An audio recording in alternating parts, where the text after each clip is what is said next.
Our story begins with a man scaling a staircase when, out of nowhere, his key tumbles from his grasp and clatters to the floor. He instantly spots the fallen key and begins to pivot, ready to retrieve it. But then, a flicker of resignation crosses his face. He won't need it anymore. This lone figure soon arrives at the building's stark rooftop. As he slowly sips from his drink, we're introduced to Kyo Xiaoming, a determined 26-year-old who once journeyed to this bustling city, dreaming of starting a company with his friends. They endured countless hardships, battling against the odds. But Kyo never imagined that, after their first successful year, just as momentum was building and things finally looked up, his so-called friend would cruelly snatch everything he had worked for. After that devastating incident, all he craved was to simply go back home. But utterly stripped of everything, he found himself utterly lost. He had no idea how to escape the crushing abyss that swallowed him whole, a dark chasm where all that remained was surging anger, deep confusion, and an unbearable, constant pain. With a desolate resolve, the man begins to hoist himself over the rooftop's safety railing, his mind a maelstrom. He reflects on how he had pushed away everyone and everything, leaving only the relentless, tormenting echo of his own suffering. And then, utterly unable to endure it a moment longer, he makes the fateful decision to leap, believing there was no other escape, no other solution in sight.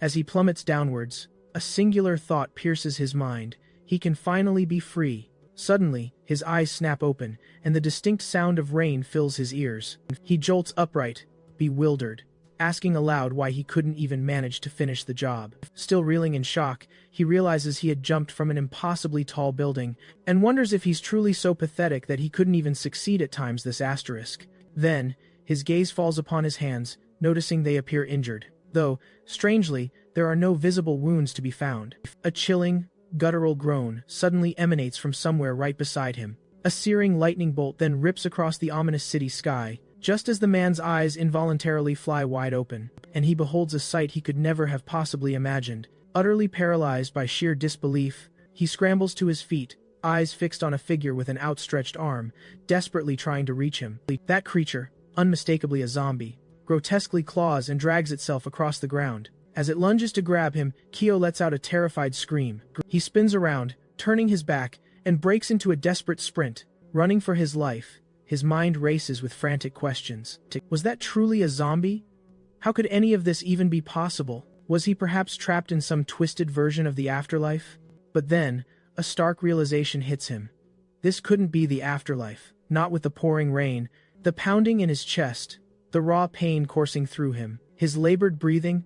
All these sensations are processed by a living brain. Therefore, he must still be alive. As he finally bursts onto the busier street up ahead, he comes face to face with not just one, but several times ravenous zombies. Horrified, he mutters, "They're everywhere! All I did was stay cooped up at home for a month," and he's left to wonder what chaos has seized the world during his absence. Suddenly, a frantic boy dashes towards him, screaming for help, but mid-stride, catastrophe strikes. He trips on a loose floor tile, shrieking in sheer terror. His jaw drops wide open, paralyzed by utter horror.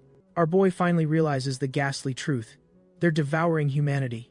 He spins on his heel, instantly sprinting for his life. There's no time for stunned silence. He has to act now, or else. Or he'll become their very next victim.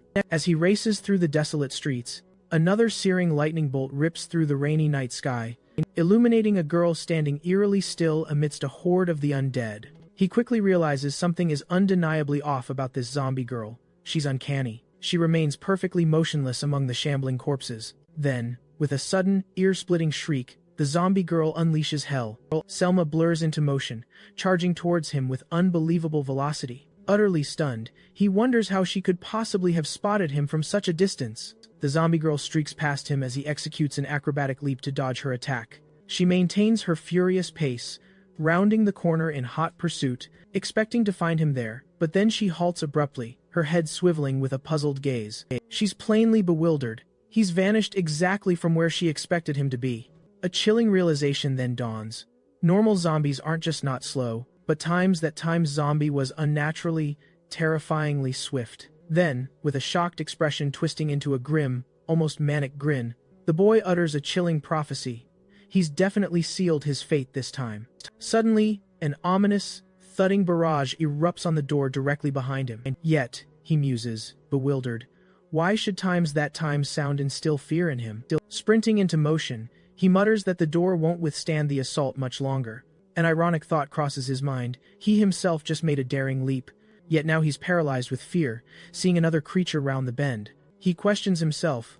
Why this sudden primal terror? Sheer desperation seizes him as he spots a relentless horde of zombies closing in. He narrowly avoids a collision with two zombies lurking by the staircase. As he scrambles upwards, the zombie girl finally kicks the door, and it explodes inward. But his relentless internal debate persists. The fastest escape might simply be to surrender and let them catch him. Then, a profound realization strikes him. Jumping from a height and being devoured alive by zombies are two entirely distinct, utterly terrifying things, and that's times why his body is in a state of utter rebellion, refusing to obey. Yet again, as he struggles up the stairs, he confronts two more grotesque zombies, an unyielding threat. And a haunting question echoes. Is this times truly what he was searching for, or not? A searing memory resurfaces, confronting his so-called friend, Guanzhong. We were best friends, he'd pleaded.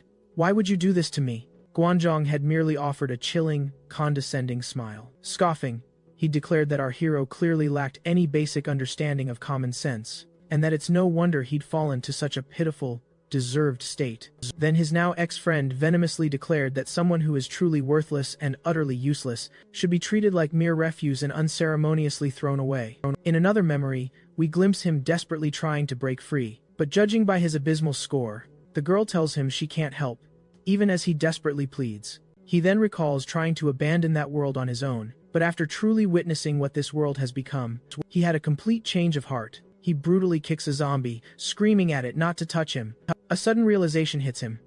He's more determined than ever to live. As he races up the building stairs, he speeds past countless grotesque creatures, shouting for them to get out of his way. Still running, he yells that he's definitely not going to die there. Smiling, he declares that even though he tried to leave this world on his own, he's just had a complete change of mind. He ends his declaration, stating that since the end won't fix his pain, then he's not going down without a fight. Then, the zombie girl finally catches up, her gaze locked on him, her eyes burning with pure hatred. The zombie girl jumps furiously, attacking our protagonist from behind, as he thinks, I'm going to destroy that bastard. But to do that, he'll definitely need to survive. Then, a mysterious system message suddenly activates. Next, the zombie's strike misses, smashing the wall beside the boy's head. He stares at the zombie's hand, wondering what's happening.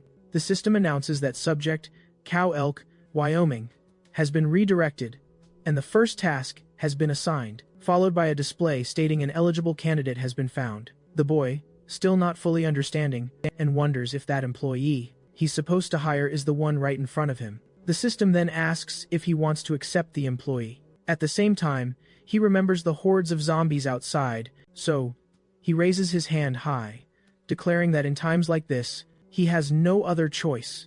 He then quickly brings down his hand, clicking the button to accept the employee. At that exact moment, the zombie girl wraps her arms around her body, as if hugging herself. She then lets out a piercing scream, with tears welling up in the corners of her eyes. The system then displays a stark red screen, announcing that the employee activation was successful. Then, we see a young and beautiful woman, with scars now adorning her body, and wearing a dress, looking directly at the boy. He admits he still doesn't understand what's going on, but he has her first job for her. He simply asks her to get rid of the zombies around them. The astonishingly fast girl instantly steps in front of him, and with lightning speed, she plunges, delivering a fierce blow to the zombie below the stairs. The blow connects squarely, sending the zombie crashing face first. She then snatches its arm, flinging it behind her with force, smashing it right into another zombie's face. Alert to the encroaching horde, she quickly readies herself, dropping into a deep crouch. Then, in an incredible move,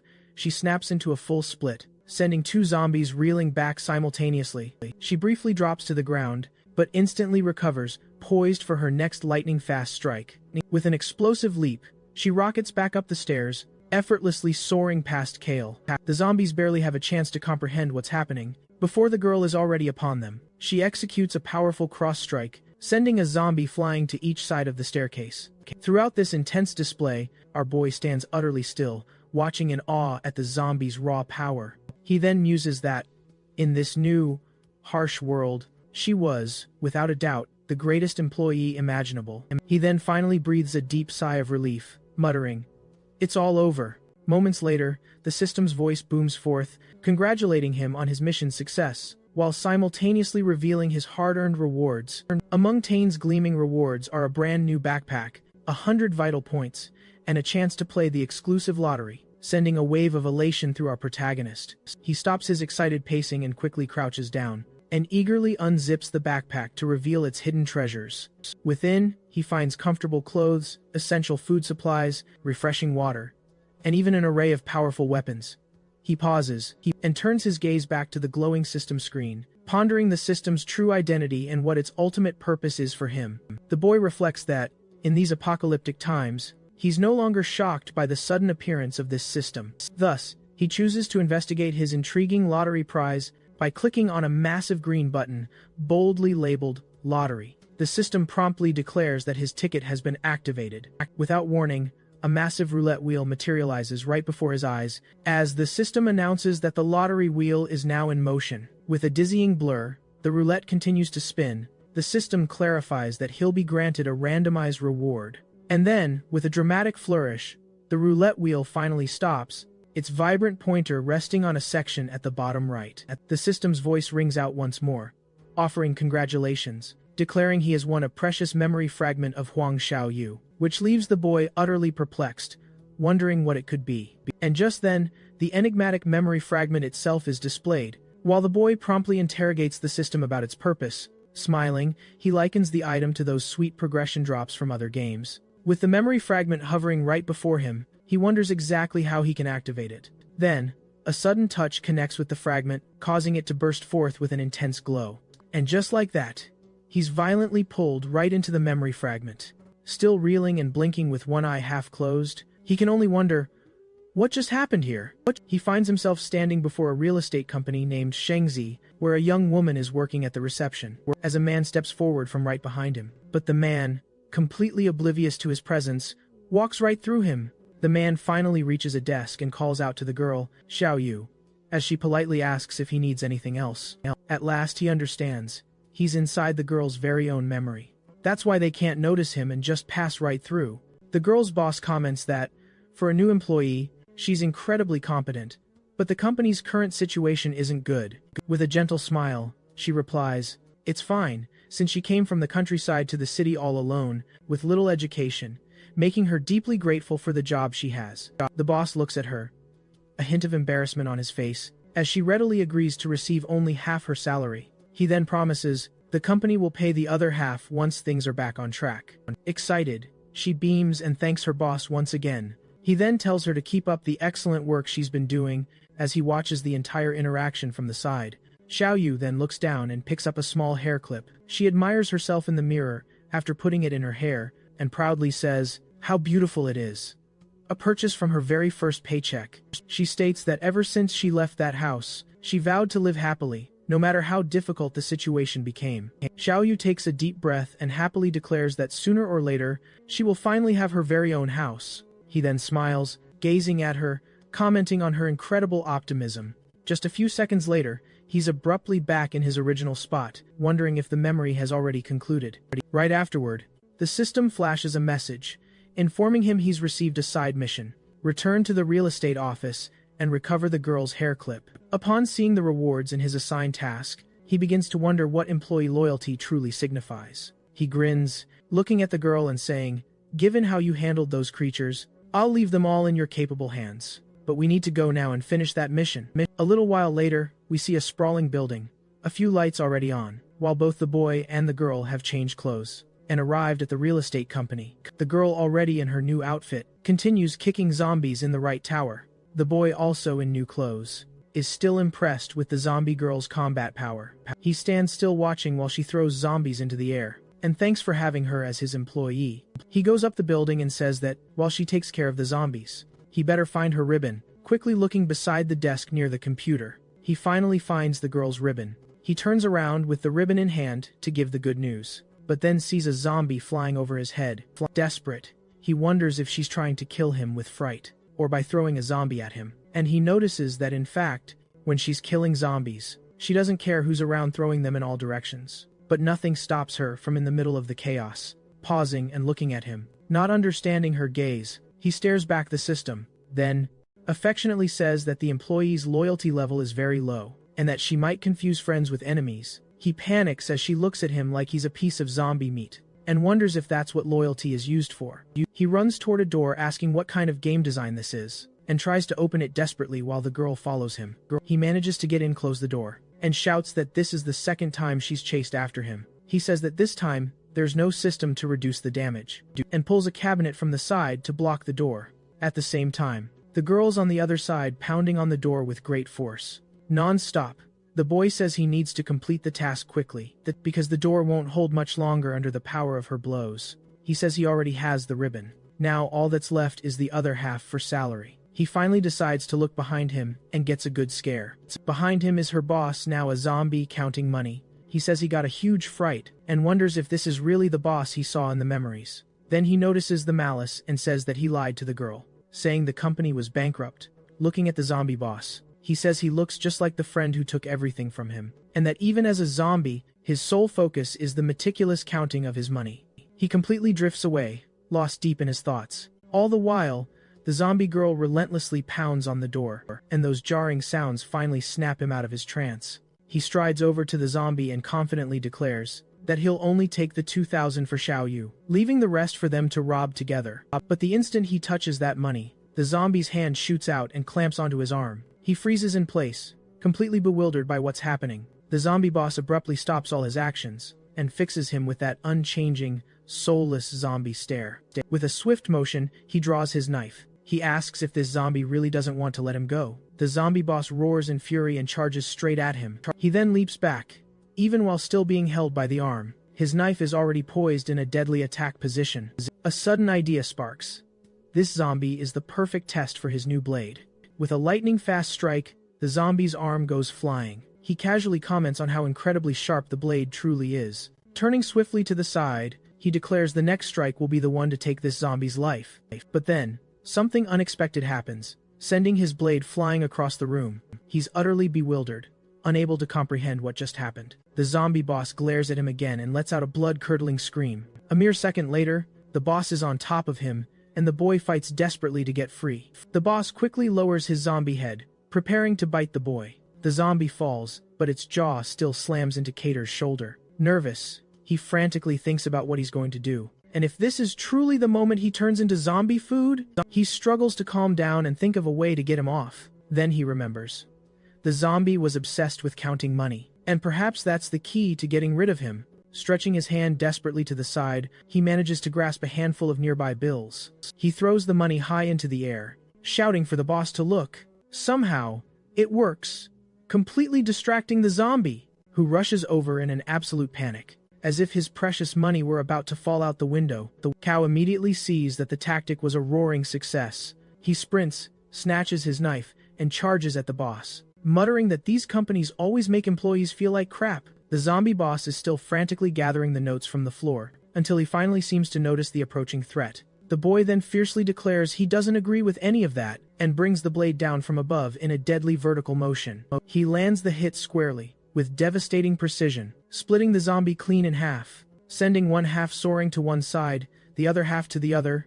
He stands ready, poised, waiting for his trusty knife. He declares the company he's about to build, a new venture, will never, ever mistreat its hardworking employees. He concludes with a heartfelt promise, asserting that he'll look after each of them as if they were his own family. We cut back to our zombie girl, standing perfectly still, gazing straight ahead, clearly still within her old workplace. But now, she's adorned in her brand new, stylish clothes. Then, a breathtaking view of towering buildings on a gorgeous morning unfolds, as golden rays of sunlight brilliantly peek through the fluffy clouds. Kyo gently approaches her from behind, mentioning the ribbon was a little torn, but he did his best to mend it for her. He playfully asks her not to run away if it doesn't look absolutely perfect. After carefully placing the ribbon onto her, he's delighted, and eagerly asks her to take a look. The zombie girl brings her arms to the front, almost protectively, looking thoughtful.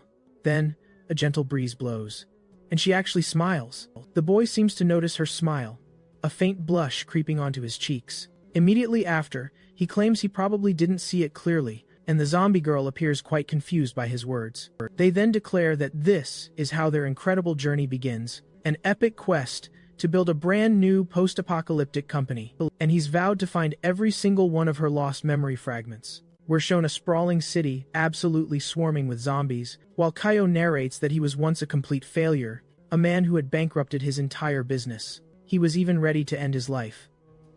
Until the zombie crisis erupted.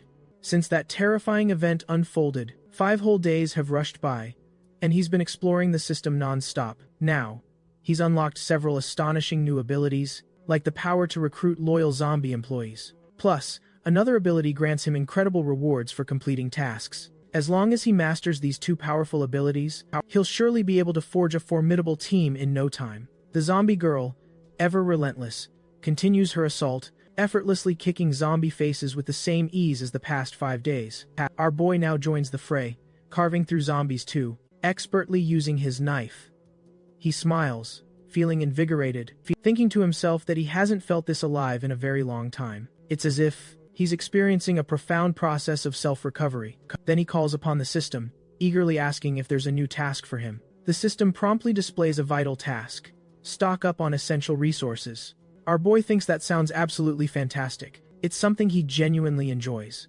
Filled with joy, he glances back, calling out to the zombie girl. The girl, however, seems completely distracted, staring blankly ahead while standing perfectly still, as Kaio, concerned, asks if she's truly okay. As she glides toward him, a thought sparks in his mind. Why is she acting even stranger than usual today? Pushing that thought aside for now, he suggests they seize the moment to go on a shopping spree. A free shopping spree, thanks to the zombie apocalypse. We zoom in on a store, absolutely teeming with shambling zombies. Next, our zombie girl springs into action, doing what she does best, effortlessly kicking zombies aside while the boy hunts for vital food supplies. He grins, thinking how lucky he is, all thanks to Xiao, for expertly handling the undead horde surrounding them. Now he can calmly, even leisurely, search for exactly what they need. Suddenly, 2 more zombies begin to shuffle menacingly closer, but our girl promptly sends them soaring through the air with astonishing ease. The boy, however, notices something off. The girl's destructive power seems to have diminished, not quite like it was before. It's definitely not the same incredible force he'd seen in previous days. As the last zombie was sent flying, it crashed right into a shelf, knocking precious food items onto the floor, accidentally helping him find exactly what he was searching for. He quickly kneels down to snatch it up, discovering it's canned Sanhui lunch meat. Jackpot. A wide smile spreads across his face. This is all thanks to the zombie girl's incredible, albeit slightly weaker, kick. He calls her name, but she doesn't respond. She's standing perfectly still, frozen, in the middle of the store. He calls out to her again, louder this time, and she slowly turns, her face revealing tears streaming down her cheeks. He immediately rushes toward her, concern etched on his face, asking what's wrong. But then, a decaying hand clamps tightly around his foot. He finally understands. The zombie she kicked wasn't actually 100% dead after all. Suddenly, several more zombies begin to close in, shambling toward him, and a chilling realization hits him. None of the zombies she defeated were truly killed. He quickly grabs the zombie girl's hand, urgently asking the system, "What happened? Why does she look like she's in so much pain?" The system quickly responds, explaining she's entered a hungry state, and because of it, her performance has drastically plummeted. Cal frantically asks the system, "What can I do to feed her while we escape?" The system offers a solution. Exchange points for employee food. "Do it," he commands, demanding the exchange be made immediately. He draws his knife, a blur of motion, beginning to annihilate the relentless zombies. As the system announces, employee meal will be ready in 30 minutes. 30 minutes? Cal finds himself completely surrounded, the tearful zombie girl still behind him. Staring at the overwhelming number, the boy wonders, when did so many of them get in here? He frantically begins to strategize, desperately searching for a way out, all while the girl remains distraught and tearful behind him. A chilling thought then crosses his mind. Is this really where he dies? Suddenly, a voice cuts through the chaos, urging him toward a hidden door. A mysterious girl, beckoning him to follow her through the doorway. He grits his teeth, his mind racing for a desperate plan. With the girl's hand clasped tight and his knife poised in the other, he bolts forward, shouting, "Don't you dare get in my way!" Confronting a zombie, Kai demands, "Can't you see my employees starving?" He lunges, slamming directly into the creature, and finishes his thought with a fierce, "I'm in a hurry!" He propels himself forward, the zombie speared on the tip of his knife, until they burst right through the door. The door then slams shut right behind him. Kyle begins to push himself up, thanking her profusely, saying, "If it weren't for your help, I'd definitely be in serious trouble." Suddenly, a cold blade is pressed right against his neck. The girl's voice, from behind him, cuts in.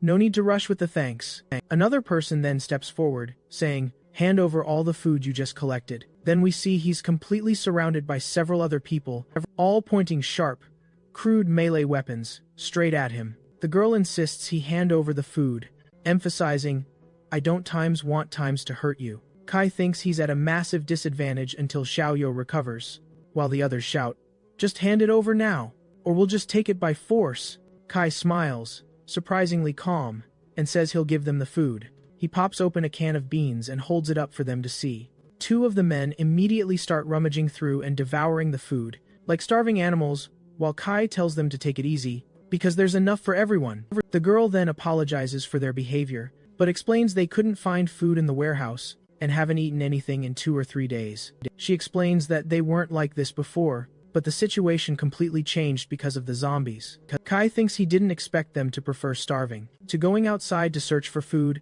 even with the monsters being so strong. Another man then shoves forward, blocking his path, and tells him to give them all times his food and water. Our boy retorts that the man is asking too much. Someone else behind says he was being very generous earlier, so he must have much, much more, and wouldn't die if he gave them just a little more food. He stands up and declares, "You don't dare fight zombies, but you dare to intimidate a single person who's in the exact same boat as you." A man appears behind him, telling the big guy to start searching him. The girl says for the men to stop.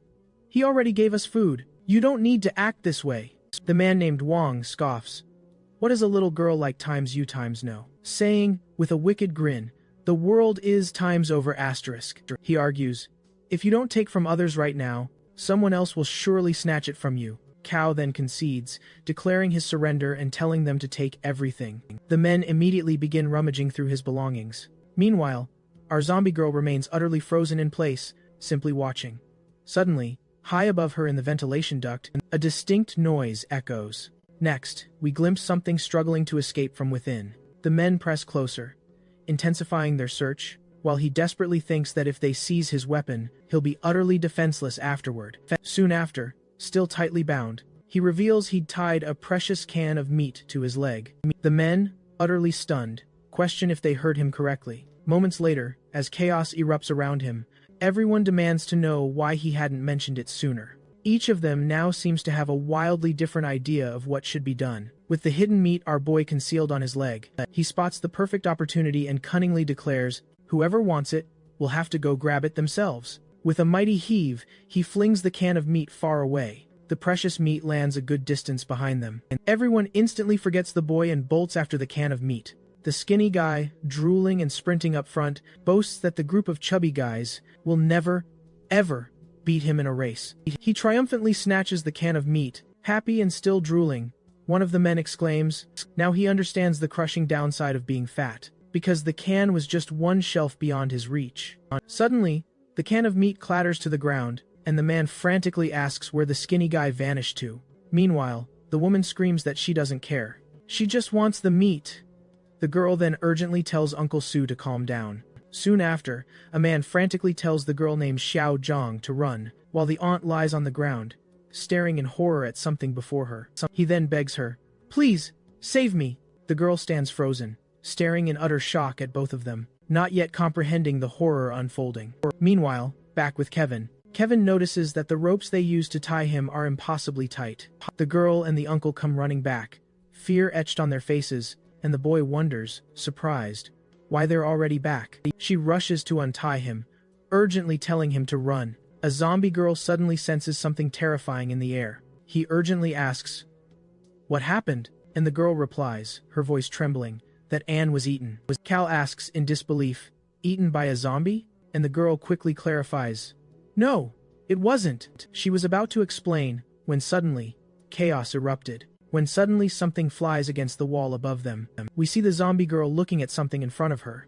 with many eyes and giant jagged teeth. A monster that looks like a squid, with many eyes and a huge mouth appears in front of them. He wonders if that thing is a monster or a mutant zombie. A man is running in front of the monster, which comes after him with its mouth wide open. The monster's mouth closes around the man, leaving only his hands sticking out. Xiaojun and Kyo stand, watching the scene in disbelief, while the uncle heads for the door behind them.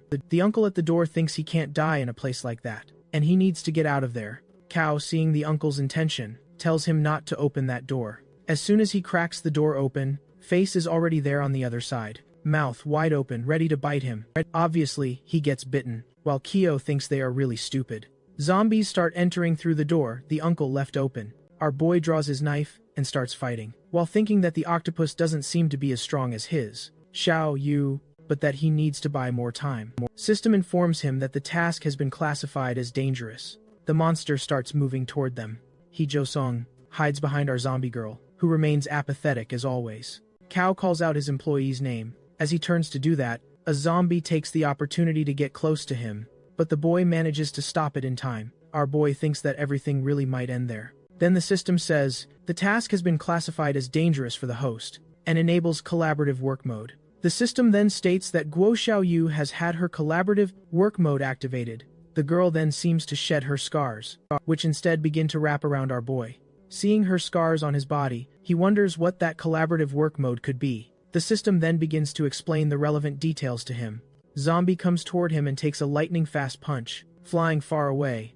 Another one is getting dangerously close to Xiao Zhang, who screams in fear. He quickly jumps and slashes the zombie across the back with his knife. Seeing another zombie, he tells the system that maybe it doesn't need to explain, as what just happened already told him a lot about its nature. He says this while fiercely slashing through numerous zombies. Then he asks the system if his abilities are now on the same level as his employees. The system clarifies, stating that to be more specific, it's the attribute values that have synchronized. A zombie sneaking up from behind him is suddenly no more, its head smashed as the zombie girl drops a club right on it. Then she appears, food in her hands, chewing nonchalantly. Kyo sees her and excitedly asks if she's fully recharged. He says it'll be times so much easier times with her around, and he's glad she recovered just in time. Looking at the colossal octopus, he declares that now, the two of them can dispatch it quickly. The two then charge furiously toward the monster. It tries to ensnare them with its massive tentacles, but they're far too fast and dodge with effortless grace.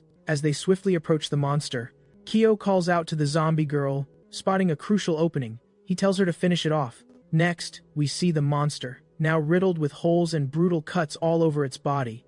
A boy watching comments, "They're times ridiculously times strong, and thanks the heavens he didn't go up against them." Sometime later, we hear him declare, "We finally got out of there, but the task is complete, and they're totally full." Exojing runs after him, urgently asking him to wait. She says that alone, she and Xiao probably won't survive, and the boy adds that Kyo is truly skilled in battle. The girl was about to ask something, but Kyo doesn't even let her finish and cuts her off, saying no.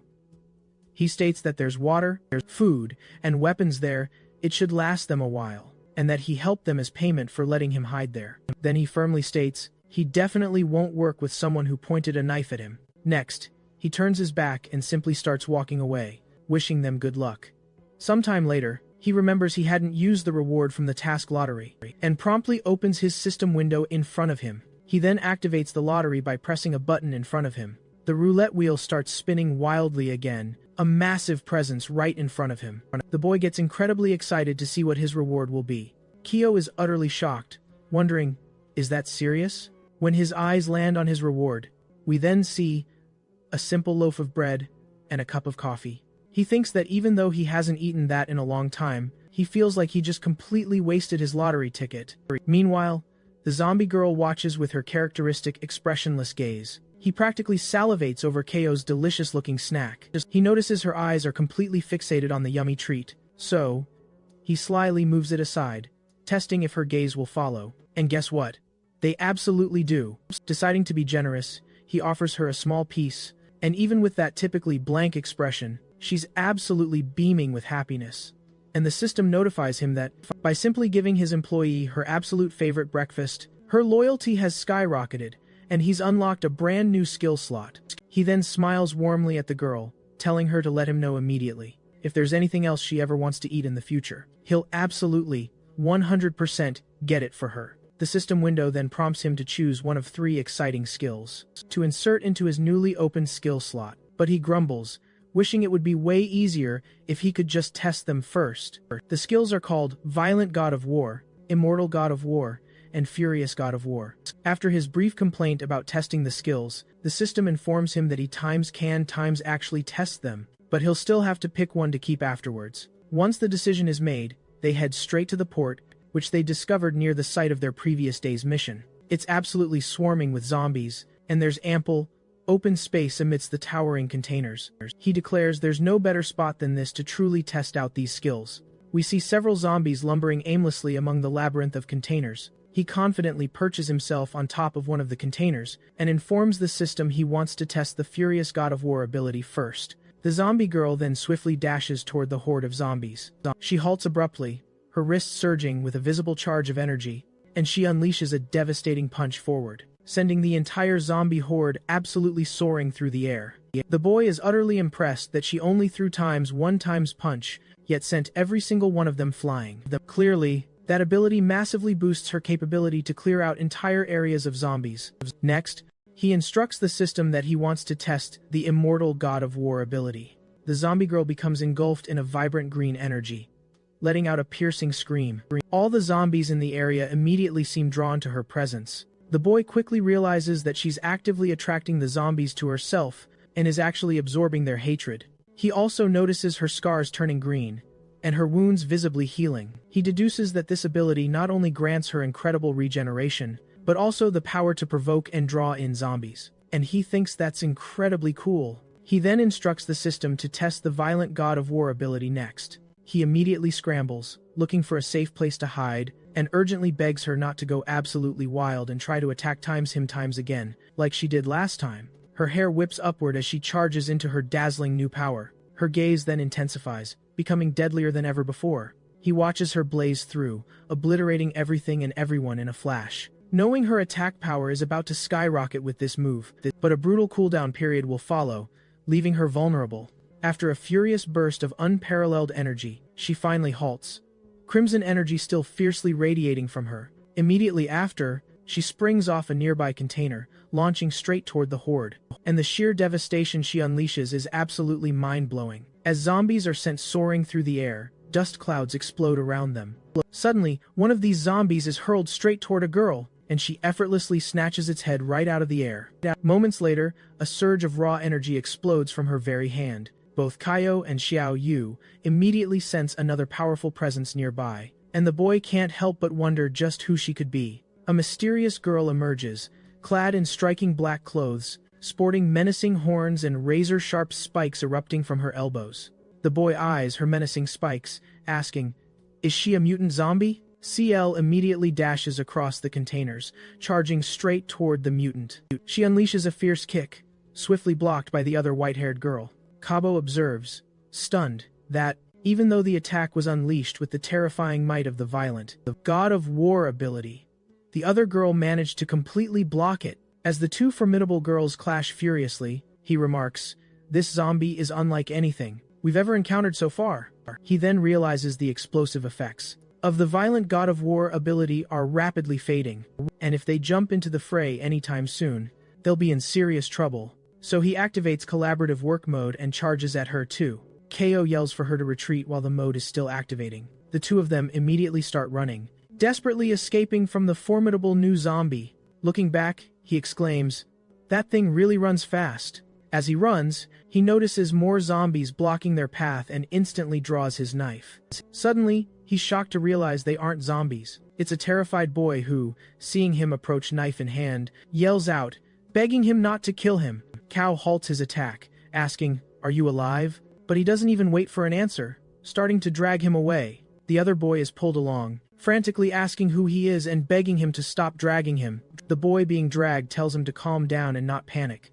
Then, the white-haired mutant zombie girl suddenly arrives. The very boy who just said not to panic now looks utterly panicked, pointing and yelling, "She's a mutant zombie." Kao sarcastically retorts, he needs them to stay calm and stop running, if they want to survive. But the other boy curses loudly, urging them to keep on sprinting.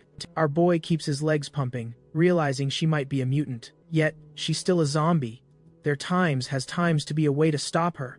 Suddenly, he veers sharply into an alley, shouting for the other boy to follow. But, as if on cue, they find themselves trapped in a terrifying dead end. The mutant zombie closes in on them from behind. A looming threat. KO immediately faces her, and the intense battle ignites once more. KO thinks quickly. His own zombie girl won't stand a chance against that white-haired mutant. He has times to come up with a plan. And fast.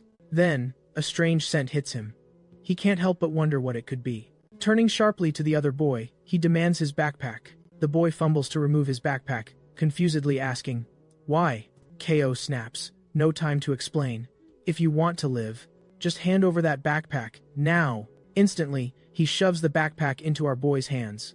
Our boy starts furiously spinning the backpack, calling for Xiao Yu to fall back, now. With a powerful heave, the backpack soars into the air, directly above the mutant zombie. The mutant zombie effortlessly slices the backpack clean in half. Inside, the backpack held gasoline. And something else entirely. It splits apart, drenching the white-haired zombie in its fiery contents. In the very next second, KO yells a frantic warning, "Be careful!" He then hurls a Times lighter straight at her. He's already celebrating victory, even before it lands. And in a terrifying instant, everything erupts into a raging inferno. But even Times wasn't enough. Apparently, that wasn't enough to stop the white-haired zombie. She walks Times right out Times of the flames, still coming for them. Meanwhile, he shouts at the other boy, "Don't just stand there! Move!" He manages to escape, and KO breathes, "Ah, it's so refreshing to be alive." He even takes a moment to thank the chubby guy for his backpack. Full of highly flammable items, the chubby guy is utterly desperate. He can't believe they actually got away. But what hell times, is he going to tell the others? Suddenly, the system chimes in. A new mission has appeared. The chubby guy, meanwhile, just keeps on whining. He's convinced Big Sis Mang will feed him directly to the zombies. Suddenly, his eyes gleam with a new, sparkling intensity. He then asks the boy, "So, do you want to hire me?" We cut to a tense conversation. The zombies are multiplying rapidly. And lately, there's been strange movement. People coming and going from their area. The camera pans to reveal the speakers.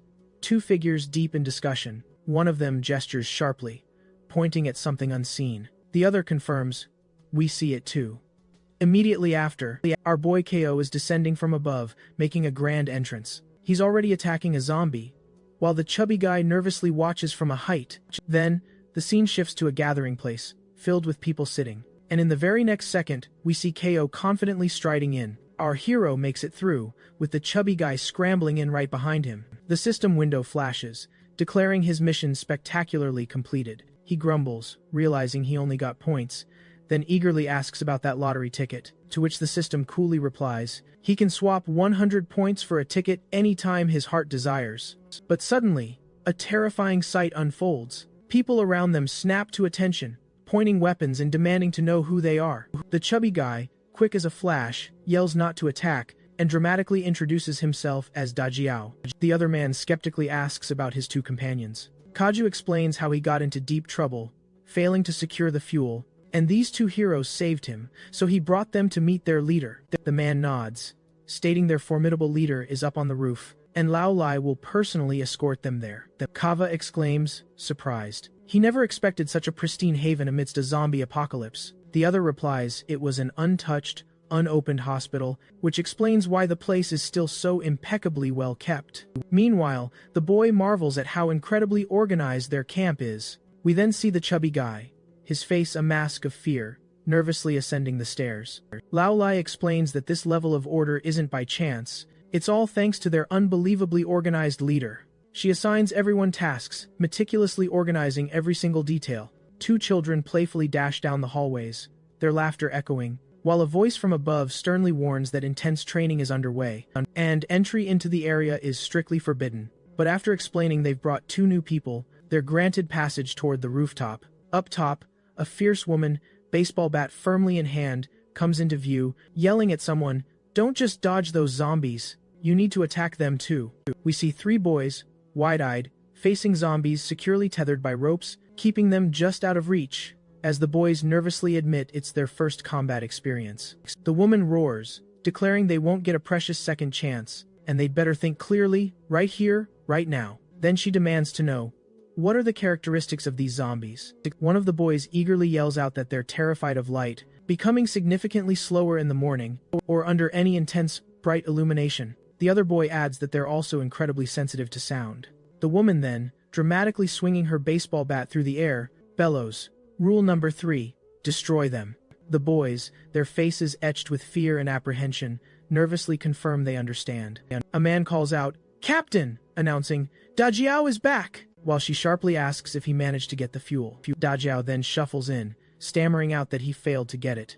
The captain's eyes narrow as she asks if he dares to return empty-handed, explaining that without the crucial fuel, they won't be able to power up the bright lights, and these new recruits definitely won't survive night training. Her eyes blazing with fury. She spins to face him and snarls. He promised her 3 times, and 3 chances she foolishly gave him. Immediately, she shrieks, branding him useless trash. Her chilling command, "Get out of this camp by nightfall." The captain then pivots, bat pointing at the other 2, and declares, they certainly don't need more people recommended by that Times boy, and orders them to clear out. 2. He swiftly intervenes, telling her to calm down and not be so hasty with expulsions. He then reminds her, "We're here to do business."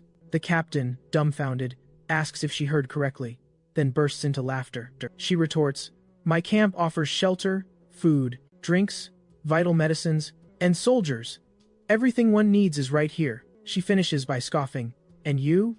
You're just a team of 2. Are you trying to make a fool of me?" Suddenly, one of the ropes tying the zombies comes loose, causing one of the barrels to tumble down. This frees 3 zombies, who immediately bolt toward them. The boys, still in training, begin screaming that the zombies escaped and the sun has set, making them incredibly stronger now. One of them yells, pleading for their captain's help. Kyo then snaps his fingers and calls out to Xiao Yu, who promptly slaps her hands together, signaling her understanding. Then, she locks eyes with the zombies and leaps right at them. Lao Lai and Daji watch, completely stunned, wondering what on earth the zombie girl is doing. Meanwhile, Kyo confidently states they need fuel, and he can help them get it. His proposed payment, allowing him and Daji to stay in the camp. Everyone present is utterly stunned by his proposal. Our boy, undeterred, reinforces that in a zombie apocalypse, friends are quite different from businessmen. He continues, even as Xiao Yu effortlessly defeats the zombies, declaring that as long as there's profit to be made, he'll be the most reliable ally they could ever ask for. We see towering buildings, and Xiao asks if he really wants him to take him to a shopping mall, right in the middle of a zombie apocalypse. He continues, pointing out there's no electricity, no water, nothing remotely good left there. The boy then snaps that no one forced him to accept that task, and since he did, he should stop whining like an old man. The system then displays an E-rank mission, flashing back to the past. We see the captain showing the mission client and explaining, he's been with us since the beginning of the apocalypse. Kyo calls it a child's mission and asks what needs to be done. The captain then replies, you need to go to the playground at U Mall. Then we snap back to the present with our boy, complaining that in order to work in the camp, they'll have to follow that brat for now. Suddenly, he spots a zombie hurtling towards them from behind. Quickly, he barks at the brat to stay right by his side. Just then, something slams right into the zombie's head. The boy, Wang Ru, sasses Cao by calling him an old man. He quickly clarifies that he's not at the mall for playtime. No, he's here on a desperate search for his father. Cao then keenly observes that the boy's camp training paid off. He warns that if the boy's father truly is inside this mall, his odds of survival are practically ×0*. Wang grimly states that he's well aware of that, but he needs to know if his father became one of them. Then, facing Cao, he firmly states that if his father became a zombie, he wants to kill him, Wang declares, leaving our protagonist deeply impressed. And just like that, their mission difficulty skyrockets from E to B rank. Flashback to a tender moment from somewhere in the past. We see a gloved hand gently clenching and unclenching a tiny, stuffed rabbit. Right after, a charming little girl, the couple's daughter, exclaims with wide eyes, "That's amazing." She then charmingly asks the bear in front of her to do it again. She then turns to her father, who gently peels off the bear mask, and asks him, "Why do you love making people happy so much?" He gestures to the people, explaining that they sometimes face lonely, sad, or even painful days, then turns to his son and asks if someone, just passing by, and cheered up by his performance, couldn't that change something significant in their day? The boy, incredulous, asks if his father is joking, to which his father replies, with utmost sincerity, that he's very serious. He then declares that smiling is absolutely magical. Meanwhile, back in the present, we see the determined brat. He passionately explains to Sale that if his father became a zombie, he would never, ever forgive himself. Not for becoming a human-eating monster. Cow, scrutinizing him, asks if that's truly his sole reason for going, and Wong, with fierce conviction, states, yes, I need to do it myself. Our protagonist observes that something is incredibly strange here. They're already on the 3rd floor, yet they haven't encountered a single zombie. Aiming his flashlight beam forward, he voices his unsettling hope that this isn't some sinister trap. Suddenly, a chilling sound ahead snatches his full attention, and then, his eyes fall upon a horrifying mutant zombie. It looks like a grotesque amalgam of several people, fused into a bumper car. The head near the bumper, gripping the steering wheel, mutters something unsettling and seems to register their presence. We then fully grasp that the entire zombie is a car, as its driver violently cranks the wheel. We watch in horror as the zombie car lurches directly towards them. Immediately after, it unleashes a horrendous, gut-wrenching scream. A scream that instantly awakens several other dormant zombies. These other zombies also start screaming, and all of them charge toward our group. Kevin says it really was a zombie trap, and Juan says the older boy jinxed their mission when he mentioned a trap. Our boy promptly calls for the zombie girl. She then gets ready for combat. In the next second, the girl leaps at them, while our boy thinks that's why no one from the camp wanted to take the boy there. The zombie girl lands in the middle of all the zombies, and moves past them toward the mutant zombie. As she gets close, she prepares a powerful kick. The zombie girl lands her kick on the zombie's bumper. He doesn't understand, still looking forward, holding the steering wheel in his hands, and the bumper falls beside him with a thud. The mutant zombie screams in rage. He throws the steering wheel at the wall in front of him. The force is so strong, it brings down the whole part of the wall on top of Xiaoyu. Cao yells for the zombie girl, trying to see her through the smoke and rubble. Then he tells Wang Ru to find a safe place to hide. But the brat is stunned, standing still, and staring ahead. He points while a zombie dressed as a bear walks toward him and says, that is his father. The boy remembers his dad dressed in the bear costume. Then we see reality. The bear suit all dirty and torn. Cal calls Wang, telling him they should hide first. The boy, determined, responds, no. He says Kyo should run, with Xiaoyu. He needs to settle things with his dad. Our boy was about to ask him something, but is interrupted by the kid saying, to trust him and to remember his mission. Smiling, Kyo says he'll leave all to him. Then he starts climbing the rubble right after smiling. He says he didn't expect that brat to be such a formidable human being. Right after we see a zombie with its mouth open threateningly. But nothing is threatening to our zombie girl, who kicks it in the head. Other zombies jump at her. She manages to block some but is clearly getting surrounded. One of the zombies grabs her hair and starts pulling. She begins to suffocate among the horde of zombies surrounding her. K0U ends up disappearing in the massive number of zombies around her. KO watches and tells her to fight upward. Suddenly we see zombies flying in all directions. As Xiaoyu rises from among them, fist raised, panting, he taunts, asking if she's forgotten how to fight without her boss nearby. Descending to her side, Kyo tells her to take care of the chubby one, while he single-handedly tackles the small fry. Suddenly, she screams, her gaze snapping back. Our boy unleashes his violent God of War ability, and initiates collaborative mode. The girl's scars are instantly shared with our hero, and the two charge, each toward their designated targets. Meanwhile, the brat navigates the darkness alone, flashlight in hand, whispering to himself to stay calm. He's trained relentlessly, preparing for this very moment. He reaffirms his resolve. If his dad is still alive, he'll bring him back. If he's already a zombie, he'll end him. He finishes, muttering that someone like his father would never forgive himself if he ever became a human-eating monster. He walks a bit further, then, trembling, rounds a dark corner. Next, our eyes fall upon a figure in a torn, dirty bear costume. Our brat takes a deep, steadying breath and declares, "This is it!" He charges headlong toward his target. En route, a lurking zombie grabs his foot, sending him tumbling down. He cries out, wondering aloud where that monster came from. That cry instantly snags the attention of the bear-costumed figure, who now lumbers toward him, arms grotesquely stretched out. The boy frantically pounds the zombie, clutching his foot, while the other relentlessly creeps ever closer. Then, he glances back in terror, and realizes the bear-costumed figure definitely saw him. He's a goner. Kyo, meanwhile, wonders why every time he steps out, he runs into a completely new type of mutant zombie. He notices that Xiao Yu doesn't seem to be entering an emergency state like last time, so this zombie must be significantly weaker. The car zombie then makes a truly strange movement, and our boy quickly notices it's moving sideways.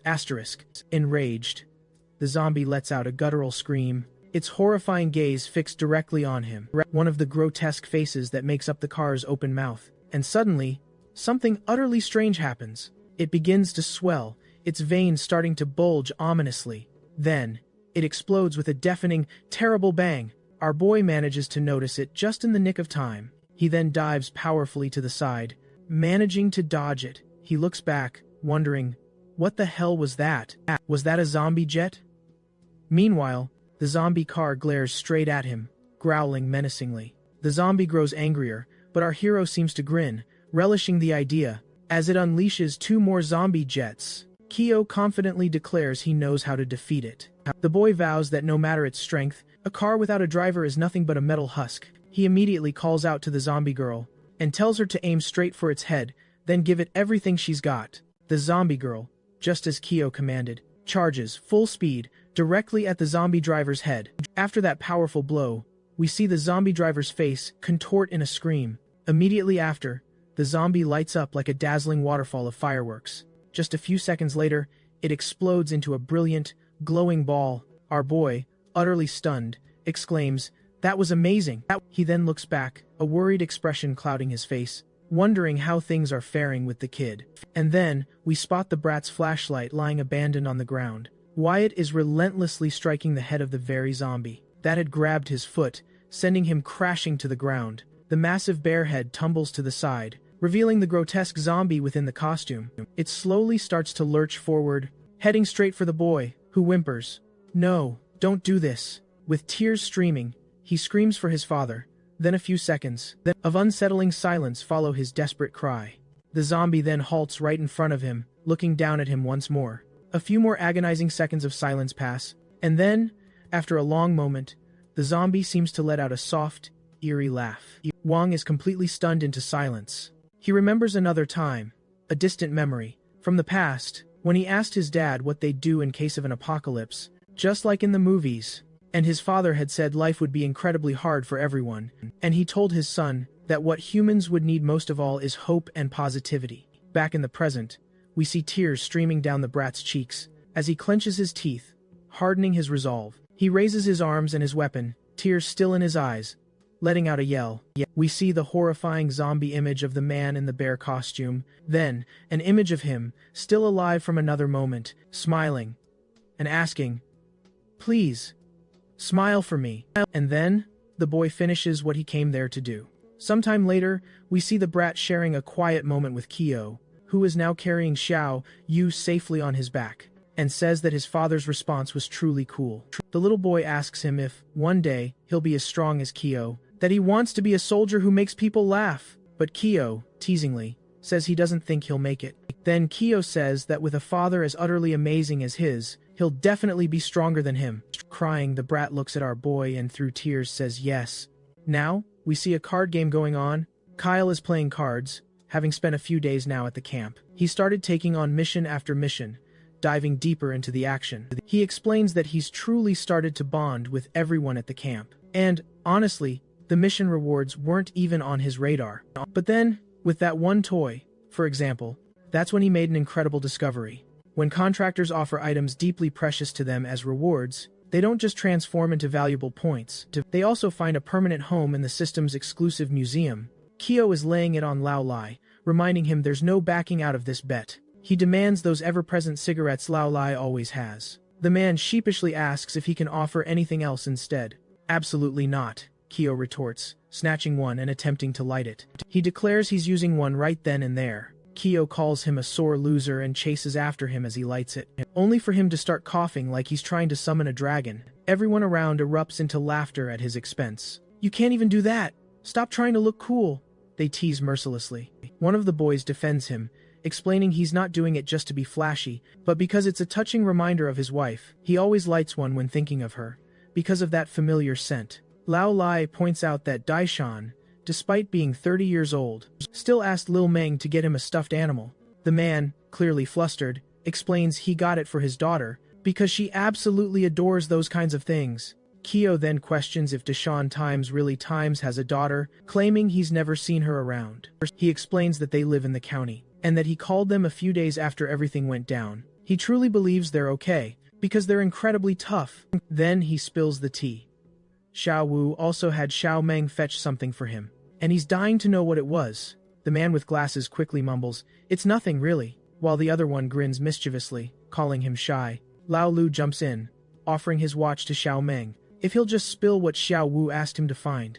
Our boy, however, firmly states he can't say a word. It's bound by a strict client privacy agreement. Then, the boy finally relents, saying, "It's not necessary," and reveals Xiao Wu asked him to bring flowers. Everyone is utterly stunned into silence by his friend's unexpected request. The two men then burst into tears of uncontrollable laughter. One asks if the flowers in the trash were times his asterisk, while the other demands, "Who were they for?" Then the man confesses, they were for Xiao Shui from logistics.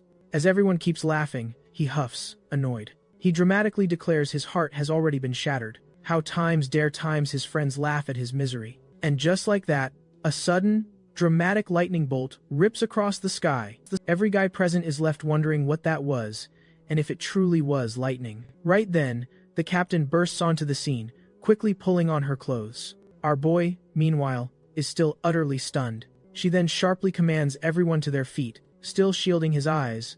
Our boy asks about the current situation. The captain directs Xiao to quickly escort the weak, sick, and injured to the third floor, while instructing Loli to rally people and gather weapons, as she herself prepares to establish a defensive line.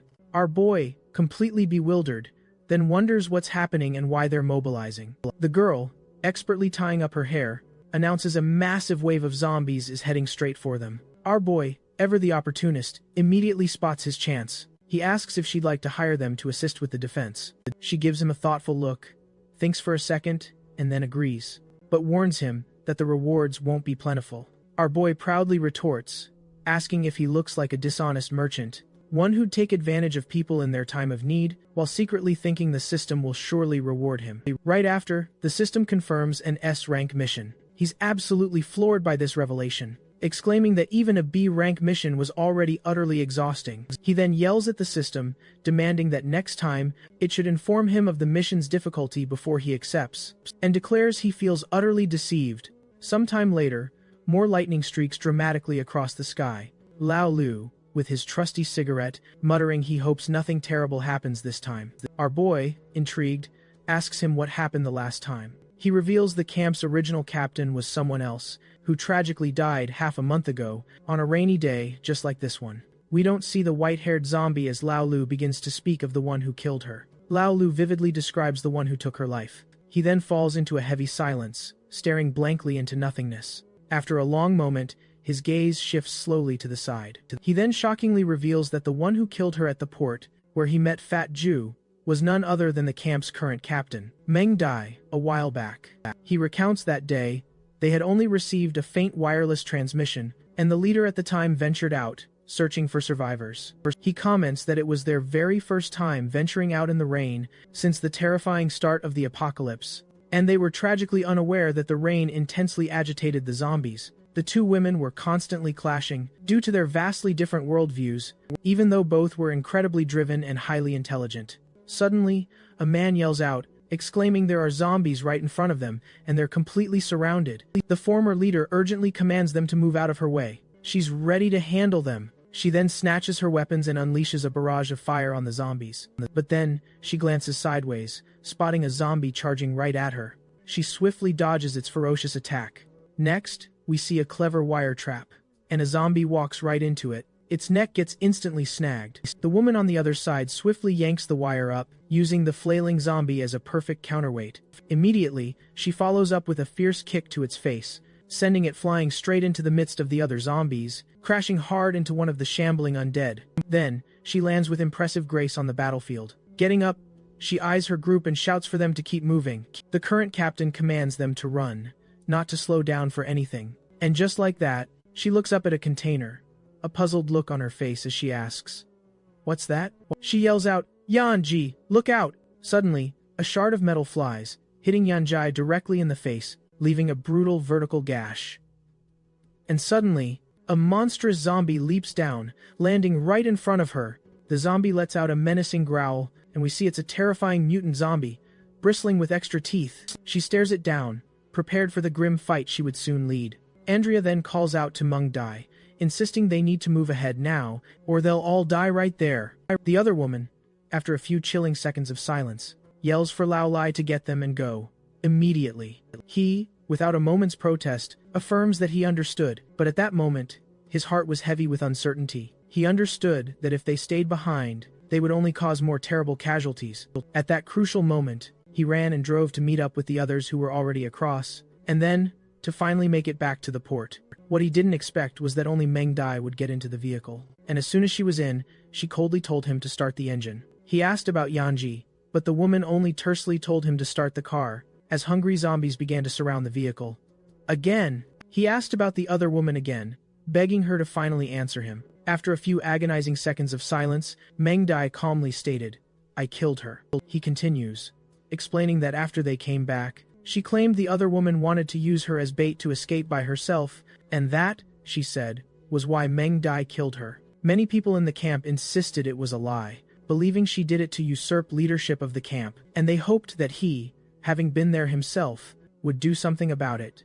But he says he didn't utter a word, because he knew that if Yanji was truly dead, it turns out Meng Di truly was the perfect choice to lead the camp. The man then muses, questioning if she truly is the optimal leader, and if his decision not to question her was, in fact, the right one. But our protagonist retorts, pointing out the camp survived, and that, he declares, speaks volumes. He then pivots to the man, affirming his choice was absolutely correct, because having a genuinely good person in a leadership role, someone who ensures everyone's survival, is far more vital than simply the truth.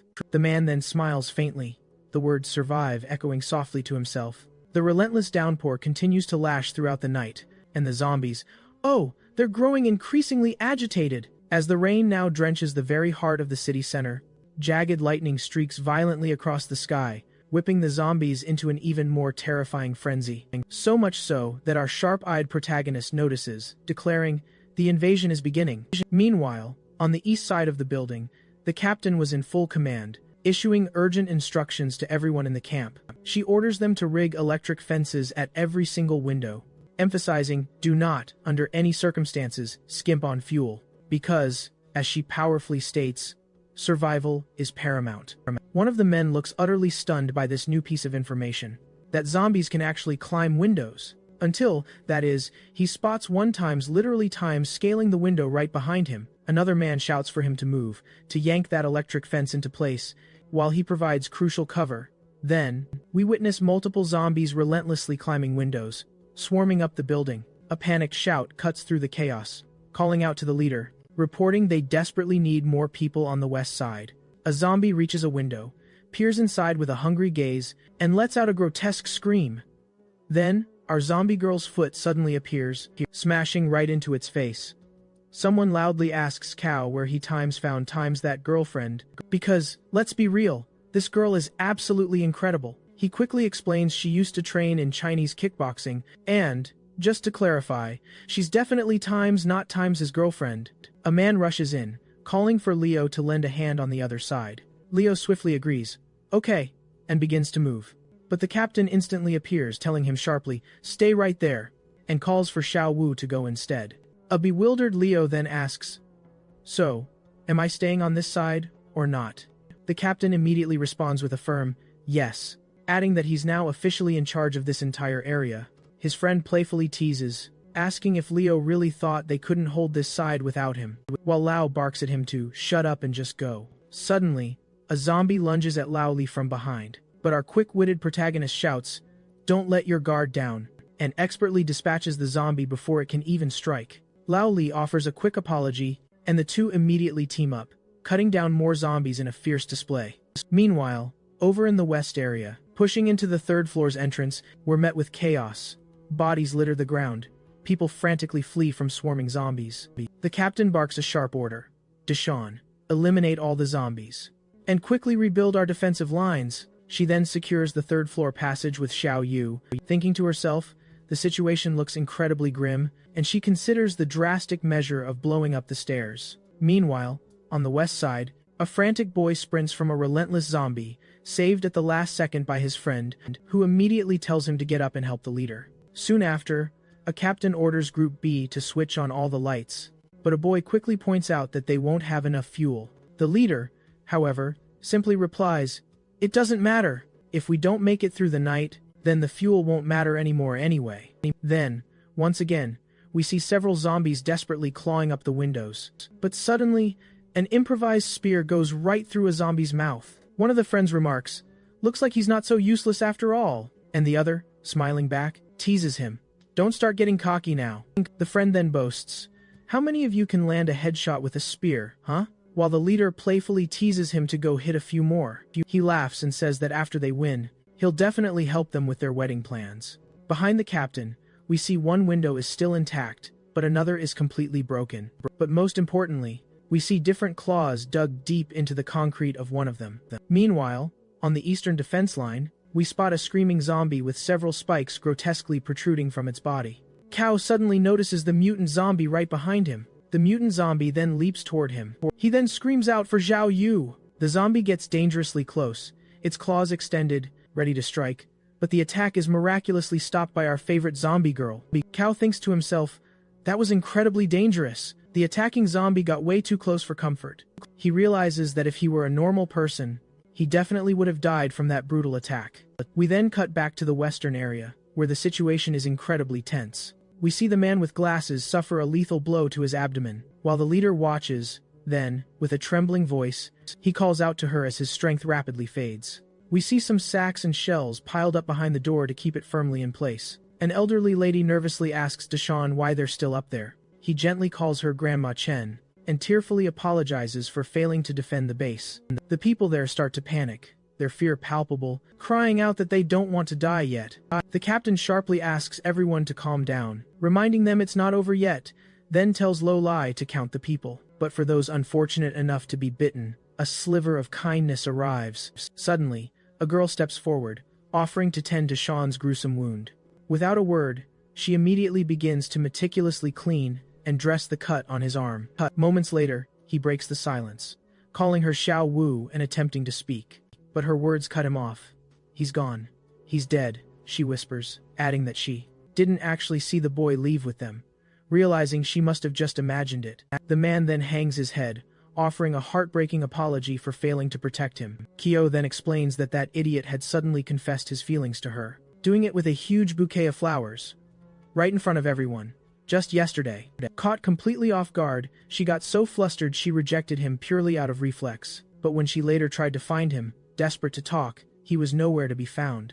As tears finally begin to fall, she admits, her voice trembling, that she actually really liked him. Her eyes well up, overflowing with the torrent of tears she can no longer hold back. Meanwhile, nearby, Lao Lai engages in a serious discussion with the leader. He grimly reports that only 9 soldiers and 4 logistics members are still left. Her face falls as she declares, "That number, it's far too low." Suddenly, Wang bursts into a furious shouting match right beside them. He's screaming that he needs times to go down, that he absolutely has to. His brother, Che, was brutally killed by zombies, and he demands revenge. He rages, declaring that if they refuse to seek vengeance, then they'll just stay cooped up here, waiting for their inevitable, bitter end. Or they'll finally do something, right here, right now. At that very instant, a horde of zombies reaches the very door of their hiding place. They begin to violently force and claw at it, trying to break through. Chaos erupts inside as everyone instantly panics,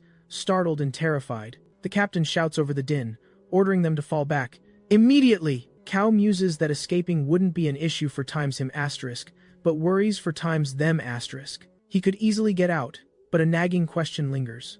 What about these people? Meanwhile, in another place, the zombie girl is devouring her food at warp speed, so our boy gently asks her to eat calmly. He even teases, warning that Noah will snatch her food if she's not careful. He then ponders whether he should attempt a random draw from the system, but he knows, depending on what random item he pulls, it might not help much at all. So, he opens the system, hoping for a better solution, and instantly, his eyes land on something he definitely has times to try. The system proudly displays an enticing item, large meal for staff.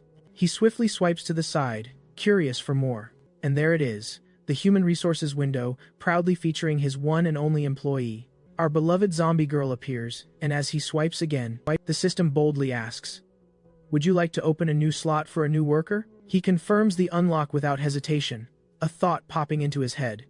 Is anyone nearby? And soon after, the screen flickers to life, showing loading resume in directory. Absolutely amazed, he stares intently at the system screen, stunned by what he found. Meanwhile, back outside, the relentless rain continues to pour down, drenching everything. Cao gravely informs Leader Meng that he must leave the territory for a significant period. He reassures him, saying he's entrusting Xiao Yu to stand in his stead and help defend. He quickly, almost grimly, adds, "I'll be back soon. If I survive, that is." The girl calls out to him, a hopeful note in her voice. "You accepted my mission."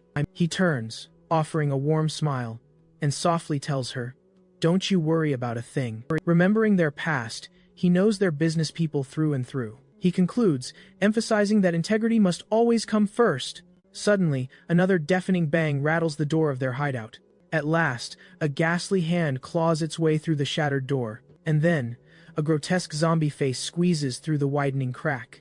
The captain roars, ordering everyone to brace for defense. Just then, a lurking zombie sneaks up behind Xiao Yu. It coils, ready to pounce, but the formidable zombie girl is far from caught off guard, striking back with equal force. Cutting away for a moment, we glimpse Kale. He asks her, mid-meal, if she could possibly lend her power to their defense for a bit. He explains he needs to venture out for a crucial mission, because without it, the camp won't survive until dawn. And then, he adds, if she isn't there by their side, they definitely won't even last the next 3 hours. Kale insists she must remain, alone, and defend this very spot. And remarkably, he won't be giving her any direct orders. He clarifies that his decision isn't based on the assumption that she can simply handle it all by herself. Then, a knowing smile playing on his lips, he declares he trusts her. Next, we witness the girl unleash her incredible ability. As raw energy surges and crackles through her very being, out in the relentless downpour, our hero presses himself against a container, cloaked in shadow. He observes that the relentless tide of zombies around the camp has caused their numbers near the port to dwindle. The burning question now, how will he seize control of the new maid? He realizes he can't possibly rely on the old approval system, the way he did with his first, loyal companion. As the zombie girl gazes at the glowing system windows, he confirms that this time he's come prepared with a specialized UV beacon. But remember, it's a one-shot deal, and beyond that, all he can truly rely on is his beloved sword to cut his path forward. As he deftly traverses the towering containers, he wonders if the camp's defenders can possibly hold their ground. But he quickly reminds himself it's wiser to focus on his own survival, or he'll be torn limb from limb. Suddenly, a grotesque zombie materializes right behind him. Just as he's thinking, if he encounters another mutant zombie, he'll likely be overwhelmed by both. Our hero falls silent, slowly turning his head to peer over his shoulder, as a blinding flash of lightning rips across the stormy sky. Then, with no warning, a hulking mutant zombie, perched atop the containers, lunges directly at him. While Kale stares on, utterly stunned in disbelief, he braces himself for impact, thinking, every single thing I predict somehow comes true. And with a fierce cry, he raises his weapon to defend against the onslaught. The zombie's attack slammed directly into the weapon, giving our hero just enough time to block. Yet, the impact shatters the weapon, sending pieces flying. Our boy is then violently flung through the air, sent spiraling, crashing hard, back first, against a sturdy container. Before he can even hit the ground, the relentless mutant zombie charges in once more. But suddenly, just as it closes in, something unexpected intervenes. It's our white-haired zombie girl, appearing in a flash. She's the one who deftly halted the mutant zombie's assault. The mutant zombie immediately turns its fury on the white-haired girl, but she's too quick, fluidly dodging with effortless grace, and simultaneously lands a powerful blow directly to its face. Our hero watches, realizing these two are locked in a fierce battle. As the mutant zombie then slams, face first, Into a container. The girl breathes a brief sigh of relief, believing she's safe for now. But Kevin observes the mutant zombie's peculiar movements and marvels. Did she learn Krav Maga before she turned? These two seem surprisingly experienced in combat, a deadly dance. Suddenly, the mutant zombie grabs her by the leg, brutally, and violently slams her face straight into the unforgiving ground, pinning the zombie girl down, helpless against its might. The mutant zombie, towering over her, licks her neck, preparing for the bite. Then, with a sickening crunch, it sinks its teeth deep into her neck. As it feeds, we witness the wound on its arm rapidly begin to heal. It's absorbing her, draining her life to mend its own injuries. And Kevin ponders, racked with indecision, what he should do. If he flees now, the entire camp will surely face utter doom. Yet, interfering could unleash something even more catastrophic. He then looks at the zombie girl, a sudden resolve hardening his gaze. No time to hold back now. He snatches his UV lens, flicking it on in a desperate move, instantly drawing the mutant zombie's undivided attention. The zombie whips around, its gaze fixed on the blinding light. It instinctively raises a clawed hand, shielding its hideous face, overwhelmed and disoriented by the searing, blinding brightness. Meanwhile, Kevin's voice rings out.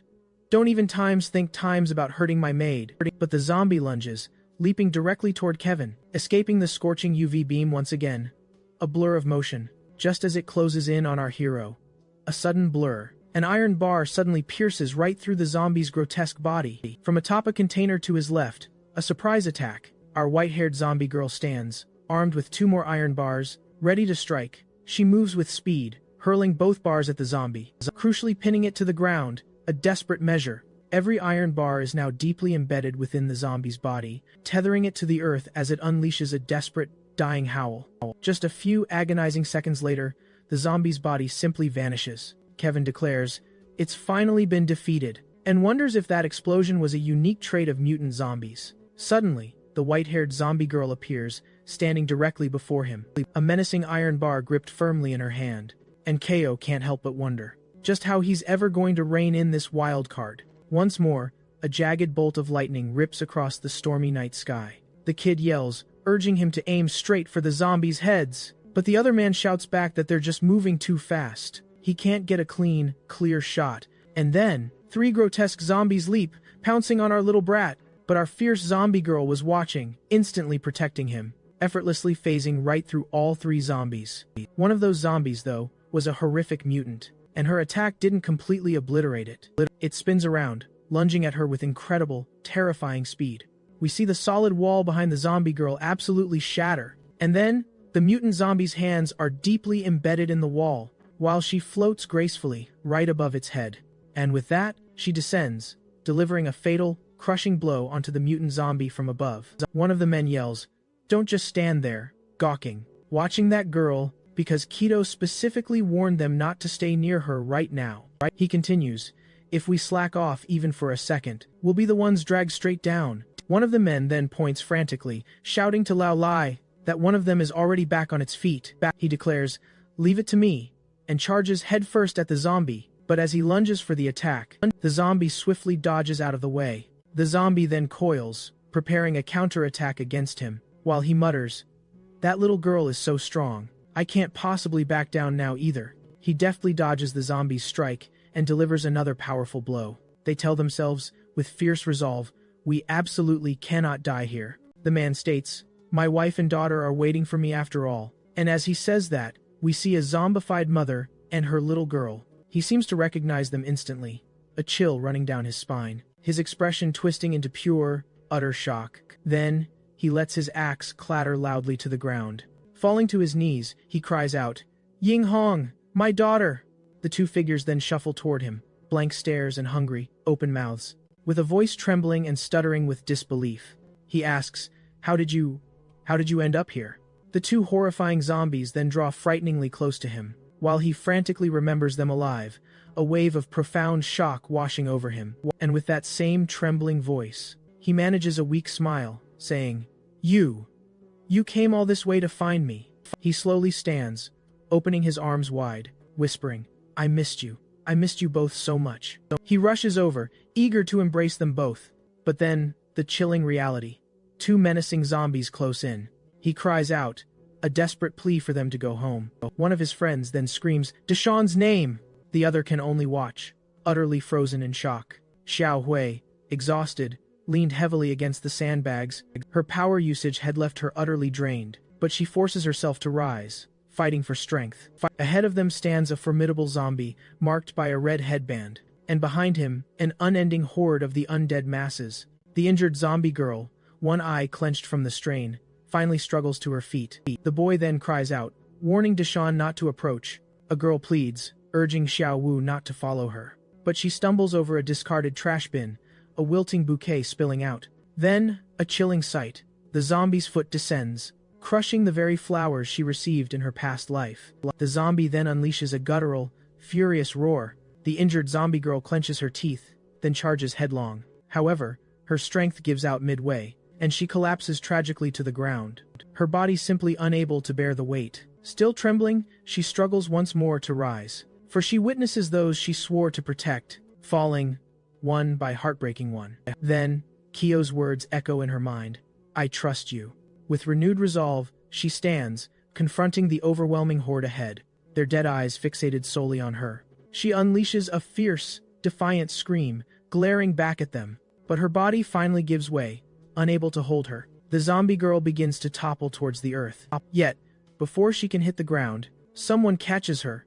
It's her boss, reaching out to save her. He tells her to rest, assuring her he'll handle the rest, and by his side stands the white-haired zombie girl, ready for battle. The girl lies on the ground, tears streaming from her eyes, screaming desperately for a zombie to stay away. Suddenly, the zombie stumbles and crashes to the side, a swift, precise blow to its head. Then we see Kyo, a solemn voice telling Xiao Wu to rest in peace. Meanwhile, across the camp's defenses, a man wonders aloud why Dushan possesses such incredible strength, even as he struggles fiercely against a relentless zombie. The white-haired zombie girl then streaks past them, delivering a powerful blow to the zombie's back. The very zombie Dushan was fighting, Lao Lai stands, jaw dropped and eyes wide, as he finally recognizes the white-haired zombie girl. Kyo then instructs Lao Li to prioritize protecting Xiao Yu and leave the rest to him, with the reinforcements he brought. Still utterly bewildered, he's left wondering, who times this reinforcement, and just who is that white-haired woman? The captain then notes, "Looks like you noticed it too." Watching the chaos unfold, she declares, "Even with so many changes, there's simply no way we could be mistaken. That white-haired zombie is absolutely Yan Jie." The zombie then locks eyes with a target ahead and charges forward. She effortlessly slices the zombie's head clean in half, as if exerting no strength whatsoever. But let's rewind a few hours into the past, shall we? And witness our familiar white-haired zombie standing against the gritty backdrop of a port container. While looking directly at Yangji, Cave urgently explains that the camp she was supervising is facing serious problems, and they desperately need her help. After a few tense seconds with no response, he mutters, "It's not working," thinking he'll need to try another tactic. He then switches gears, attempting to sway her in a new way. He proposes he doesn't mind helping Yang Ji eliminate Meng Di. A few more seconds tick by with no response, and he clenches his teeth, realizing his tactics are times falling flat. She then begins walking toward him, an iron bar gripped in her hand. He frantically looks around, searching for any times way out, believing he might just die right here. The girl attacks with lightning speed, throwing the iron bar straight toward the boy's face, followed by a loud crash. Cao lies stunned on the ground, while a zombie lies next to him, impaled by the iron bar she just threw. The system then informs them that Yanji has agreed to a temporary employee contract with him. The boy, seeing the type of contract she's proposing, realizes she's only willing to help him for the time being. The system also explicitly states that this temporary contract can be revoked at any moment, at the employee's absolute discretion. We then return to the intense camp scene, with our zombie effortlessly eliminating all the other monsters. Cao enthusiastically cheers for her, shouting, "She's amazing!" The system indicates the zombie criticizes him for his good luck shout. Feeling embarrassed, noting he sounds like a wimp when he yells, we see a zombie, a megaphone held up to its mouth. The zombie then begins shouting something into the megaphone and pointing decisively forward, causing all the other zombies to surge in that very direction. Cao then asks the girl if she wants to show off her skills to him. She quickly charges straight at the massive group of zombies. On her way, she snatches a knife from the ground. The system then reveals that the employee, Gandhi, is activating her formidable weapon master skill, The knife she picked up then begins to glow with an intense, pulsing light. Kyo gasps, astonished, exclaiming it was just a tiny dagger. How is she possibly pulling off these incredible feats? And now, we finally witness the stunning outcome. Yenji has single-handedly cleaved every zombie's body in two, all accomplished with nothing more than a simple dagger. The system then chimes in, revealing a key detail. Her unique skill transforms any times object she holds into a deadly weapon, dramatically boosting its range and destructive power.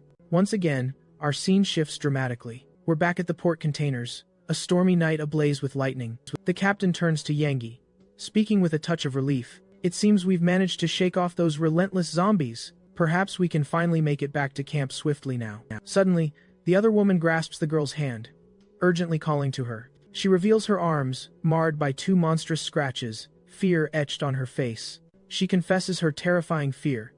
She won't be able to return to camp. The girl, resolute, declares she'll find an axe and sever the arm. She insists, as long as the virus hasn't spread yet, there's still a chance for you. She whispers that she fought that guy for far too long, and now she's clinging to the last vestiges of her strength just to stay conscious for these final moments. She implores the girl, "Don't ever say I died fighting zombies. You are the only times one truly qualified to lead in my absence." Then, in a tender embrace, she whispers, "Lead the rest of the camp bravely. In my name. I beg you, please do this." The captain, however, scoffs, calling her a blatant liar. "You hide every day and cry because of her asterisk. Yet in the end, you always survive." Smiling, she declares fiercely, "Just you wait. After we get through this night, I'll get my revenge." Meanwhile, the chaos continues. The terrifying megaphone zombie bellows a terrifying cry as another relentless horde charges straight towards them. The white-haired zombie instantly braces herself for intense combat. She quickly dispatches one zombie with a well-aimed box. At the same time, she spots a screwdriver and acts with lightning speed. She hurls the screwdriver with precision, sending it piercing through the faces of 3 different zombies simultaneously. Theo stares, utterly dumbfounded. All she used was a screwdriver, and it inflicted utterly absurd, long-range damage. Next, the zombie deftly snatches up a lonely tennis ball. That glowing tennis ball is then launched by the zombie straight into the horde. The tennis ball connects, utterly smashing one zombie's face into oblivion. Kyle's hope of victory is instantly renewed and burning bright, and yet the menacing megaphone zombie continues its relentless shouting, and more terrifying zombies keep pouring in.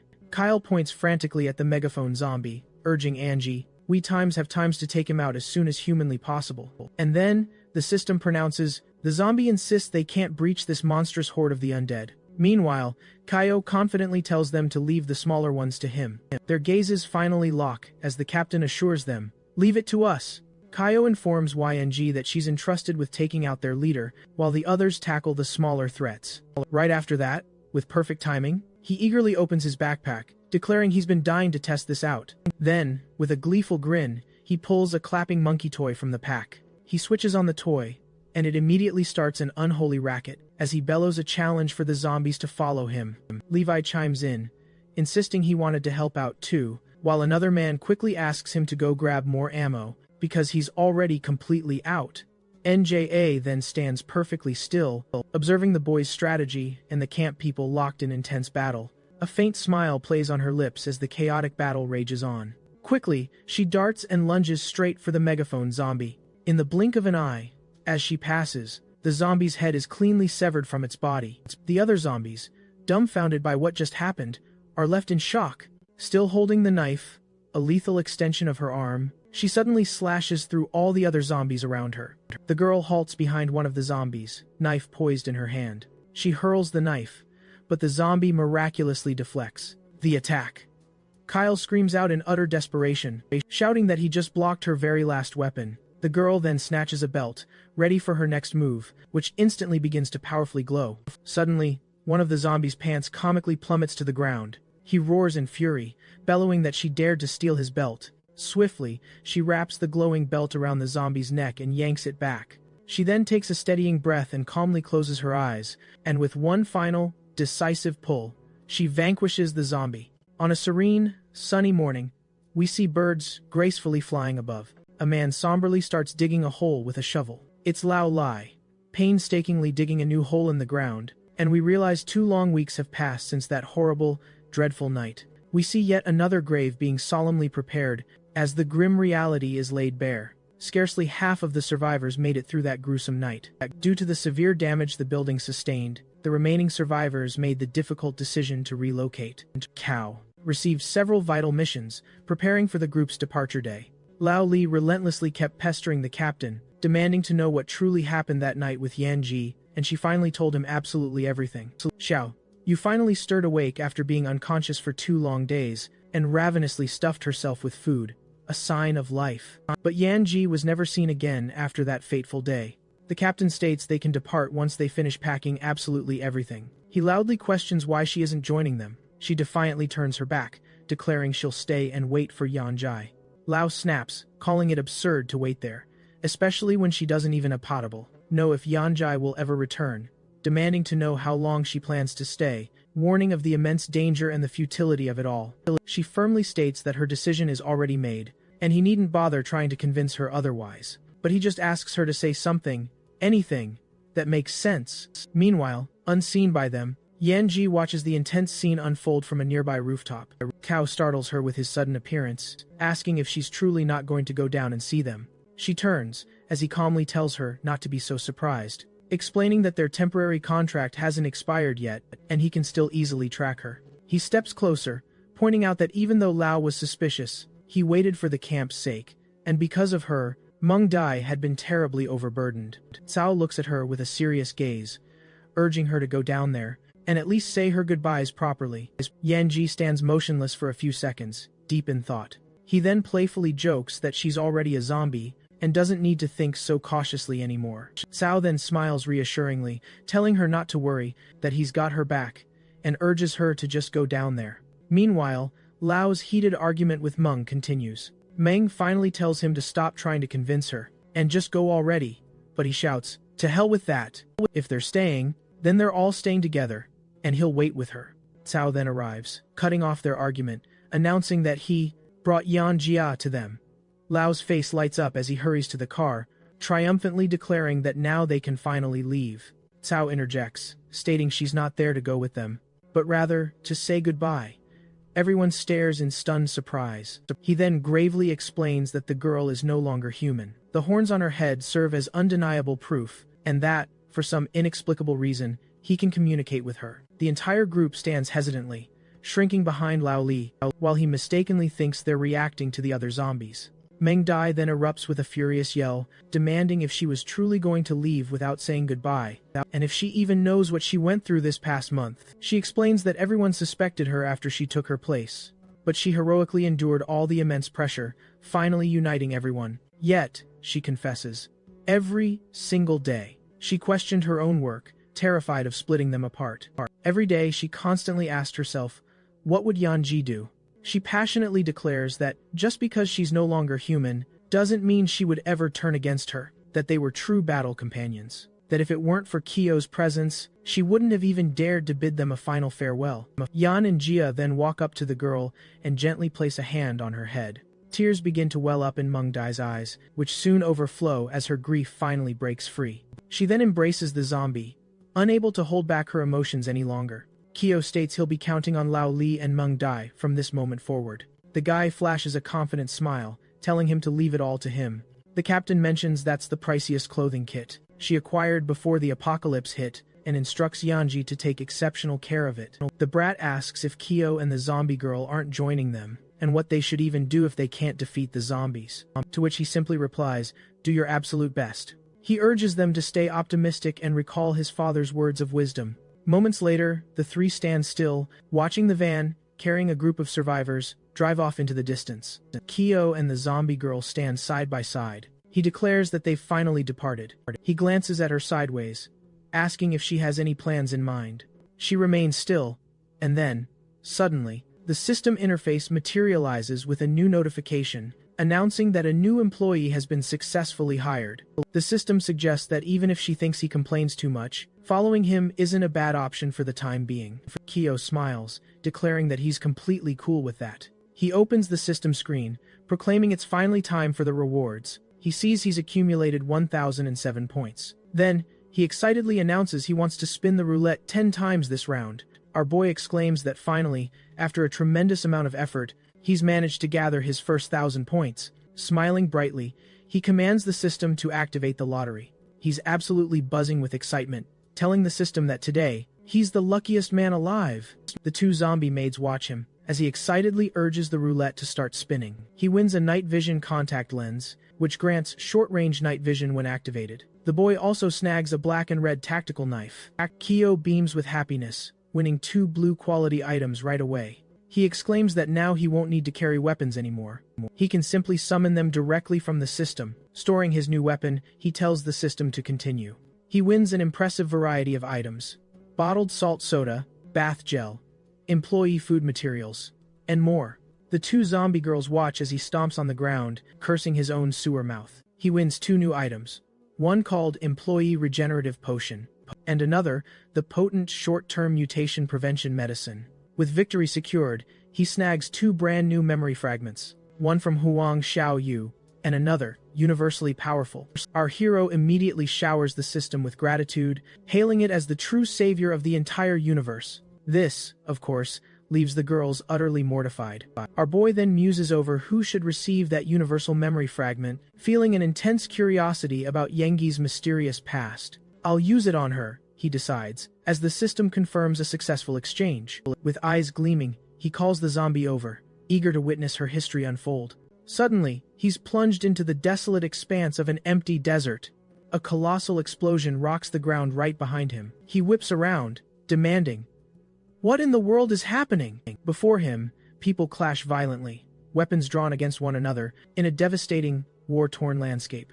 He scans his surroundings, utterly bewildered by this unfamiliar place. A bald man snarls, declaring that it's no longer worth wasting bullets on those meddling peacekeepers. "Just burn them all," he commands, chillingly. Our hero's eyes widen in horror, a terrifying thought dawning. Was the girl a terrorist? Suddenly, a single hand eerily claws its way from a grotesque pile of bodies. The girl, battered and broken, slowly begins to drag herself from the gruesome heap, her gaze darting around in terror. She looks up, desperately pulling herself free, and doesn't cease her arduous crawl for a long, agonizing while, relentlessly pushing herself forward. Moments later, we see a monstrous flamethrower roar to life, igniting. That terrifying flamethrower then proceeds to incinerate the bodies of all those fallen around her, right where the girl had been. Right above, the starry sky, with its bright moon, is choked by smoke and engulfed in fire. A voice cuts through the chaos, questioning, "Perhaps we shouldn't have assembled the peacekeeper team, Snowy Owl, solely to dismantle the nation's terrorist group." The man continues, his voice grim.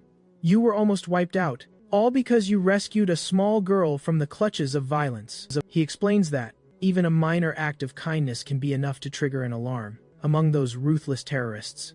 And the cruelest irony? That very little girl ended up becoming a spy. He concludes grimly, "Out of 67 people, only 1 survived. That's how the legendary Snowy Owl group met its end." A flag flutters somberly in the background as the man finally concludes, stating that, thanks to the critical information she provided, the formidable wolf group is now utterly destroyed. He gently lays a bouquet of roses before a solitary grave, declaring that the legacy of the Snowy Owl troops will always be preserved and eternally inherited. The girl beside him stares with an empty, hauntingly emotionless gaze. The man then turns his back to her, stating with resolve that he's capable of this. He continues, announcing, "The organization has prepared a vacation just for you, and provide much-needed psychological support, and that she's welcome to return anytime she wishes." She then passionately pleads with him to revoke this decision, all to preserve the spirit of the Snowy Owl. Intrigued, he simply asks, "Why?" The girl replies, emphasizing that the Snowy Owl cannot be surpassed. She firmly states it will never be truly succeeded because it embodies the memories of every soul laid to rest there. In that very cemetery, we then glimpse a photo of the man she'd spoken with. His name? Tanyo Ye. Next, our story continues. Our girl is then spotted strolling past a vibrant mural, adorned with various photos, one of which prominently features the man she'd just spoken to. Later, she sits all by herself in a cafeteria, quietly eating her lunch. We then see the girl, alone, taking a solitary shower in the communal bathroom. Our girl then departs from the Snowy Owl Lodge, completely alone, In what appears to be an eerily empty facility, Yang Jai enters a room, snaps a salute, and calls out for Captain Chen. She announces her successful retrieval of the report, and that she aided in the complete annihilation of the terrorist group. With tears streaming down her face, she declares the Snowy Owl mission complete. Meanwhile, our mysterious boy silently observes the entire poignant scene. We then see the girl gazing thoughtfully into the hazy horizon. Suddenly, the system pings, notifying our hero of a brand new mission. Piece of cake, he muses, confident it's an easy assignment. The mission briefing instructs him to visit the captain's house. As he quickly checks the address on his map, he confirms the location and directs them to head straight there. But before they can proceed, he notes they'll need a quick outfit change, as Youngji's current attire is far too tattered. We then witness the glorious sun rising over the city's edge, giving us the distinct impression that a significant amount of time has elapsed. He groans, clearly exhausted, muttering about how frustrating this all is. The system indicates they're getting close, yet it fails to pinpoint the exact location of the captain's house. He's left wondering, how am I ever going to find it? Taking a deep, exasperated breath, he pauses, sighing that maybe they're just having bad luck today. And then, a thought finally strikes him. Now's a perfect time to find somewhere to spend the night. No sooner does he utter those words, than he hears the chilling crack of a nearby gunshot. Then, a desperate shout pierces the air, urging everyone to move quickly. We then spot a frantic group of people, with one bespectacled man continuously yelling at them to run even faster. Our hero commands his girls to go stop the incoming zombies, while he rushes off to rescue the imperiled citizens. The girls immediately sprint towards the attacking horde of zombies. Both display incredibly similar, powerful attack patterns. Leaping from above, they land on a zombie with intensely cold stares, with one unleashing a barrage of fierce punches. The other attacks with kicks, both extremely lethal. One of the survivors asks who they belong to and where they came from, and the other replies that he's not really sure, but they're really strong. One of them looks back and says there's still a zombie behind them. Suddenly that zombie is smashed to the ground by our hero, who lands on it with his new sword. The two survivors stare at the scene. The boy smiling asked if they're hurt and if they can stand up. One of the survivors with a trembling mouth says that no, they're not hurt, still smiling. Our hero says they would have been done for if it weren't for their help. The other survivor with glasses asks if he can help them. Our hero, looking doubtful, says it's fine. Suddenly, the system shows he has a new mission with a difficulty rating: to listen to the group and defeat a werewolf. Our hero wonders if it's really a werewolf or just another mutant zombie. The people from the survivor group respond that they don't know, but they've been trapped there for 4 days, all because they looked at it. Cave says now he's interested.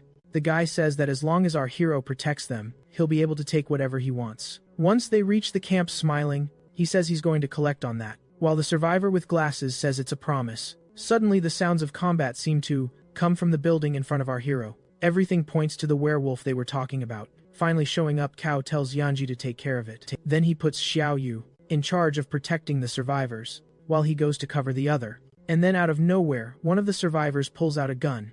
Our hero, confused, looks back.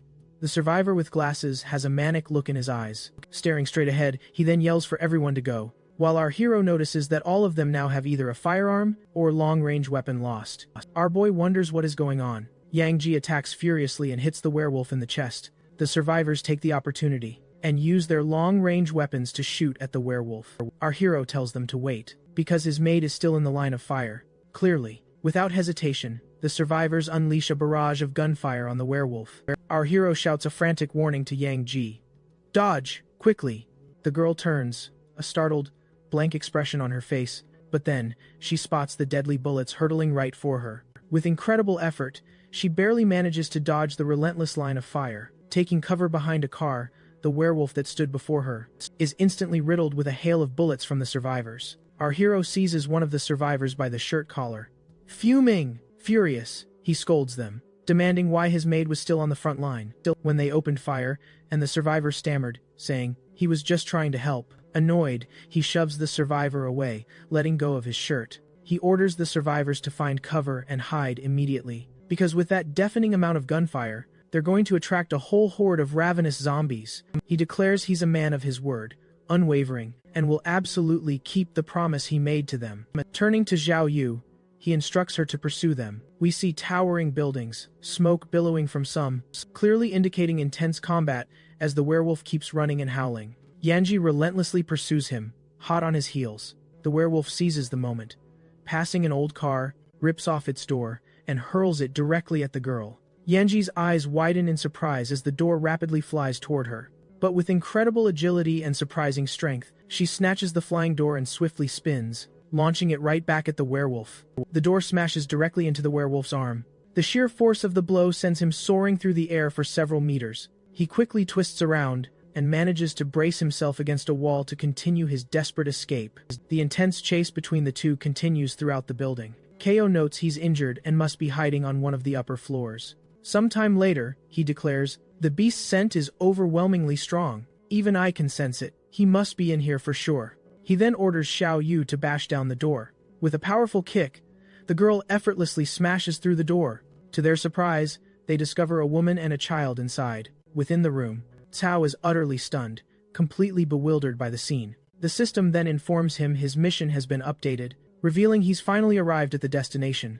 Captain Chen's house! After a moment, our hero asks if the werewolf truly saved her, and the woman affirms, yes. She explains she escaped the camp, and he provided help. She reveals the camp is run by a ruthless gang of bandits who captured her and mercilessly cast aside all the elderly, leaving only women and children behind. They made it crystal clear. This was all just for kicks. The woman presses on, her voice firm, declaring she'd rather be zombie Chow than stay trapped there. So, one fateful night, not long ago, she made her daring escape amidst a raging zombie attack. She recounts how, desperate and in dire straits, caught between ravenous zombies and a ruthless gang of bandits, she encountered the mysterious werewolf. Meanwhile, our hero deftly rounds a corner in the decaying apartment, discovering a certificate of achievement for a hunting dog named Tank. Our hero muses that this very rescue and hunting dog, once adopted by Captain Chen, has now become a zombie. Elsewhere, Yanjie gazes intently at the werewolf in the adjacent room.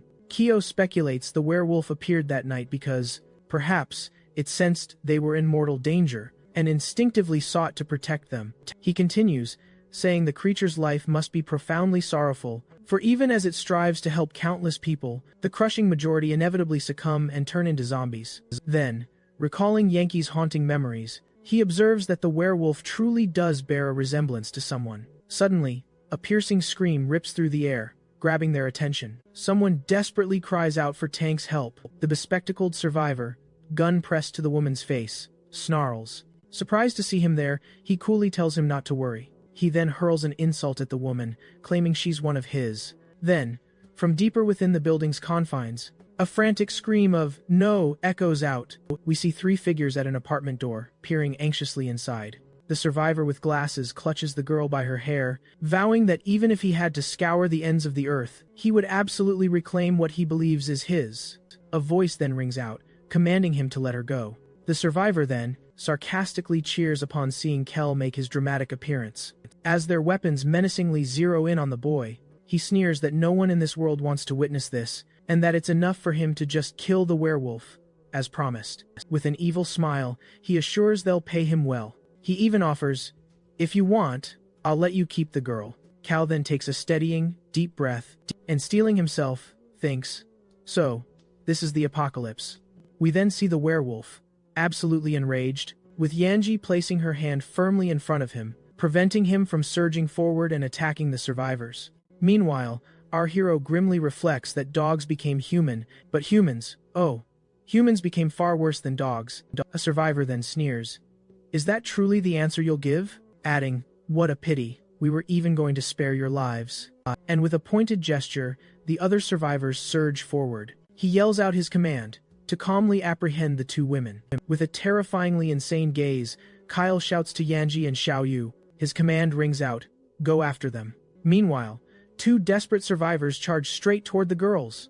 Then, a swift blur streaks past one's head and the other's face, and just as instantly as it materialized, it completely vanished, leaving the men's heads twisted at an impossibly gruesome angle. The very next second, the two women land with chilling grace before the fallen bodies. Then, a blood-curdling scream rips through the air. Two other survivors, stunned by the chilling sound, suddenly realize the girls aren't human, they're zombies, and that Kyle was controlling not just two, but ×2 zombie girls**. They immediately turn and sprint away in utter desperation. The werewolf then lets loose a guttural, low howl, his primal instinct urging him to give chase. But Kyle halts him, asserting that a creature designed for rescue and hunting shouldn't betray its true nature. He insists the hunting should be left to them instead. Meanwhile, another lone survivor is frantically running, muttering frantically that anyone commanding zombies must be insane. He's so lost in panic, he doesn't even notice, until he crashes headfirst into something, tumbling to the ground. Suddenly realizing what he just collided with, he scrambles to his feet and sprints in the opposite direction, as he recognizes Yanji standing menacingly before him. But mere moments after he starts to flee, he spots Xiaoyu, patiently waiting on the other side. The boy screams desperately, trapped with absolutely nowhere to run, as the two terrifying girls slowly close in. His screams intensify as each girl clamps a hand onto his shoulder. The girls, in gruesome unison, decide to tear off a piece of him for themselves. Another survivor still races frantically through the building's hallways. Suddenly, a fleeting blur catches his eye at a hallway corner. He spots a slight opening in the door of an apartment. Desperate, he lunges into it the moment he enters. He then slams the heavy door shut, sealing himself in. The man is frantic, cursing his friend for not handing him a weapon, convinced that his friend must have wanted him dead. Then, a chilling thought strikes him. He closed the door too hard. Maybe times way times too hard. He instantly clamps his hands over his mouth, desperate to stifle even a single breath. As chilling footsteps echo from the hallway just outside, the ominous footsteps are unmistakably drawing closer and closer, while he trembles, eyes fixed on the door. Suddenly, the terrifying footsteps begin to recede, leaving him in an agonizing state of heightened desperation. Unfortunately, the sheer intensity of his desperation was so overwhelming that the poor guy ended up wetting his own pants right there, as he silently wonders if times is finally gone. And just like that, he thinks he's safe. But then, a distinct dripping sound. From his own pants? Turns out, he was so relieved, he just couldn't hold it in. A split second later, a hand violently tears through the wooden door beside him. Peering through the new hole, it's Xiao Yi. Her face an unreadable mask, her gaze fixed, always peering inside. Her eyes lock onto the boy by the door, and a faint, chilling smile flickers across her face. Our bespectacled survivor is still desperately sprinting through the endless corridors. He spins around, aiming his gun wildly down the hallway, and challenges Cao, asking if he has no integrity at all, when he's actively hunting down his own paying client. Our boy fiercely declares that man isn't even worthy of being called human, so he doesn't consider him a person. Plain and simple. The man's eyes widen, a flicker of desperation crossing his face. As he realizes his pistol is now completely out of bullets, without missing a beat, he hurls the empty pistol behind him on the floor. Still running, he justifies his actions, explaining that in this apocalypse, they fight and risk their lives to provide women with food and shelter. He whips around a corner, then sneers, "What's so wrong with using them as toys every now and then? As a twisted form of trade?" But Cao swiftly rounds the corner, hot on the glasses wearing man's heels. He then bursts straight into an apartment, right next to the entrance door. Waiting, another door conceals a survivor, knife in hand, ready to pounce, and sees our boy unknowingly walk right past. Seizing the perfect moment, knowing our hero hasn't seen him, he lunges at him, knife glinting in hand. The knife-wielding survivor attacks, lunging with his blade, yelling and demanding, "Are you trying to send this boy to his grave?" Our boy, with surprising agility, plants his feet right on the man's stomach, and whoosh, knocks the wind clean out of him. Seeing clearly what the man intended to do, the man quickly lunges again, aiming another strike. The knife arcs terrifyingly close to our hero's face. Then, a resounding thud echoes through the room. We see our boy standing firm, while the man is violently flung backward, now sprawled helplessly on his back on the floor. Our hero declares he's not just going to stop him here, but every single other member of the camp, too. Wiping his face with a determined swipe, he reaffirms his chilling promise. He will deal with every single one of them. The survivor barks out a laugh and taunts. That Cao might have two monsters by his side, but the others? They're armed to the teeth with firearms. They're actual psychopaths who escaped from prison.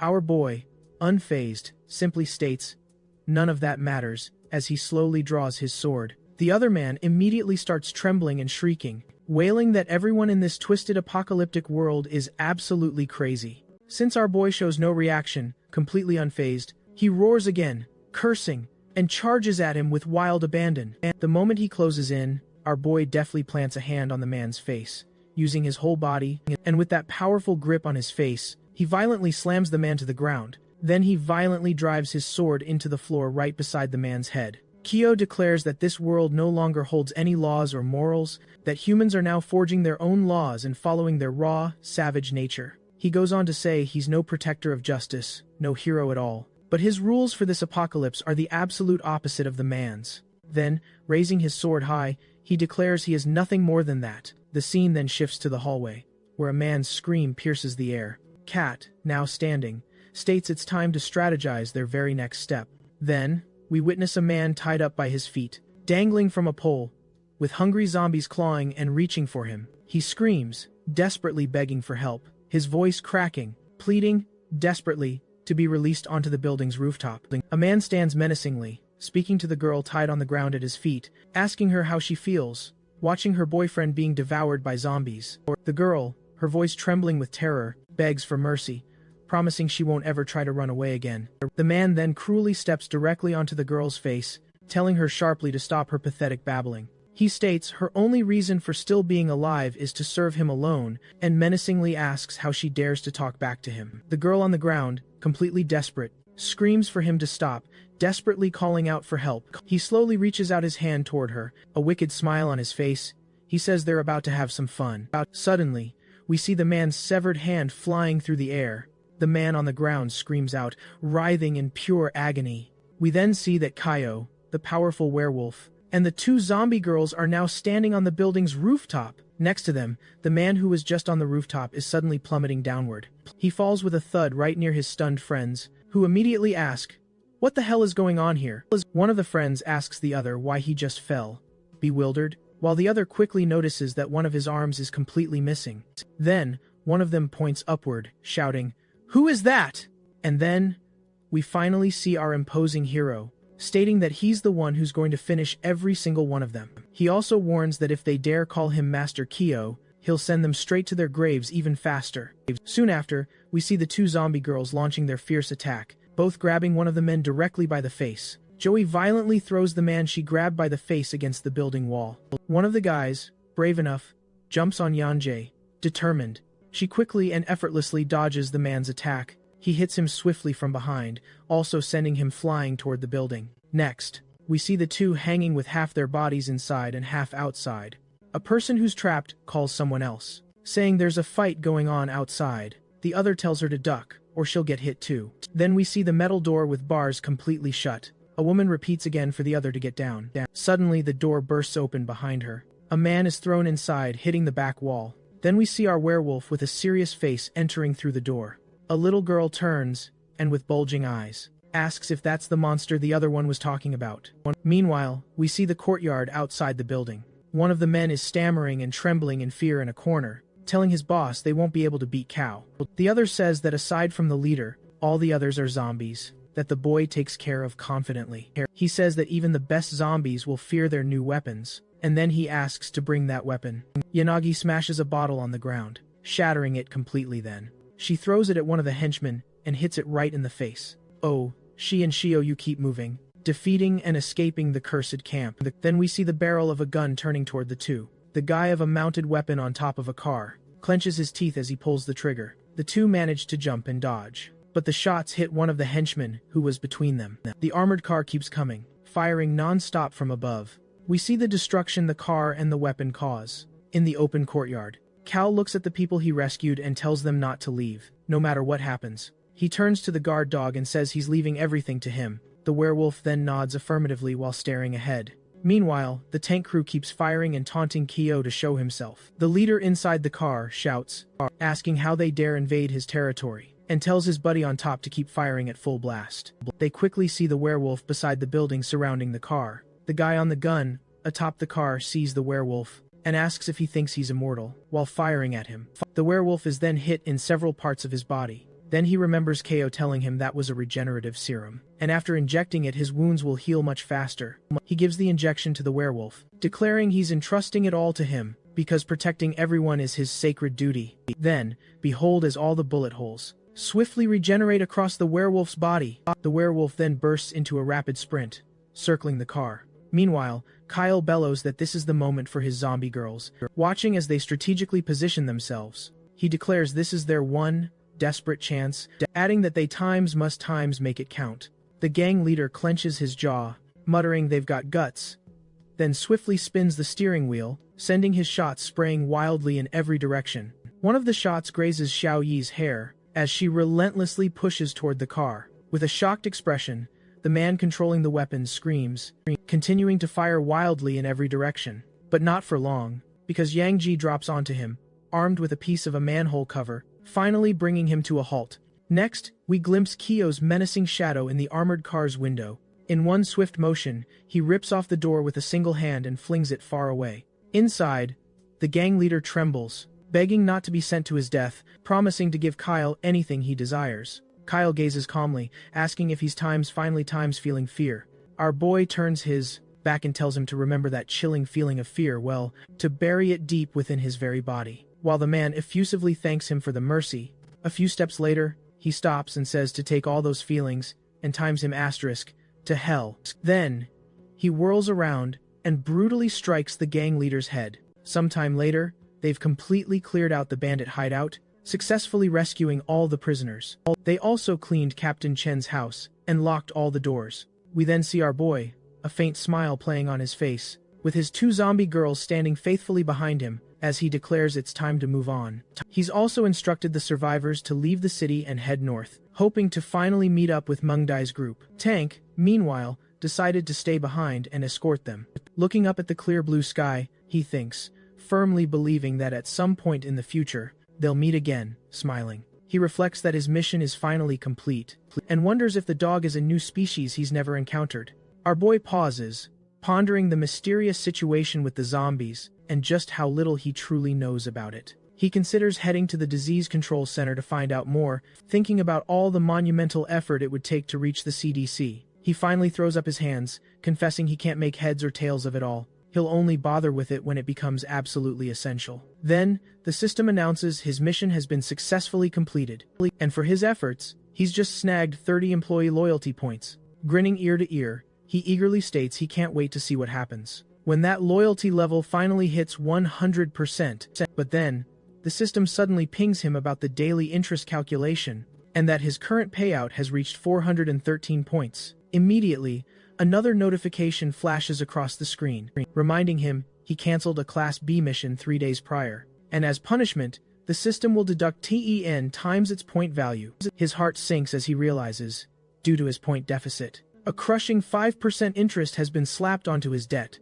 Once more, painful memories he'd rather bury resurface in his mind, like that time at the bank, asking for a loan, only to be outright denied. Frazzled and agitated once more, he tries to shake it off, urging himself to just move on. Meanwhile, the two zombie girls stare at him with utterly bewildered expressions. He then decides to focus on retrieving Shoyu's memory fragment and finally kickstarting a brand new mission.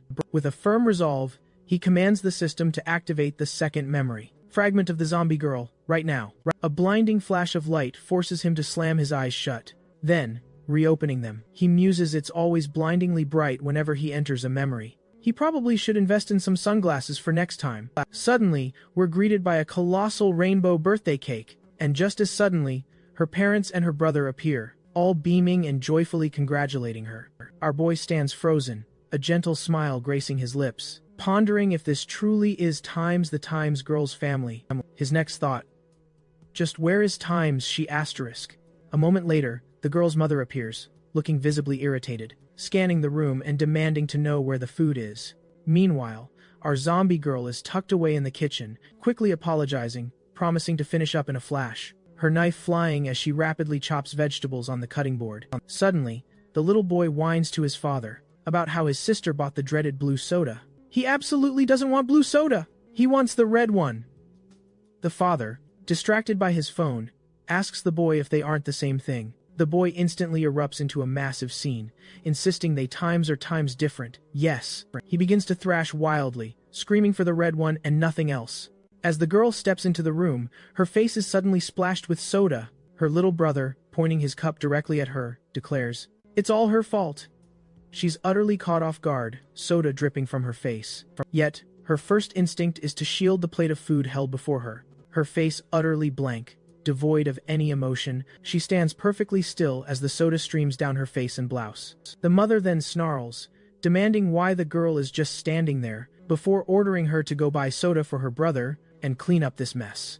Noticing her stillness, the mother sneers, asking if she thinks this is unfair. Your brother got mad because you bought the wrong thing, she states, so you deserve it. Still frozen, staring in disbelief, the girl finally gives up, quietly saying she understands. Then, she turns and storms out of the house, slamming the door shut. Our boy, having witnessed the entire scene unfold, now wears a grave expression. Next, we see snow-kissed streetlights. As we zoom in on a brightly lit 24-hour convenience store, Choi Yu emerges, a small bag clutched in her hand. Inside, just the red soda her brother demanded. In her other hand, the meager change from the purchase. She angrily crushes the coins in her fist, then abruptly spins around, ready to re-enter the store. Once more, we glimpse the falling snow beneath a street lamp. Then, a breathtaking plaza appears, adorned by the snowy night. A match ignites, cutting through the cold, damp air of the night. A tiny candle flickers to life. Xiao Yu kneels before a bench, sighing. It finally lit! We then see a small tart, a single candle bravely standing atop it, as she softly sings happy birthday to herself. Beaming, she leans in, eager to savor her birthday tart.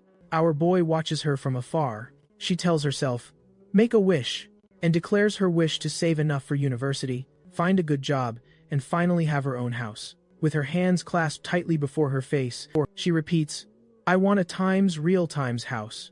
Our boy continues to watch from a distance, his face serious. Then, a few seconds later, she blows out the candle, extinguishing the flame. The system flashes. New mission. Celebrate Choi Yu's birthday. Difficulty D. Our boy then gently places his hand on the zombie girl's head. He muses that even without this mission, he would still make a cake for her. Immediately after, he wonders how his host only got a birthday cake. He declares that even if it's the end of the world, he's going to throw her a proper party. What follows are several lively scenes. Him pushing the girl in a shopping cart, her joyfully stuffing herself with sweets in a store. The girl, clearly too strong for a simple toy, easily striking it and making it explode. With a toffee gum in hand, she's gleefully firing pop shots at cute animals. Donning a funny costume, she dances with a giant inflatable mascot, utterly drooling at the sight of cotton candy before her. Our other zombie friend gave her a fantastic new haircut.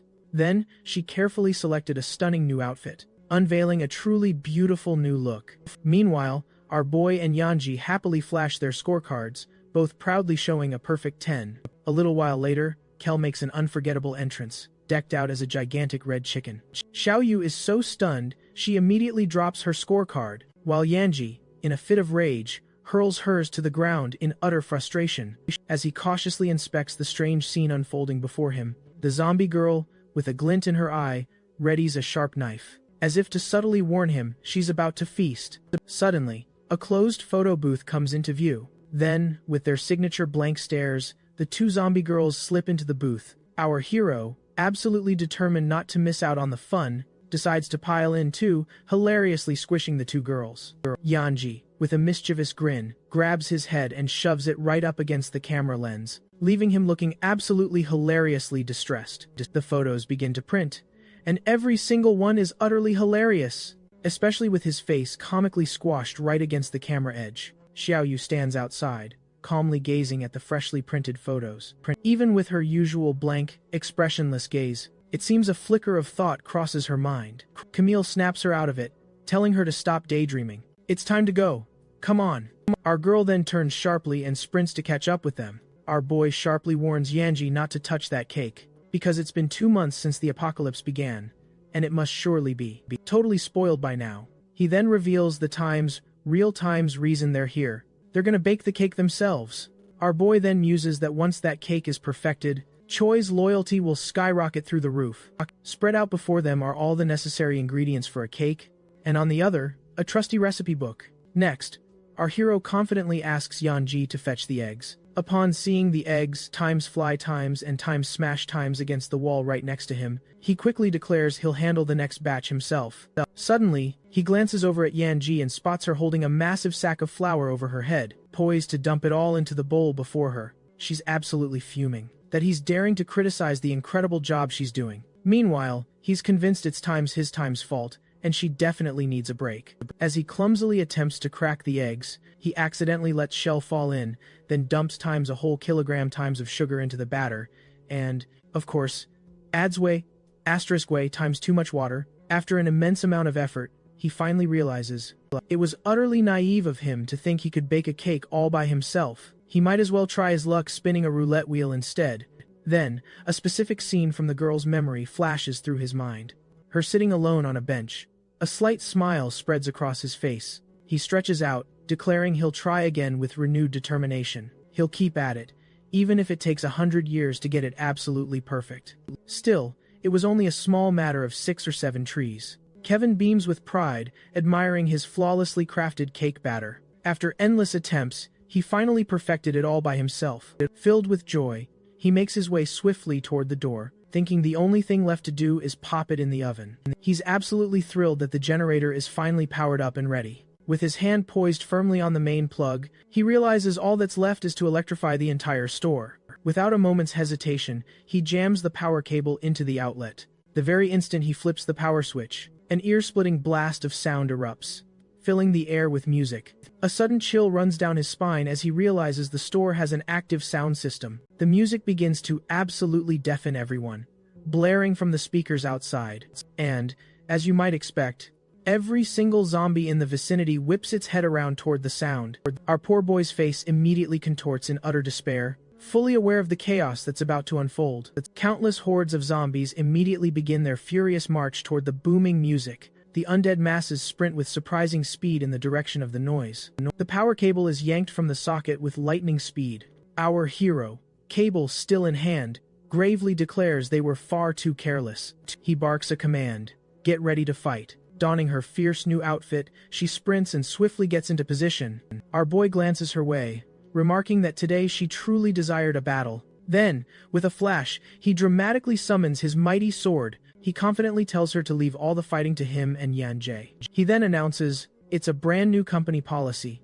Employees now get a well-deserved day off. Specifically, on their birthday. So he instructs the others to handle all the zombies, while he swiftly takes care of closing the door. Angie doesn't waste a second, immediately tackling the encroaching zombies. Kadao sprints desperately toward the door, his heart pounding. He sees countless zombies still relentlessly pouring in their direction. The moment he slams the door shut, the zombie horde crashes violently against it. He grumbles, wondering why they chose today, of all days, to cause such a ruckus. He suddenly notices Yongi wielding a utensil she absolutely shouldn't be using. She's using it as a weapon to fight off the zombies. He screams at her, reminding her it was meant for the cake, not for combat. Don't use it on them, she retorts, then glances at the counter. She snatches another tool, but our hero quickly warns that times one isn't a weapon either. Leave it on the counter, he insists. Suddenly, the system announces it has detected and stopped an employee, because she clearly showed the intention of attacking her very own boss. He protests loudly, exclaiming he toiled on that item for countless hours. Yet, with an absolutely stone-cold expression on her face, she begins to hurl plates and cutlery as deadly projectiles. And just like that, she absolutely decimates every single zombie with her incredible plates. Meanwhile, Ko takes a beat, thinking that merely baking a cake is just too boring. Moments later, a brilliant idea sparks in his mind. He then instructs TNG to take Xiaoyu to the top floor, and promising he'll meet them there in no time. The girl gives a wave and takes the other's hand, but before she ascends, our hero calls out to Xiaoyu, telling her that upon reaching the top, she should close her eyes and simply wait for him. Then, the two bros bolt toward the building's pinnacle. Suddenly, cars screech to a halt as a giant truck blocks the middle of the street, Ko exclaiming he's devised a truly brilliant strategy. A short while later, we see him smiling, declaring the cake is ready and everything is perfectly prepared. The system promptly reveals Yanji's status window, revealing he's activated collaborative work mode with her.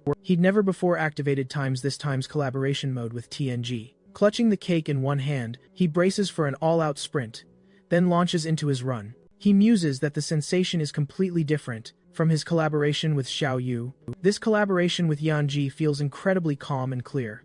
Gazing at the overwhelming number of zombies before him, he declares, I can do this. He ruthlessly stomps on the faces of zombies, all while holding the cake in his other hand, proclaiming that no one will stop him from delivering that cake. Right after, he roars even louder that absolutely no one will stop her from eating her cake. Expertly dodging a zombie attack, he vows that no one will force her to wait any longer. With a flourish, he hurls the cake into the air and unleashes his sword, striking down countless zombies before it can fall back, and in the very next second, he deftly snatches the cake, perfectly balancing it in his hand once more. High atop the building, Yanji bravely continues battling countless zombies. Alone, Xiao Yu stands secluded in a corner, simply watching the fight. With her blank gaze, she then follows her boss's order and softly closes her eyes. Ko thinks that even if he regrets using all that fuel, making his employee happy is far more important. Indeed, he's lit several candles, connected to a trail of gasoline. Then, he flings a lit birthday candle backward. He then bellows for Xiao Yu to open her eyes. Still, with her eyes tightly closed in concentration, she begins to slowly open them. At this precise moment, as the candle soars, hurtling towards that gasoline puddle, the fuse ignites the instant that fiery kiss meets the fuel. A colossal explosion erupts, painting the night. Suddenly, the entire street blazes to life. A stunning spectacle. Fireworks burst forth, showering sparks in every direction. Then, with a joyful grin and a triumphant shout, Kyo declares, "This is my special gift just for you. Behold, limited edition, Apocalypse birthday fireworks." The girl, eyes wide with utter disbelief, stands mesmerized, watching the vibrant, colorful display. Yanji, still clutching a zombie, can't tear her eyes away either. Hao then dashes over, proudly presenting the cake to Xiao Yu, remarking, "The frosting spread beautifully, don't you think?" As he holds up the delectable treat for her to see, he vows to always bake her a birthday cake, every single year, for as long as he lives, then urges her to make a wish. The girl, who'd been so serious, suddenly demands, "Smile!" Our hero then starts to serenade the girl with happy birthday. Just as the candle flames flicker and die out, the system reveals that Xiao Yu secretly thought the cake tasted a bit odd, but, being kind, she wisely keeps her thoughts to herself. Amidst a sweeping panorama of a city scarred by multiple combat zones, we learn that Suni Shore has undergone significant development recently, thriving, especially thanks to its high-class industries. This boom in economic growth meant that the old city was transformed into bustling residential areas, while all its industry relocated to the gleaming new city. However, the city's basic resources are merely scraps. The meager remains after the devastating outbreak. Thus, our hero makes a crucial decision: to head to the old city. We're given a thrilling recap of his adventures so far. A month and a half have flown by, and he's already completed an impressive 89 out of 100 missions. Behind our hero, a small boy's voice calls out to him. The boy then asks about the bridge's condition. We learn his name is Hoyan, and that Kyo encountered him near the river just days ago. Our young informant shares further news. The bridge is completely broken, making it impassable. Not even a sturdy rope would allow them to cross. We then cut to Hoyan's group, at their temporary hideout. This man is the shrewd leader of Hoyan's group. Our hero has been keeping a close eye on him since their first meeting. The leader expresses his gratitude for the vital information, and Hoyan eagerly asks if they've uncovered anything new. Another man present announces, "I found a boat by the river." Kyo, surprised, questions, "A boat? Is it not broken?" The man reveals, "It's a cruise ship, and its engine appears completely undamaged. But oh no, it's completely out of fuel." He declares they need to find some as soon as possible. And with base resources dwindling, they'll only last another 2 or 3 days. The leader grins, asking if Ko, Mr. Strong and Capable, can handle that for them, since he and his lovely helpers are just times powerful. After all, the rest of them would just get in the way. Our boy retorts, seeing right through the leader's flimsy excuse, that he just wants to conserve energy, to get the people to the boat safely. Between them, he could just be direct about it. Smiling, the leader responds, "Our hero is times refreshingly straightforward." He adds that once he snags his reward, things won't be so bad. Turning to leave, Ko orders him to keep bringing resources to the boat, which will probably be finished before nightfall. As he passes by the zombie girls, he calls out that they're heading out. Foyan watches the entire scene from a distance with a truly curious look. Right after, he calls for our hero to wait, exclaiming that he's coming along too. Our hero, with a distinctly bored expression, internally muses that the longer he spends in this apocalypse, the more utterly irritating human beings get. Sometime later, we find a gas station absolutely crawling with zombies. We then see Xiao Yu, her fist blazing with crimson energy, rushing in to annihilate the hordes.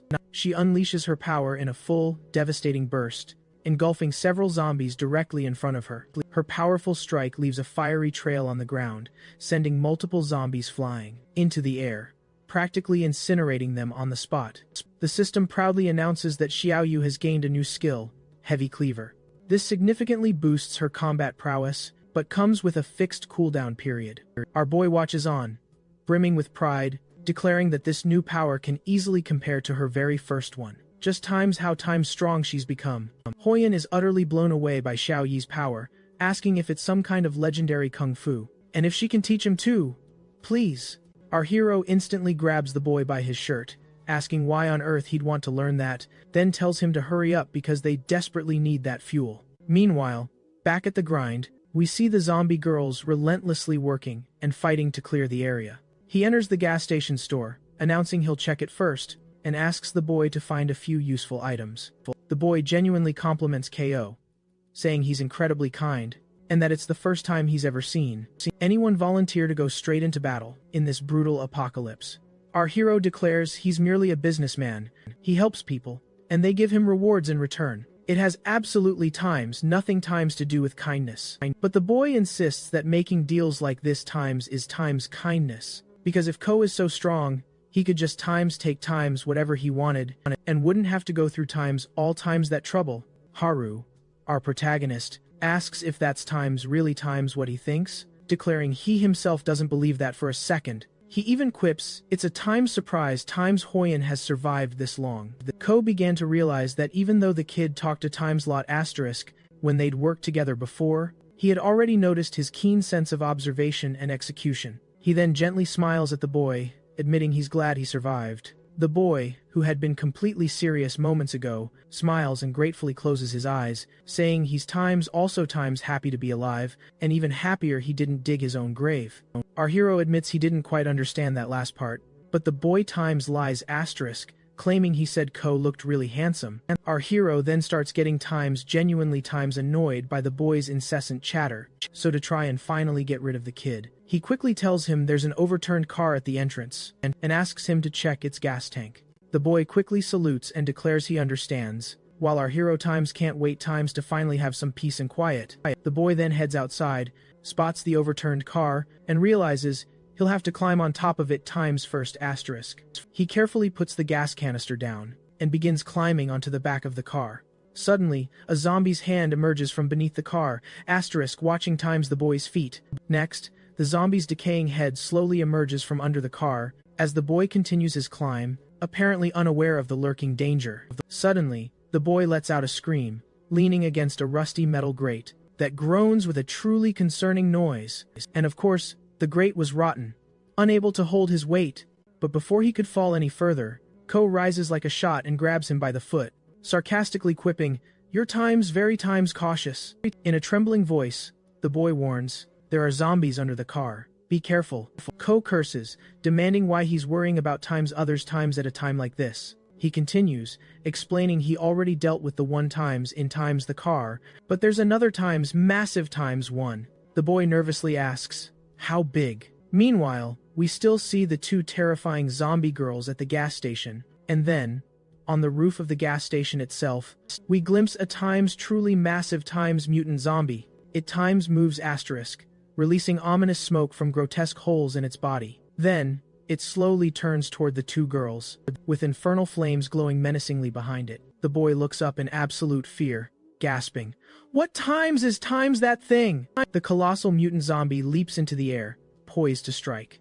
Its monstrous fist crackles with raw power, unleashing a massive explosion directly at them. Xiaoyu nimbly evades the fiery blast aimed straight for her, but in the very next instant, she realizes the mutant zombie is already upon her, its fist glowing ominously once more. It unleashes another explosion from its hand, forcing her to dodge yet again. But this time, the blast hurtles directly towards the gas pumps. Kao panics, his eyes widening as he sees the explosion targeting the pump. He immediately snatches the boy and leaps, desperate to escape the incoming fiery wave. The energy impacts the gas pump, triggering a colossal explosion. A few tense seconds later, Cal anxiously asks if the boy is okay, to which the boy stammers a shaken yes. Desperate, he turns to our hero, asking what they're possibly going to do now. Because this zombie seems overwhelmingly powerful, our protagonist nods in agreement, stating they truly cannot continue like this. He then stands, telling Quentin to leave first. Seeing the boy's concern, he assures him it's fine, and that if the boy stays, he'll only be a distraction. The boy understands, though reluctantly. He'll leave with the fuel they salvaged and prepare everything. As he leaves, he calls out, promising to wait for our hero. Then, sword in hand, Cal takes a deep breath and prepares himself. Next, he leaps headfirst into the fray.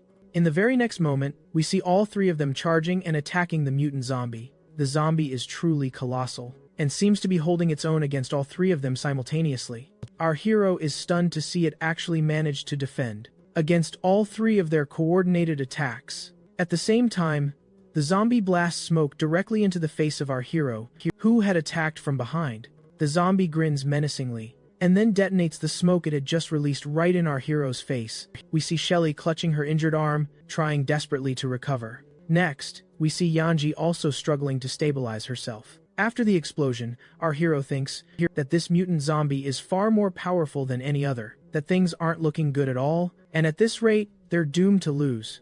Staring at the monstrous foe, he then thinks that, at the very least, he needs to take one of its arms. Meanwhile, back at the camp, we see the boat docked calmly. Someone quickly informs the leader. The fuel's already loaded onto the boat, and the signal's been sent, letting the camp know. Hoin beams, exclaiming, "That's fantastic! Now, all we need is for everyone to board the boat, and for Kyo to finish off that monstrous mutant zombie." The gang leader then wonders, what mutant zombie next? From the deck of the boat, they gaze toward the coast, where thick smoke billows into the sky. Zooming in closer, we see Kyo and his group, frantically fleeing from the mutant zombie. Hoya grins, telling the leader, our protagonist is making his grand entrance. The leader then glances thoughtfully to the side, lost in thought once more. We cut back to our hero's group, still desperately outrunning the mutant zombie. The mutant zombie is notably missing an arm, but then, it swiftly snatches a regular zombie with its remaining hand. It shoves the unfortunate zombie right where its missing limb used to be, and the regular zombie horrifically begins to merge with it, regenerating its lost arm in a grotesque display. Our hero wonders, is it the kind that fuses with other zombies? He quickly muses, at least it's good there aren't times many zombies blocking their path. Right after that thought, he reminds himself they just need to reach the boat, and then he finally stops to gaze out at the vast, open sea. There it is, the boat, a speck in the distance. He exhales sharply, a trembling voice whispering, they really left us. The system proudly displays the rank B mission. Escort the commissioner to the boat. Mission accomplished. Our hero stands silent for a moment, deep in contemplation. Then, he calls out to the two zombie girls, ordering them to execute Tactic C. He yells, a string of curses escaping his lips, drawing the mutant zombie's full attention. Man and monster lock gazes, a tense standoff. The zombie, finally losing patience, leaps to pounce on our hero. Yanji spots her opening and hurls something directly at the colossal zombie. She lands a perfect hit, square in the giant's chest. Simultaneously, Xiao Yu descends from above, her powerful kick prepped and aimed. The monster, surprisingly, manages to block the attack with its arm.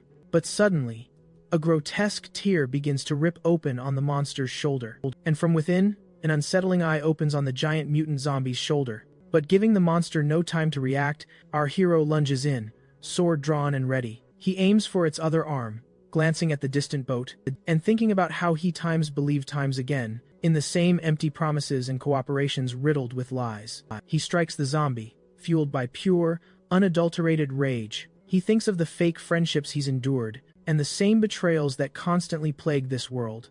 After finally defeating the monstrous foe, he finishes by simply stating he's tired of it all. Suddenly, a chilling sound erupts right behind him, forcing him to whip his head around, only to be met with a monstrous horde of zombies charging straight at them. But wait, it's not just the undead causing this chaos. Desperate survivors are sprinting, panic etched on their faces, screaming that the boat sailed away, leaving them utterly stranded. Now, doom closes in, with absolutely nowhere left to hide, as they frantically flee from the ravenous monsters, all while screaming and begging Ko to somehow save them. Then, a horrific moment, as one of the men is finally caught by a zombie, still crying out his name, as Ko watches with a chillingly cold look.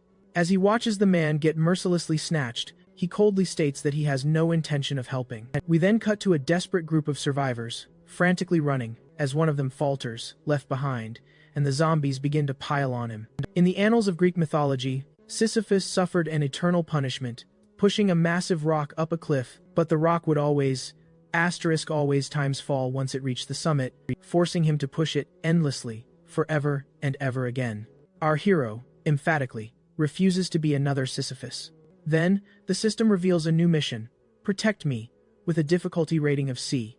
A mission simply titled, Protect Me Next appears. He's then swarmed by countless system windows, all displaying the same urgent mission. Our hero stops, his mind racing. If he saves them times this time asterisk, what will happen the very times next times time? Perhaps their food will simply run out. Or maybe they'll fall sick, or even face betrayal. The rock, he realizes, will simply never reach the top of the mountain. Suddenly, the girl is completely surrounded, desperately calling out for someone, begging anyone, anyone times for help, her screams growing louder and louder. But then, our hero leaps into the fray, his sword flashing, attacking the two hideous zombies that were getting terrifyingly close. Sheik, huddled low, eyes tightly closed and having already given up hope, cautiously decides to open just one eye, to see what had happened. And then, she sees him, our hero, standing right in front of her, his eyes utterly expressionless.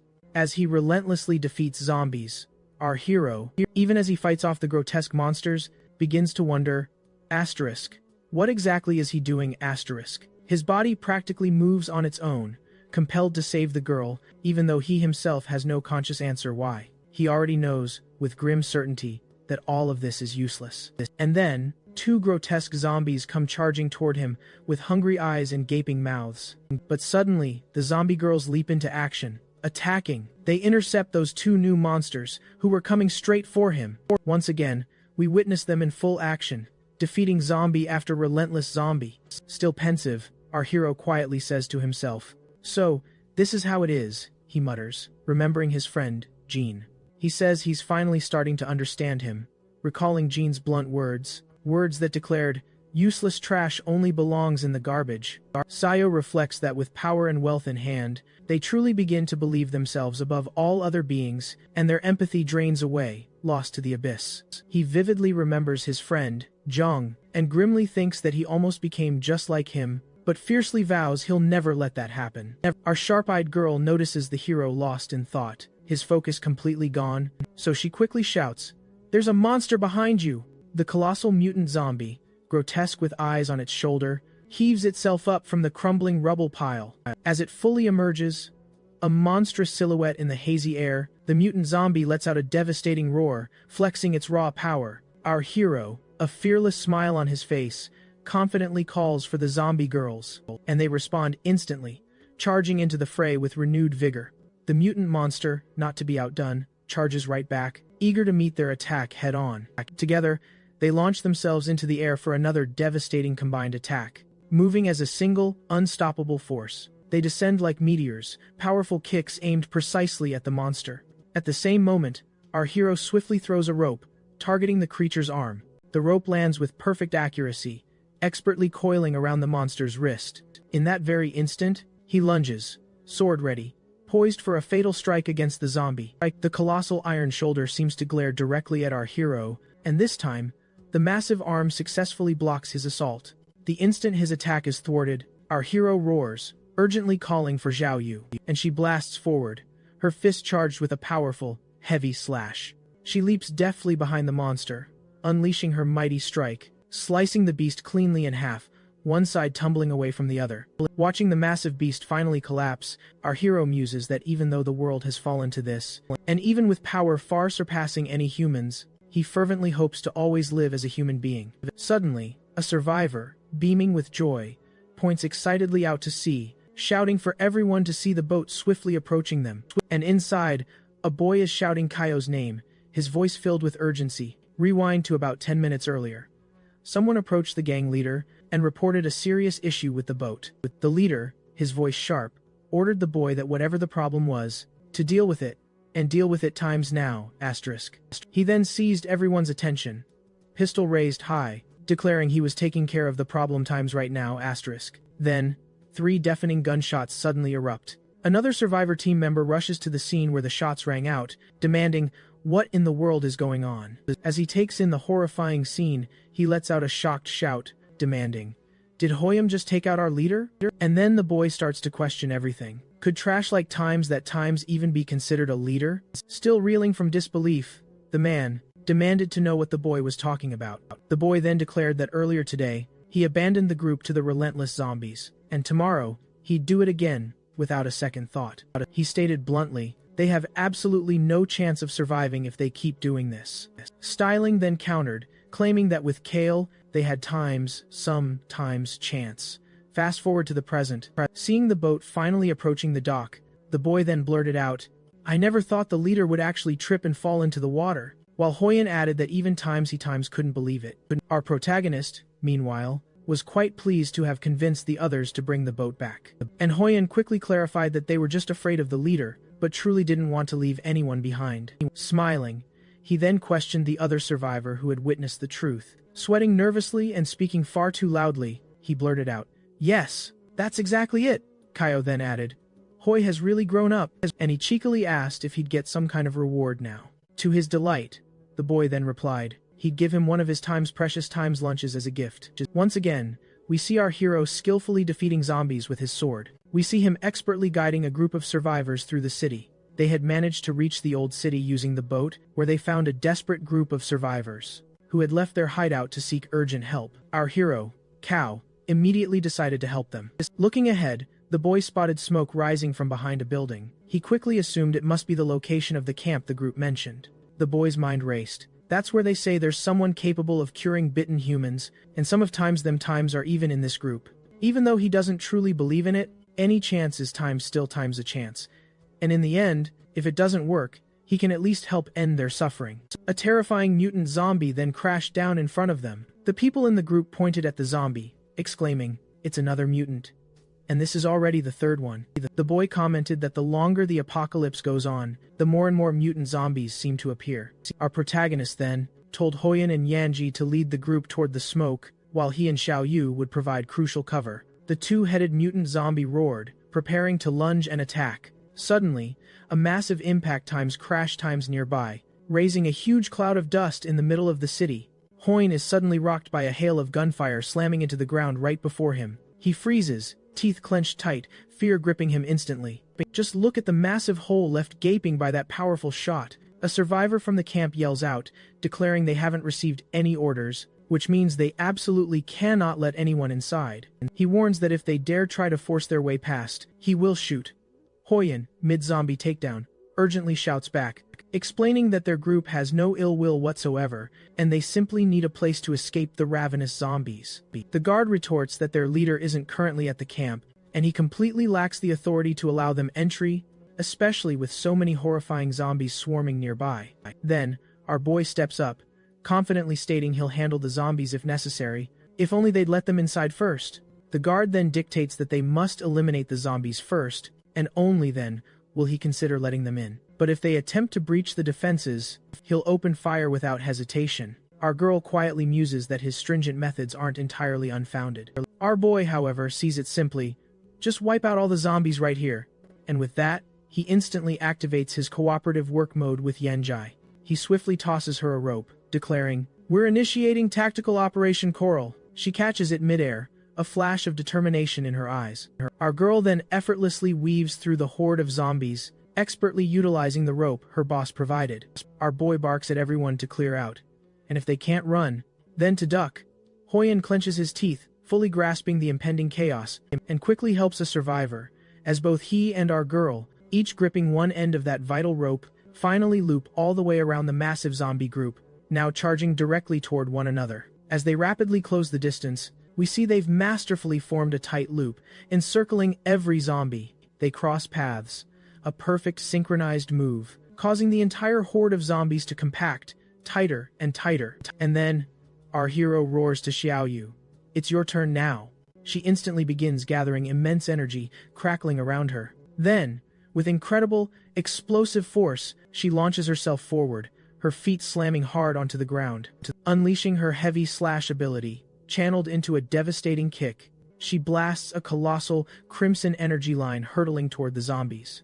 The formidable energy line, unleashed by her powerful kick, slams perfectly across the heads of the zombies trapped within the coral. When the dust finally settles, our hero sees every single zombie lying motionless on the ground. But looking back, he sees even more zombies relentlessly bearing down on them. He immediately prepares for the next wave, warning everyone that countless more zombies are still on their way. Our boy then keenly observes that the two girls have been fighting non-stop since they crossed the river, and must be very tired, but there's nothing they can do. The zombies keep approaching in absurd numbers. Our hero faces them with his sword in hand. Suddenly a different monster jumps from behind him, and lands with a massive crash in a huge hole in the ground.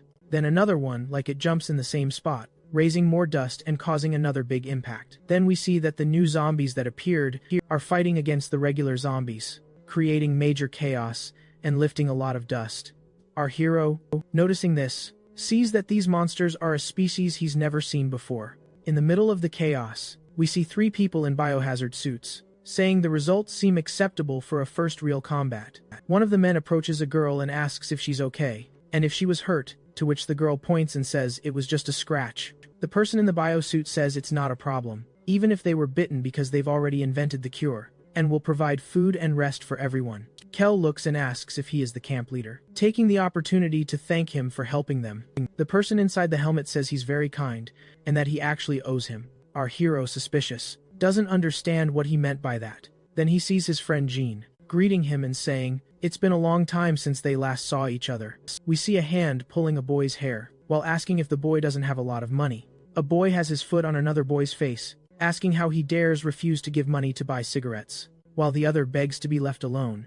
Then the blonde guy says they're beating the boy, not because of the money but because of his attitude, while the other continues to apologize. The blonde boy says he doesn't care if it's going to happen again or not. He just wants to have fun right now. The boy on the floor then starts peeing on the blonde guy's knees. As soon as he realizes what's happening, the blonde guy gets pissed off, saying that it was disgusting. Then we see another boy finishing relieving himself. Our boy, 17 years old, tells the blonde guy it's over. To leave him alone, the blondie says it's not over at all. Screaming that the other guy dared to pee on him, he vows to drag him straight to hell. But before he can even take another step, the bathroom door slams shut right in his face. And just then, another student nonchalantly strolls out of a stall. Cal hears the distinct sound of a flush, and instantly glares at the guy who just emerged from the stall.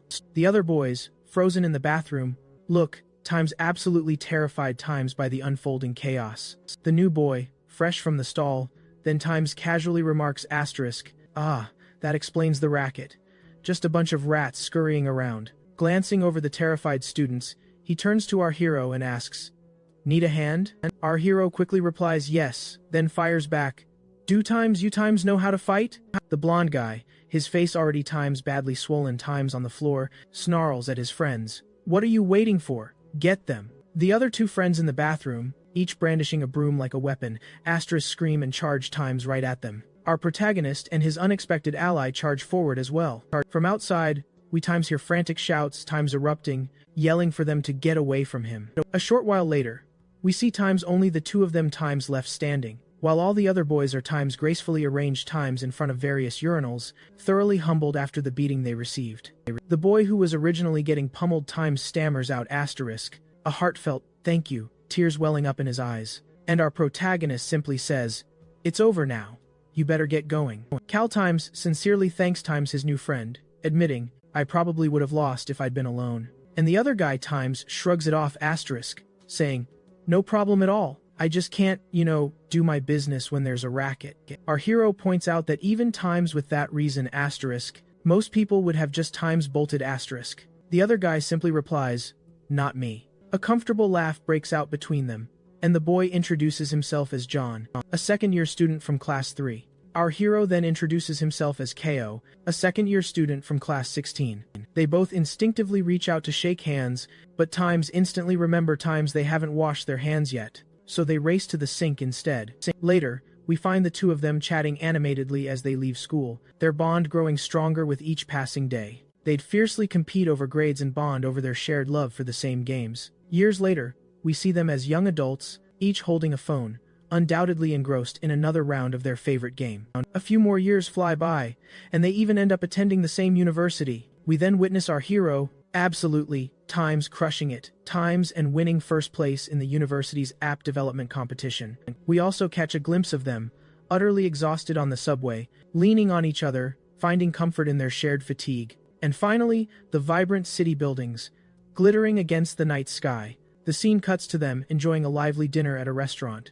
Our hero, mouth brimming with food, proudly declares his theoretical biology app is absolutely flawless. He blames the entire mess on the competition's underhanded tactics. But now that the dust has settled, he'll have to overhaul it once more. John, equally stuffing his face, casually asks if Kaio wasn't planning on starting his own company. Kaio confirms that was indeed the plan, but personal matters at home have taken a turn for the worse. He fears he wouldn't have enough funds to cover his mother's critical illness if he were to launch a new venture right now. He then turns the tables on John, inquiring about his progress in taking over his father's company. John quickly replies, "Not anymore," and questions Kaio, especially since Kaio was always exceptional at managing people. John then takes a thoughtful pause, considering his words, before declaring, "Kaio's app idea is incredibly brilliant and absolutely worth investing in." He boldly proposes that the two of them launch a company together. One could focus on developing the groundbreaking product, while the other expertly manages all administration. John confidently asserts he'll be the one tackling the administrative side. Kaio exclaims, overjoyed, that they'll be partners once more. His friend enthusiastically adds, they'll storm their way into the top 500. They then dramatically clink their beer mugs together, celebrating their exhilarating new venture. He recounts how they successfully formed a team and truly revolutionized an app. They attracted a flurry of investors. And not only that, they even secured a partnership with a rather colossal company. The scene abruptly shifts to Kaio, halted by a stern security guard as he confronts Jong, desperately asking if their friendship was ever real. Jong remains stubbornly turned away from him, silent for a tense, drawn-out moment. Finally, he utters that Kaio is like a radiant sun, illuminating everyone around him, making them all stronger in his light. Then, dramatically turning his gaze towards Kaio, he continues, noting that his friend is always brimming with positivity, and never, ever gives up. He expresses a malicious curiosity to witness what fate awaits Kaio this time. With a chilling, malicious gaze fixed on his friend, he challenges, "Will you truly be able to rise again?" Our hero, now brought to his knees, watches helplessly as his friend and his assistant coldly walk away, leaving him utterly isolated as the group finally reaches their base. Dong takes off his helmet and dispatches their rear. A flurry of people immediately cheer and come rushing forward, frantically asking if they're injured and if Jong has truly returned at last. A young girl tearfully approaches him, her voice trembling, lamenting that the insolent little boy called her utterly useless. She fears it's only a matter of time before he cruelly casts her aside. With a warm smile, he questions why he'd ever discard them, explaining that once they're grown, this camp will thrive because of them, so they absolutely must find peace and cease their quarrels. Our hero remembers his friend's chilling, malicious gaze, the one that sneered, "Trash deserves to stay in the trash." As he processes this unfolding scene, an elderly woman timidly asks if those like her, unable to work, might also be allowed to stay. He firmly states he'd never kick her out. Then, roaring a powerful declaration to everyone present, he announces they have brand new colleagues joining their ranks. Get ready to prepare food and water. Our protagonist remains frozen, rooted to the spot, utterly stunned by the whirlwind of events unfolding before him. Hegan recalls the painful image of his friend turning his back, followed by the secretary's cold command for him to disappear. Our hero then angrily turns away, realizing his ex-friend is nothing but a tangled web of lies. Irritated, he calls out to Yanji and Xiaoyu, declaring they are leaving. As he strides purposefully toward the door, two distinct notification beeps suddenly chime. The system dramatically informs him of a brand new mission. He must stay at the camp and await activation. The system then, rather times gently, informs him he absolutely cannot refuse this mission, or he'll be forcibly dragged away in approximately 30 seconds. Shocked to his core, he wonders what in the world is happening. He asks himself, bewildered, what exactly transpired, and why the system suddenly generated this mission, and why is the punishment so much more severe than usual. Then he ponders one final, crucial question.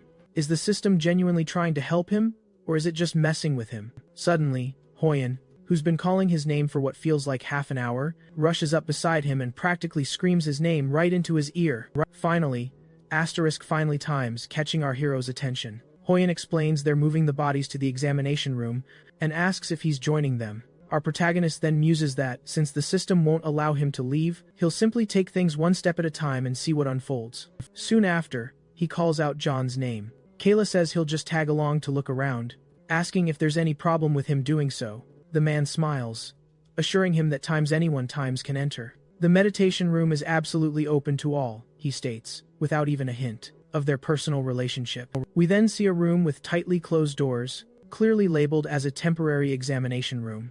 Inside, a man is thrashing on the bed, screaming in agony, held down by thick straps that desperately keep him from escaping. A woman observes that something appears terribly wrong with the man's condition. He's most likely entering the terrifying third phase. Professor Khan says he's going to inject double the dosage, and asks the girl to inject the stabilizer first, because he's afraid it might trigger a stress reaction. With a syringe in hand, he tells the girl to prepare the patient's records, while the man behind him manages to break the strap. Holding him to the bed, Zhang, with a shocked face, asks how he managed to do that. The doctor barely has time to look back. KO was already between him and the zombie, pinning it firmly to the ground. Turning around, our hero asks if the doctor is okay. He says yes, and the secretary thought the hero had acted, before they even realized the man had moved. Then he asked Professor Xie, if the man can still be saved. The woman says it's theoretically possible, up to an hour after entering the third stage of mutation. Cao tells him to move quickly. Then finally the syringe's contents are injected into the man's body. We see the patient slowly stop screaming after receiving a medication. Kyo Starwood asked if it really worked. Ahoy, and happily says it's real. Even the color of his skin has returned to normal. Our hero stands there thinking that humanity might actually be saved. He also wonders if that's the reason the system wants him to stay there. Sometime later outside the room, the professor thanks our hero, saying that if he hadn't been there, he might have been done for our boy. Smiling says it was nothing but that. He still doesn't know who the professor is. John appears, saying he didn't have the chance to introduce them, that when all of this started, he had nowhere to live, and accidentally ended up meeting the two of them. It continues explaining that, after the two professors decided to stay in the city and develop the vaccine, they found this central laboratory. They then built the base there, and from time to time, you would go out in search of new people to join the camp. Cao then asks if the vaccine still isn't ready, while the ex-friend says that currently, it doesn't even have a 50% success rate yet. Our boy then thinks that maybe the system mission has something to do with the vaccine. Dong stands still, thinking for a few seconds, and calls our boy. He starts trying to talk about the things that happened before, and stammers after a few seconds of silence. Then, with a sudden surge, he belts out a heartfelt apology. A stunned Kyle, completely taken aback, demands to know what he just uttered. Zhang confesses it's about all the terrible things he inflicted on our boy previously. He openly admits, without reservation, that he knows he's utterly untrustworthy. Kyle begins to turn away, flatly telling the other man to simply forget it all. He declares he knows he'll never, ever be able to truly forgive him. With each step, he continues to walk further away. He then adds, "Cut the disgusting drama!" as Zhang stammers helplessly, pleading, desperately begging him to just wait a moment. Zhang sprints after his former friend, adamantly insisting he's speaking the absolute truth. Then, completely out of the blue, a small girl suddenly appears, calling for Zhang, her eyes brimming with tears. She anxiously asks when she'll finally see her mom, and if she's truly all right. He gently kneels down, offering tender comfort to the distressed little girl. He reassures her that her mother is steadily getting better, day by day, but still needs careful tending, promising they'll be together again, very, very soon. He then encourages the little girl to go play cheerfully with the other children, and she happily skips away, waving a bright, cheerful goodbye. Kyle smirks sarcastically, demanding to know what his former friend did to her mother. He threw her out, simply because she had fallen ill, didn't he? Zhang closes his eyes, a somber expression clouding his face. He states that the very reason this place functions the way it does is precisely because of the tireless efforts of its survivors. He earnestly continues, explaining that everyone fulfills their vital roles, each doing what they are best at, and only because of that, the camp manages to maintain its current stable state. Zhang reveals that many brave people eagerly volunteered to help once they heard about the groundbreaking vaccine research, and the little girl's mother was, indeed, one of those selfless volunteers. He then explains that testing new vaccines is an incredibly perilous undertaking, and he desperately wants to complete this crucial work as swiftly as possible, so that everyone can finally return to living safely with their beloved families. Jong admits he only truly began to understand Kyle when he started his intensive research into the vaccine, and simultaneously realized how incredibly closed-minded he had once been. The resilient people who now live within this very camp made him painfully realize that only by truly helping one another could they possibly hope to survive even one more day. Before the world turned upside down, before the apocalypse struck, he had only ever fixated on power and wealth, just as his father had. But it was only times after times the devastating apocalypse that he truly grasped how utterly meaningless all those things had become. Then, consumed by a wave of anger, he shouts that his past self was a complete fool. He passionately continues, saying he isn't apologizing to earn Kyle's forgiveness, but because he genuinely regrets every single thing he ever did. Kyle, utterly disbelieving, demands to know what exactly he expects him to do. But Jong, desperate and frantic, insists that's not what he meant at all. Our hero, unmoved, tells him firmly to just stop with this elaborate act, and sharply demands to know what his true objective truly is. Jong then declares he'll tell the truth. The professor can work at the CDC. He then stresses that the place is absolutely swarming with zombies, and they've attempted to breach it countless times before, but to no avail. He then declares he wants to unite forces with his old friend to recover the crucial data stored within. Then, he bows deeply, practically begging for his assistance. Desperately, he claims their only hope for survival lies in that vaccine, and then, together, they can finally end this nightmare. Our hero, however, sees right through the other's desperate act, declaring his sincerity is totally fake. John insists he's serious, swearing if needed, he'll kneel right there. But our boy coolly tells him there's no need. Then, the ex-friend extends his hands, pleading for aid, stating that ever since they first teamed up, there was nothing they couldn't accomplish together. Kyo muses that the ex-friend might be right about one crucial thing. At least, that this world will swiftly crumble if they continue living like this. Even if the world never fully returns to its old self, at least with the vaccine, they might restore a semblance of peace and slowly rebuild. Our hero wonders if perhaps this is exactly why the system compelled him to remain. And he's also incredibly curious how they managed to control those zombies. Then, after deep thought for a few more moments, he finally declares that he will, indeed, help his ex-friend. The ex-friend immediately moves to approach him for an excited hug, exclaiming how utterly fantastic this is, but Kyo sharply tells him to stay far away. Staring intently, he states he has no intention of forgiving him, much less making peace. He's only helping for the sake of the vaccine. John says he completely understands and thanks Kyo once more for his help. A short while later, a voice commands, "Get ready to move out," and another confirms. Finally, the system window dramatically updates with a new mission. Recover the virus research data. On a brilliant morning beneath a clear blue sky, zombies are violently flung high into the air. We witness a strange, hairless creature, its maw wide open. Moving with incredible speed, the creature pins a zombie to the ground, while several others are hurled backward through the air. Kyo, watching from a distance, asks, "What are those two dog-like zombies?" John replies that those two are the very beginning of their research. According to Professor Khan, those two zombies possess a surprising degree of intelligence, and can even comprehend simple commands. He explains that during their research, they implanted chips directly into the creature's brains, so if they ever disobey or attempt to harm humans, they receive painful electric shocks. The man warns that this mission is incredibly perilous, and questions why he didn't leave the two women to rest back at camp. He fires back, explaining they're his own employees, and their combat prowess actually surpasses his. Suddenly, Hoyan appears, declaring these two are absolute war machines, while Jong tacks on that, "Kyle's been tolerating that guy since times before the apocalypse even hit." Jong then glances over at the girls, while pondering that Hoyan might genuinely be a promising talent. They sprint onward. The group finally reaches the formidable Center for Disease Control. The professor states the crucial documents are located on the 4th floor. Within the research department, they have no clue how many zombies lurk inside, so fighting is absolutely out of the question. Meanwhile, a voice pipes up, asking if the professor didn't provide them with a map before they departed. John confirms he did, But this place is massive, and they can't rely solely on that. Suddenly, Kyo spots the stairwell area, absolutely swarming with zombies. Glancing sideways, Kyo is stunned to spot the binoculars. They then launch into a discussion about the optimal path to the research lab, up on the 4th floor. After finally settling on a strategy, John declares, "It's time to move."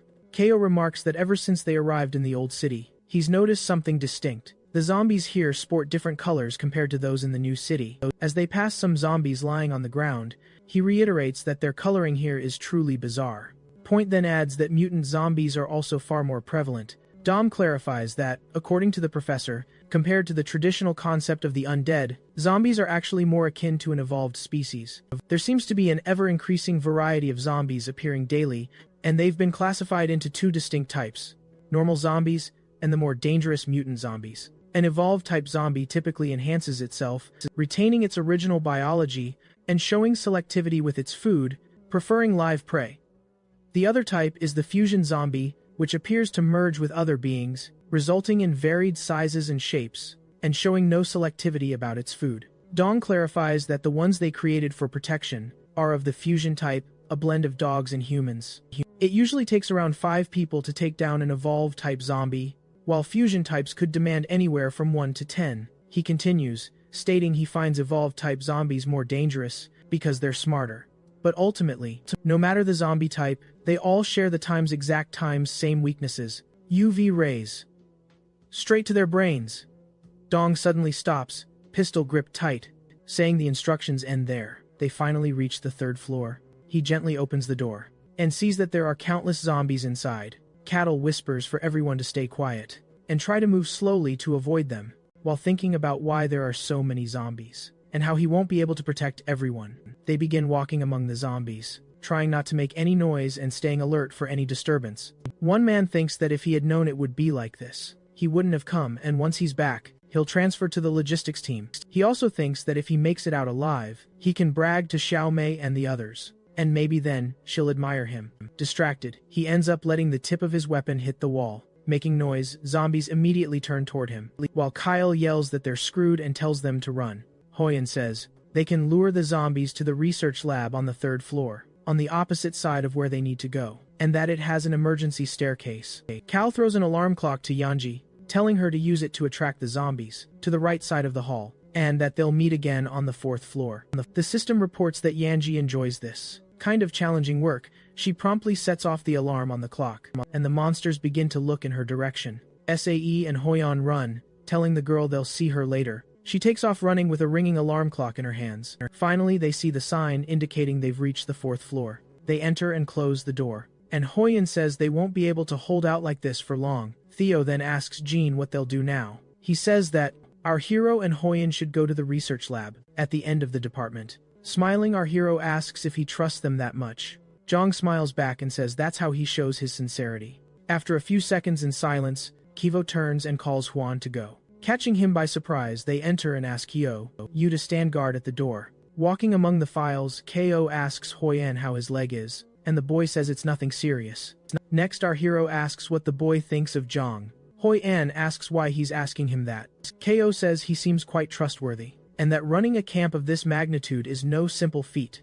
Hoyan declares there's absolutely something amiss with Jong, claiming he seems like a twisted version of Kyle from the past. Clearly offended, Kyle roars at him, "Don't you dare compare me with Jean." Immediately after, he drops the subject, urging him to swiftly locate the documents, because he has no idea how long they'll hold out. Hoyan pores over one folder, while Kyle devours another, and both exclaim almost simultaneously that they've found exactly what they were searching for. Then, Jung's group is shown, poised at the door, waiting. Ho Yong bursts in, shouting that they're back and have secured the documents. John smiles, admitting he never expected everything to go so perfectly. Theo proudly displays the backpack, confirming they retrieved all times the documents, while John gapes in disbelief that they managed to get every single one. He thought only a mere few would still be left. He picks up one of the crucial books, while grilling the boys if they truly got the correct books, and if they were absolutely certain of it. Co confidently hands him one of the books, declaring the serial numbers are all spot on, so there shouldn't be any problem whatsoever. The man then confirms it's okay, and they can finally return. Suddenly, a faint tremor seizes his attention. Seo wonders if it's just the walls shaking, but soon realizes, with dawning horror, it's the very ground itself. Then, out of nowhere, the floor detonates, sending everyone hurtling through the air. Kyle manages to scream for Hoyan to shield his head. Our hero wonders if Yenja was behind this sudden blast,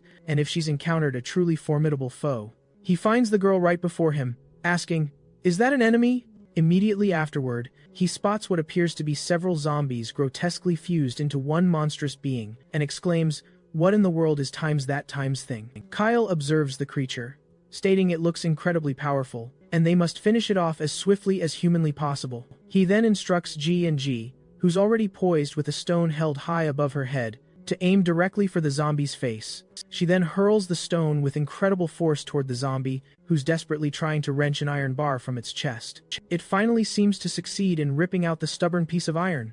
Then, a colossal cloud of dust billows upwards. Theo grimly states that if they had arrived even a moment later, it would have already fully completed its terrifying fusion. Then, we witness a terrifying new type of zombie, a monstrosity with 3 heads and 6 arms. John instantly commands his 2 experiments to engage the enemy. The experiments then launch themselves, flying straight toward the monstrous new foe. The enemy effortlessly snatches one of the experiments with 3 of its powerful hands. In the very next second, it not only detonates one of the experiments, but it's pulling the same stunt on the other. Kaio then activates his collaboration mode, commanding his zombie girls to charge. They can't let it fuse further with the others.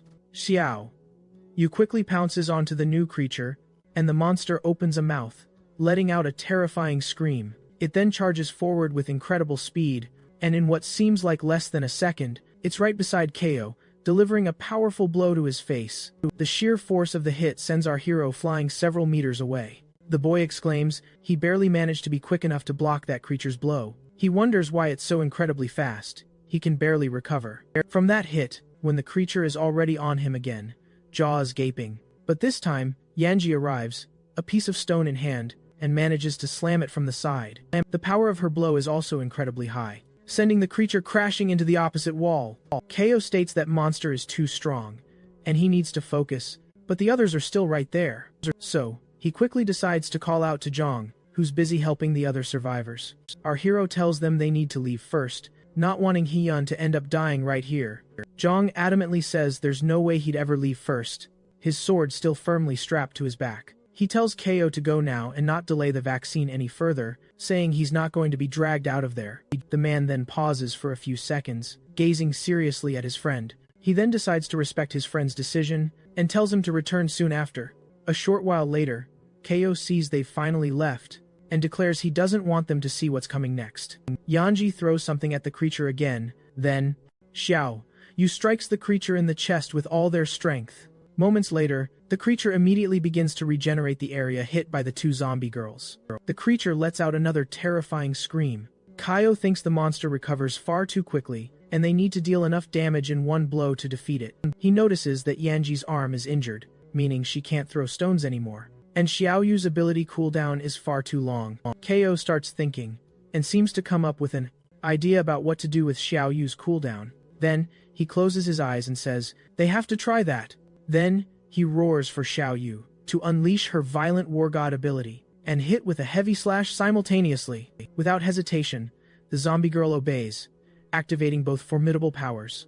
A colossal, crimson aura immediately bursts forth from Xiao Yu's form. But then, the girl begins to cough violently, a clear sign that wielding both abilities is pushing her body to its absolute limit. Faye quickly tells her there's no need to push herself so hard, commanding her to get out of the danger zone. Fast! The zombie girl lands a devastating blow squarely on the mutant creature, tearing a massive gaping hole right through its monstrous form. Yet, the mutant creature immediately starts regenerating, almost before their eyes. Faye confirms she landed the hit, but laments that the raw power still isn't quite enough. Then, his eyes lock onto her battle stance, and he wonders if she's already ready to unleash that power once more. He muses if, while under the effects of violent war god, her other incredible ability has absolutely no cooldown. Wasting no time, the girl furiously unleashes another relentless attack. Theo watches in utter shock, witnessing the sheer destruction she's inflicting. The girl continues her onslaught, relentlessly attacking the creature without a pause. Suddenly, a menacing crack splinters across the very floor beneath them. That crack rapidly widens, spreading at an alarming and dangerous speed. The floor finally gives way, unable to bear the strain, and explodes into debris. Moments later, we see her standing atop the shattered ruins. Yet, despite all her fierce efforts, she remains as expressionless as ever. Kaio exclaims that Xiaoyu has gone way overboard, warning that the entire building is on the verge of total collapse. He then urgently calls for both girls to evacuate immediately. Next, he spots Xiaoyu, collapsed unconscious on the ground. He realizes she's passed out from sheer exhaustion after unleashing that devastating combo. The energy consumption from that move was simply far too immense. He notes that Yanji's arm is injured, rendering her unable to assist, emphasizing that her own survival is paramount above all else. The system reports that Yanji defiantly refuses to abandon her companions. Kaio allows no room for argument or questioning, firmly stating that his command was an undeniable order. Staring directly into Yanji's unwavering, expressionless eyes, he tells her, with unwavering conviction, to trust him completely. She stands there, simply staring at him for a tense few seconds. Then, she finally decides to obey the order, and sprints away. Our boy then lets out a relieved, deep breath. He decides to switch Choi's collaboration mode to Yanji, explaining that he's already thoroughly tested this feature, and it only requires them to be at least a kilometer apart for it to function. The system then confirms, reporting that collaboration mode has been successfully switched. With a new plan in motion, our boy begins to run. Meanwhile, parts of the ceiling start crashing down around Shoyu, who is still lying on a rock directly in front of him, and the very ground beneath them begins to violently collapse. And just like that, Xiaoyi's body begins to slide into the gaping abyss. As she plummets, Kyo leaps into the void, a blur of desperate action. In a breathtaking instant, his hand snatches hers, mid-air, a grasp of salvation. With his free hand, our hero desperately clutches onto a nearby pipe, and there he dangles, defying gravity, a beacon of determination. He holds Xiaoyu tight with one hand, the pipe his only anchor with the other. A flicker of life stirs in her, and he instantly senses her awakening. A reassuring smile spreads across our hero's face, a promise in his eyes. "I've got you," he whispers. "No need to worry. I've caught you." He adds with fervent intensity, "I will never, ever let you go." But then, with a hint of grim reality, he states, "Unfortunately, this isn't exactly the ideal setting for a heartfelt chat." He daringly releases the pipe, scoops the girl into his arms, and declares, "We need to get out of this place. And fast." They land with a thud, kicking up a dramatic cloud of dust. Our hero then surges forward, running at an astonishing, blur-like speed. With Xiaoyu cradled safely, he dashes down the crumbling stairs. They zip through a scene of utter devastation, chaos all around. As he sprints relentlessly towards the glimmering exit, the very ceiling itself begins to collapse and crumble around them. Our boy's gaze sharpens. "Just a little bit more," he urges himself. And then, the exit door and the glorious light from outside draw closer, ever closer. Suddenly, he jolts awake, finding himself in a bed, swathed in bandages. He winces, groaning about the sheer agony of such an abrupt awakening. Hovering at the foot of his bed is none other than Hoyan. She reveals it's been 2 whole days since Zhang's dramatic return, since he witnessed him carrying Xiaoyu heroically out of that building. Our hero's eyes widen in realization. "How are Xiaoyu and Yanji?" he asks. Hoyan assures him the girls are perfectly fine and playing outside. We then see children joyfully frolicking with the formerly zombie girls. Our hero then cautiously inquires, "Were they examined?" A wave of self-reproach washes over him. "I was so careless," because if they were examined, the shocking secret of their zombie nature would have been laid bare. The boy just offers a mysterious smile in return, remaining silent. Then, with a knowing look, he tells our hero, "Don't you worry. I made sure no doctor examined them, not even a peek. After all, your wounds were far more critical, wouldn't you agree?" Next, he observes that since our hero is clearly brimming with energy, he must be perfectly fine, and he'll go help in another part of the camp. Kyo flashes a grateful smile and thanks Hoyan for his invaluable help. The boy then departs from the room, declaring there's absolutely no need for thanks between them. After the door gently clicks shut, sealing the moment, our hero remains perfectly still, lost in profound thought for a long moment. Finally, a sigh of pure relief escapes him. He can breathe easy now. Yanji and Xiaoyu's true identities haven't been exposed, he notes with satisfaction. And what's more, their injuries aren't serious in the slightest. With a determined resolve, he then opens his system window. Our hero eagerly dives into reviewing his mission gains and current status. The system flashes.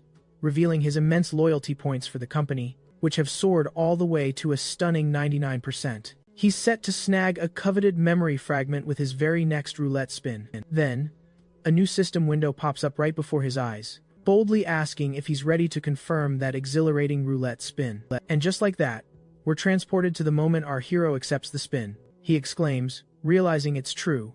Hitting a specific loyalty threshold truly grants him a precious memory fragment. He ponders if the system specifically orchestrated this for him to witness maxing out an employee's loyalty, before shrugging it off, saying it doesn't really matter. Our boy reaches out, gently touching the mysterious memory fragment, and an intense, brilliant glow erupts right before his very eyes. Suddenly, a voice declares that all that's truly needed is internet access. Then, we witness the groundbreaking fusion of augmented reality, virtual reality, and 3D converging to forge an entirely new virtual world. The voice passionately continues, asserting this is far more than just an app. From this moment forward, it's set to forge a revolutionary path for games and countless other applications. Suddenly, our boy finds himself standing before a grand, imposing door. He cautiously pushes it open, just a tiny crack, and overhears that despite the project's inherent risks, they are absolutely worth it, as the company poured everything into its development. An auditorium packed with people listens intently as the voice continues, stating, they must be honest. The base salary for this venture is minimum wage. It then swiftly continues, explaining that the true compensation will come in the form of company stock, and every single person who joins them will receive a substantial amount. And he looks up, his mouth agape in sheer astonishment, as the other version of himself on stage passionately declares, he truly hopes everyone can place their unwavering faith in him, so they can all work together, tirelessly, for the company's grand success. A smattering of people erupts into happy cheers and applause, eagerly proclaiming their desire to join him on this incredible project. The alternative version of our hero begins to tear up, overcome with emotion, promising he absolutely won't disappoint his employees, and genuinely thanking them. Theo deduces that if this truly is Xiao Yu's memory fragment, then she must have been present during that pivotal moment. And then, his gaze locks onto her. Right there, amidst the bustling crowd, smiling brightly as she gazes intently at that other version of himself. A wave of confusion hits him. Why does he have absolutely no memory of this moment? He then witnesses another scene, a bustling room brimming with employees hard at work. He wonders if she might have also been a part of the core project team. Finally, his eyes land on her. He remembers she was a newly hired administrative assistant, and back then, he was simply swamped with work, so much so that he never actually had the chance to meet her. Our boy recalls how, in the nascent stages of the project, everything seemed to be progressing flawlessly. Our hero recounts how the equipment from the company's partners was absolutely abysmal, grinding the entire project's progress to a screeching, total halt. He believes they could have easily found a solution, a quick fix, yet the other directors opted to suspend the whole project outright. Our main man recalls that moments after this shocking decision, he accompanied Zhang to desperately negotiate with the board. In his mind's eye, he tells Zhang that if they just agree, they could secure a brand new contract with an alternate supplier, and the incredible results would manifest almost instantly. A director sees Cao pushing open the door and demands to know his purpose. The director continues, declaring that if he's there to discuss the project, the decision to suspend it has already been irrevocably made. But our hero pleads for just a few precious minutes to explain his vision. He begins by stating that, even now, he commands 70% of all cloud gaming services, and if they commence development immediately, right this moment, they can absolutely soar to unparalleled heights in the coming years. Theo then passionately proceeds to explain his ambitious dream of forging an entirely new world, ingeniously crafted using all their current technologies, a revolutionary concept he boldly dubs the metaverse. Our girl declares this incredible vision is the very bedrock of their company, asserting they only need to resolve this immediate supply issue before them, and then their future will be dazzlingly, unequivocally bright. One of the directors then turns to Zhang, pointedly asking if he shares this sentiment. They exchange a loaded glance, and our boy gives him a subtle, reassuring nod. A tense few seconds tick by, then Zhang shockingly states, no. He declares that he fully agrees with suspending the project, convinced that this is the only way to ensure no further losses. Seol, utterly trembling and reeling from the bombshell news, demands to know what his friend is saying. Zhang then somberly states, he never anticipated the company would plummet to such a dire state, and painfully feels it was due to his excessive trust in Cao. Bowing deeply, utterly humbled before the formidable board of directors, he confesses he inflicted a monumental loss upon absolutely everyone. He apologizes, profusely and from the depths of his heart. Then, one of the directors gravely states that if his words ring true, Zhang already knows precisely what he must do. Witness the dramatic transformation as the eyes of the former Ko now blaze forth as the eyes of a brand new Ko. Because the ambitious project spectacularly failed, everyone eventually ended up leaving. Abandoning ship, a woman furiously screams, declaring it was all Ko's unforgivable fault. She shouts that because of him, she never reviewed the initial risk assessments, and now she's tragically unemployed. Another man scoffs, asking, "What risk assessment? When someone else used 80% of the project funds, with a completely corrupt supplier?" Our boy, utterly shocked by what he's witnessing, frantically begins to protest that it wasn't like that at all. Someone else venomously yells that perhaps he was a devious scammer from the very beginning. Kyo vehemently insists he's no scammer, asserting that all of them should know that truth. Another man retorts, he poured his heart and soul into that work, only to walk away with absolutely nothing. Now, utterly destitute, he doesn't even have a penny left for food. As he stands broken, people just walk by, branding him a villain. But then, out of nowhere, John materializes. He dramatically announces to the crowd that he fought tooth and nail to persuade the directors, but ultimately couldn't save Kyo, so the company is secure for the time being. Then, a grand gesture. He declares that, if they wish, they can immediately reclaim their rightful positions. The crowd immediately erupts in cheers and fervent gratitude. They're hailing John as a savior, praising his newfound integrity and greatness. Lost amidst the celebrating throng, stands Xiao Yu, silent, contemplative, her gaze distant. With quiet resolve, she drops her company badge to the ground and walks away. Our hero then snaps back to reality, bursting from Xiao Yu's memory fragment, his body shaking, consumed by an inferno of rage. A terrible thought gnaws at him. Was it his fault for rushing into the project so carelessly? He challenges his own memories. Did he make the fateful call to invest every last penny, effectively severing their financial lifeline? The questions relentlessly plague Kyle. Was there truly no hope left for the project? And if that's why John ruthlessly cast him aside to save his own skin, and then had the audacity to call him trash? A sudden chime. The system announces a crucial new mission. He's to return to the company, face his past, and offer a heartfelt apology to his former employees. He covers his face with a trembling hand, breaking down, silent tears streaming. The horrifying thought, perhaps it truly was all his fault. Our boy emerges from Xiao Yu's shattering memory fragment. The fragment world seals itself off behind him, his gaze heavy with sorrow. With a weak, desperate touch to the wall, the system immediately commands him to proceed directly to the mission location, and warns that a unique, debilitating special effect will be active throughout. His voice cracks, a raw sound, as the oppressive negative effect takes hold. Every fiber of his being feels battered. His very mind and spirit feel shattered. He whispers that there's no escaping this mission, no delay possible. He must fix things, and he must go now. He turns to Yinji, urging her to remain here and wait for his return, but to be vigilant and protect herself. Then, a chilling confession. He can't shake the feeling that something sinister still lurks at that camp. The scene shifts to the desolate, abandoned buildings of the city. He finishes, a faint hope in his voice that he's wrong about the camp. After what feels like an eternity of walking, he and Xiao Yu finally stand before the company building's imposing doors. Our hero exhales, a weary confession. I can barely comprehend enduring nearly 10 agonizing hours under that crippling negative. Special effect. He stops, his gaze fixed upon the company's imposing logo. Just seeing that name again, I don't even know how I'm supposed to react. Standing here, at the company's gates, the system demands he apologize to the employees, but he sees not a single soul and has no idea what to do. Time ticks by as he navigates his company's halls. Our hero swiftly gathers a few precious belongings.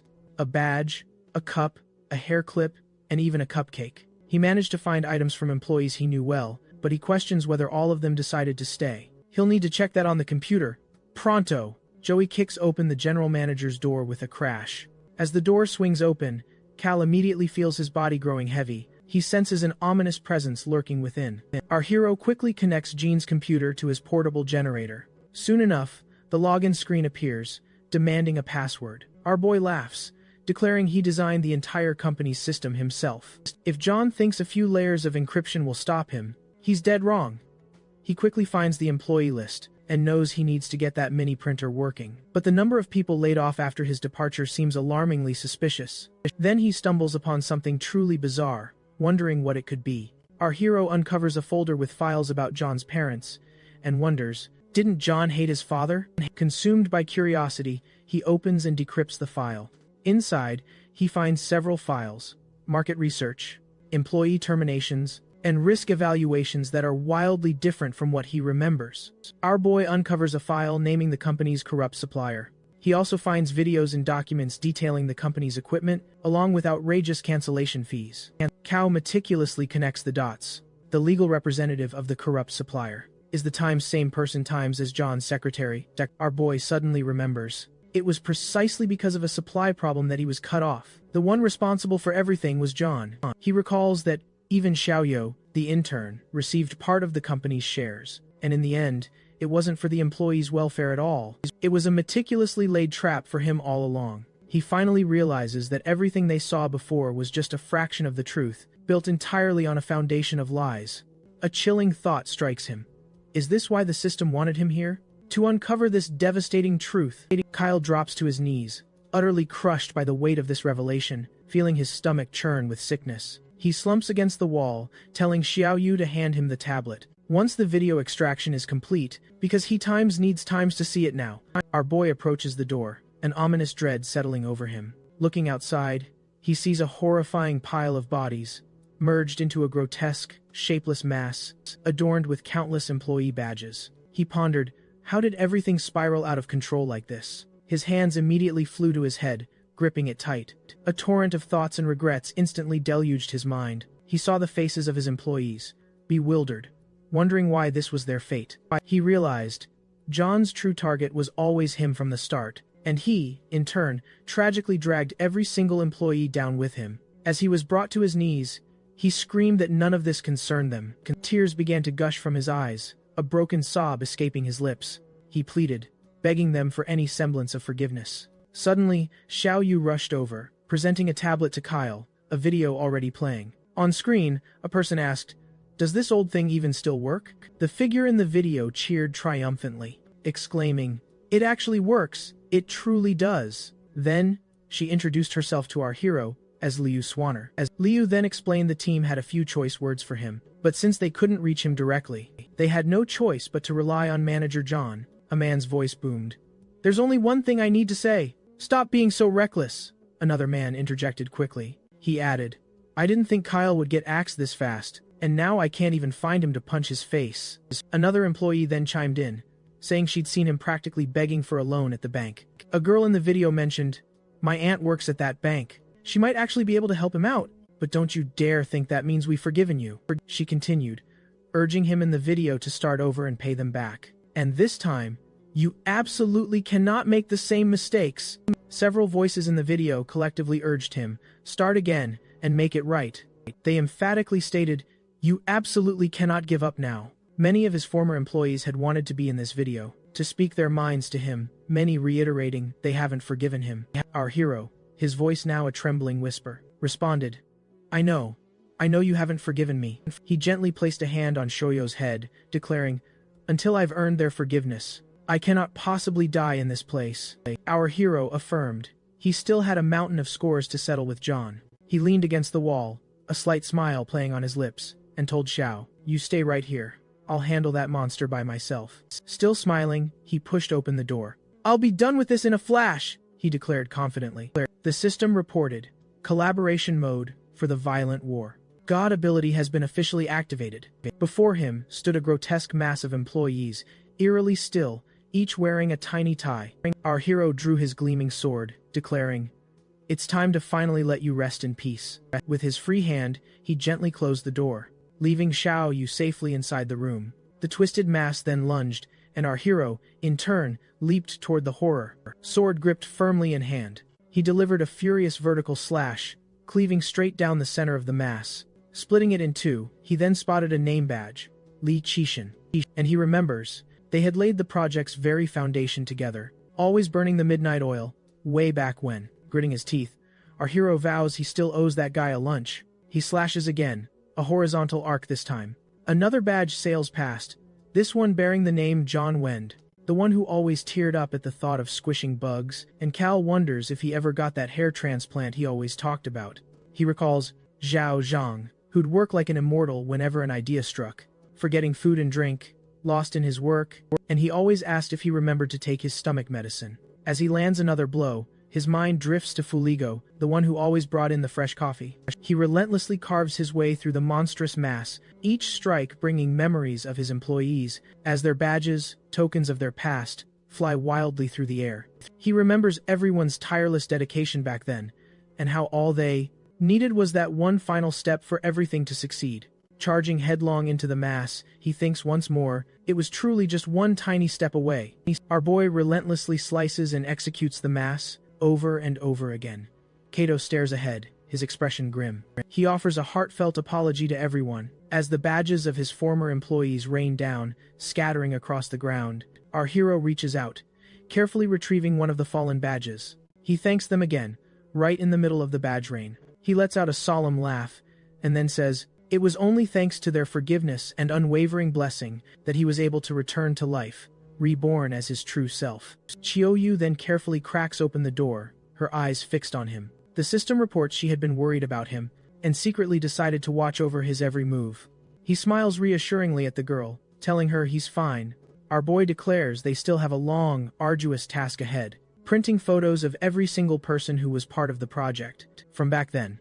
A few hours later, we see a small mound of dirt, adorned with 2 sticks and a badge in the middle. All across the grass, he has meticulously laid out small graves, complete with badges and the collected belongings of his employees. He then bows, telling them all to finally rest in peace, promising he will never forget a single one of them. He continues, saying he really hopes that among them, some had somehow managed to survive. Suddenly, something begins to glow, capturing his attention. The system reports that the first part of the mission is complete, and important items will be stored in the memo. One of the badges suddenly begins to glow brightly. The system announces that all the badges are now glowing, and are being stored in the museum. He gazes upward, pondering if this is the system's museum. He questions if this museum doesn't merely store items, but rather, things that hold deep personal meaning.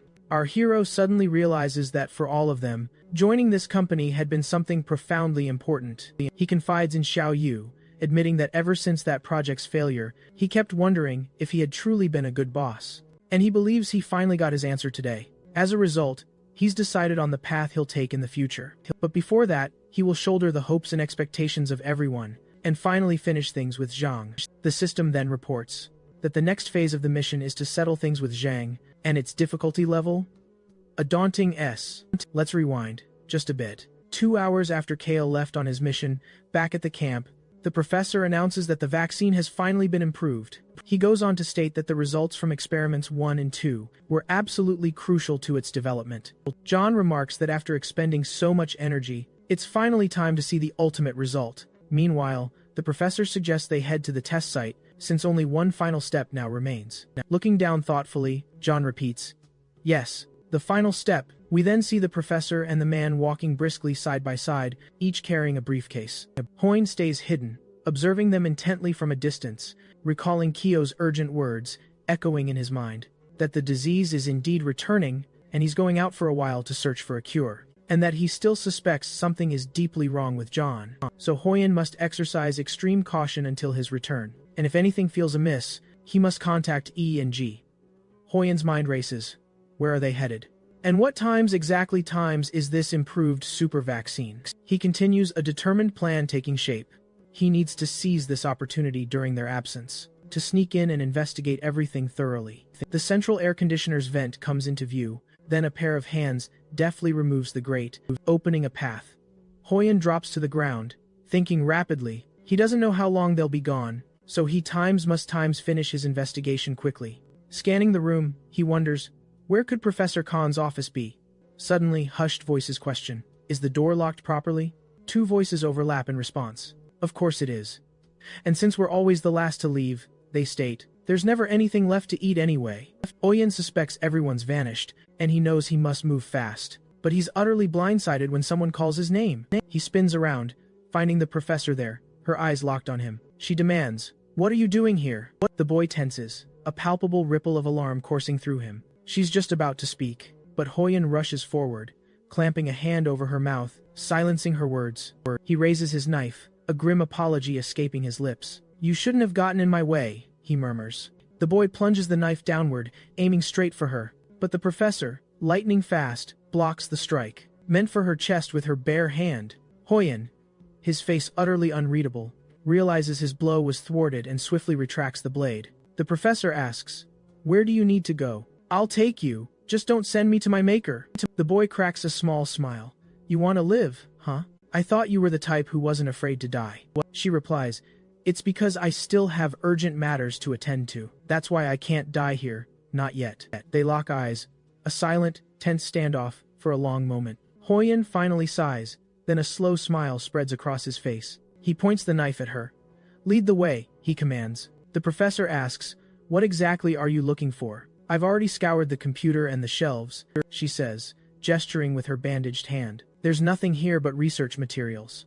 He replies, "I just want to investigate this place. I'm not looking for anything specific." The woman states, "I understand your concerns, but the vaccine was carefully developed and improved through our hard work. There's absolutely nothing suspicious about it." The boy then asks, "What happened to Sauna's mother?" remembering the tear-filled eyes of the little girl, asking for her mom. The professor seems visibly taken aback by the sudden question. She lowers her gaze, a deep sorrow clouding her expression. She reveals that some of their last volunteers tragically passed away due to immune system rejection, and Sauna's mother was among them. "It happened far too quickly," she whispers. "Her mother died before I even had a chance to save her. Professor Khan had to step in and help with the funeral, because I simply couldn't handle it myself," she tells Hoyan, her voice heavy with regret. "I couldn't bring myself to tell the truth to the child, but that doesn't mean Ken did anything wrong. The world is already messed up enough," she sighs. "What reason would I have to lie to you?" The boy glances at her, a knowing glint in his eye, and states that unlike her, the professor appears far more suspicious, doesn't she? He's got countless medical books, all about viruses, diseases, and the intricate depths of human anatomy. Then, as he stands before that very bookshelf, something suddenly clicks into place for him. He demands to know why that particular book is nestled among the medical volumes. Opening one of the books, a small chip clatters to the floor. He spots the name Niels, scoops it up, and declares, "So that's times where he hid it." And the professor really did a masterful job of concealing it. The boy informs the professor that he's going to borrow the computer. Then, the screen flashes to a video, someone desperately yelling for a ventilator, while another urgent voice pleads with a third person to hang in there. A chilling realization dawns on him. This is a raw recording of the horrifying experiments involving Shauna's mother, and he can't help but wonder, why was this times hidden?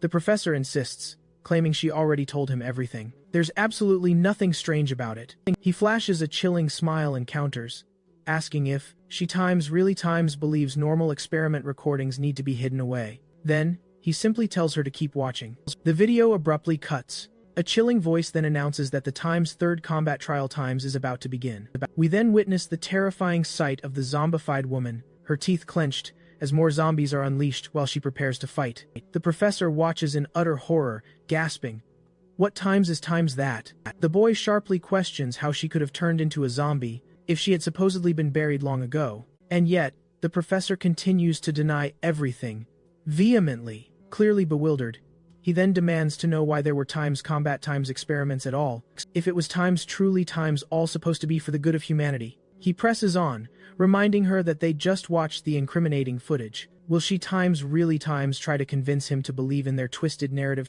now asterisk? The woman is utterly shell-shocked, unable to utter a single word. Still staring at the horrifying video, she mechanically continues working on the computer. And then, she asks, "Why are these files hidden?" The woman then remembers a voice saying that without experimental data, humanity could never be saved. She recalls a harrowing memory.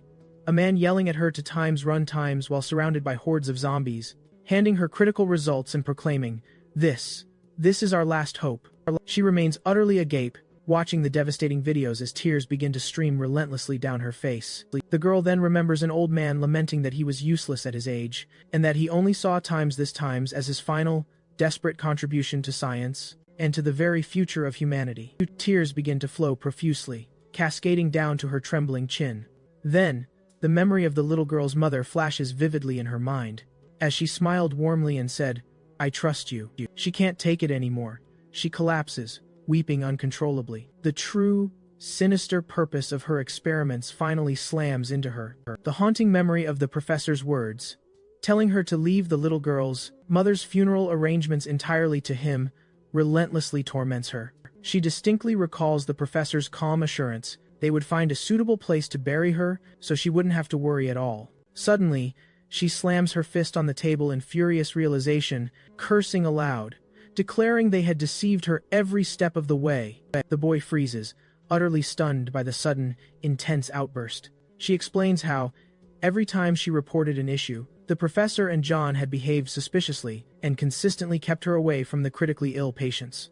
She lets out a sharp sigh, swiftly regaining her composure. Her fingers fly across the keyboard, and the boy asks what she's doing. With a hair tie gripped between her teeth, she coolly states, since they're hell-bent on creating monstrous biological weapons, using the cruel sacrifice of countless innocent lives, she declares, I'm going to utterly obliterate this entire facility. She finishes pulling her hair back into a determined ponytail. The boy, concerned, asks if she isn't going to make a backup copy, since the vaccine isn't even complete yet. She confidently replies that she's already secured all the crucial data. With a knowing smirk, she adds that all the data she truly needs is right here in her head. The boy smiles softly, telling her she's no longer just a hostage. She grins back, confirming they are now partners in crime, accomplices. She stresses that time is absolutely critical, and instructs him to burn all the physical copies, while she obliterates all the digital data from the computer. The boy readily agrees, saying, sounds like a plan. Suddenly, a chilling sound cuts through the silence. They hear a voice outside, remarking, how odd. The door won't open. Then, a startled voice booms. Who's in there? Hoyan whips her head around, realizing with a jolt that they've returned. The frantic sounds of someone desperately rattling the doorknob fill the air. Zhang yells to the professor that someone's undoubtedly barricaded within, and orders him to smash the door open. Hoyan, the woman, immediately shouts to the boy to brace the door, because all she needs to do now is execute that final delete command, and then it will all be undeniably over. The boy cries out, pleading with her to hurry, as he can't hold the door much longer. Suddenly, with a thunderous crash, the door violently bursts inward. Zhang and the professor stare in shock, seeing Hoyan sprawled on the floor, just behind the splintered wreckage of the door. The professor, utterly aghast, demands to know what on earth she's doing in his office. She simply replies, I'm doing something that should have been done a very, very long time ago, and with ultimate defiance, she slams her finger down on delete. The computer's voice blares, executing deletion command. And in the lab, the stored vials of deadly concoctions begin to furiously bubble. The boy on the floor looks up, whispering, she made it just in time. Meanwhile, the professor screams, a desperate cry escaping him. He watches in horror as his life's work is utterly annihilated. He begins to sprint frantically, charging straight towards her, demanding to know if she even grasps the purpose of those vital recordings. With unwavering resolve, she simply replies, I do. And that, precisely, is why she's actively erasing every single one. The professor, relentless, continues his desperate chase. He insists they are absolutely crucial for humanity's very future. The woman shoves him aside, shouting a resounding, no, they are anything but necessary for our time's future, she declares. He argues she fails to grasp that human beings are inherently fragile. They will never survive. Enraged, the man snatches a nearby chair. He snarls, calling her an imbecile who has utterly ruined everything. Then, he lifts the chair menacingly above his head and proclaims, she deserves to be dragged down, just like the files she erased. Suddenly, a syringe flashes into view, plunging into the professor's neck. John, with a gaze as cold and calculating as ice, finishes injecting the mysterious substance into the doctor's body. The professor glances sideways, a chilling smile spreading across his face. John then asks, is there truly no times vaccine left over there? He then swiftly removes the needle from the man's neck. The professor screams, do you even comprehend what you've just done? A chilling smile plays on his lips as he replies, the professor should have saved that precious dose of super vaccine, the one he was developing using all that personal combat data. He then finishes with a chilling declaration, I will store it within my own body. The professor starts trembling uncontrollably, utterly horrified, cursing the man vehemently, his voice barely a shaky whisper. Juan then directly asks, why did Zhang develop that asterisk? He states, "It was obviously to assemble his very own army, because he is merely a human, incapable of surviving alone." The boy retorts, "You're gravely underestimating yourself." The man replies, "You times should times understand.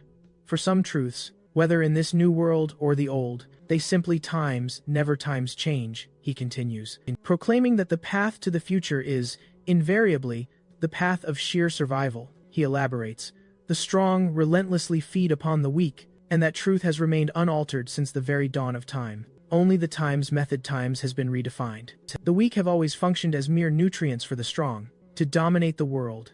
He has, from the beginning, held a single, unwavering goal, which is simply to times win asterisk, whether by exploiting Kaio and his abilities then, or by ruthlessly stepping over a colossal pile of corpses now." The professor then asks, a chilling realization dawning, "From our very first encounter, did you already plot to twist the virus's true purpose?" He smirks, "Yes. And thanks to Professor Ken's unwitting cooperation, it ultimately became a terrifying reality." Hoyan states coldly, "The volunteers were merely stepping stones, just like Xiaomi's own brother." John then questions why he couldn't simply use the nutrients he cultivated himself. With a smirk, Hoyan replies that if that's truly the case, then John shouldn't blame the nutrients for rebelling against him. Suddenly, he unleashes something from his hand, a small, grenade-like device. John squeezes his eyes shut and bellows, "A smoke grenade?" Annoyed, he mutters, "This is exactly why I've always detested Hoyan. Always too darn clever."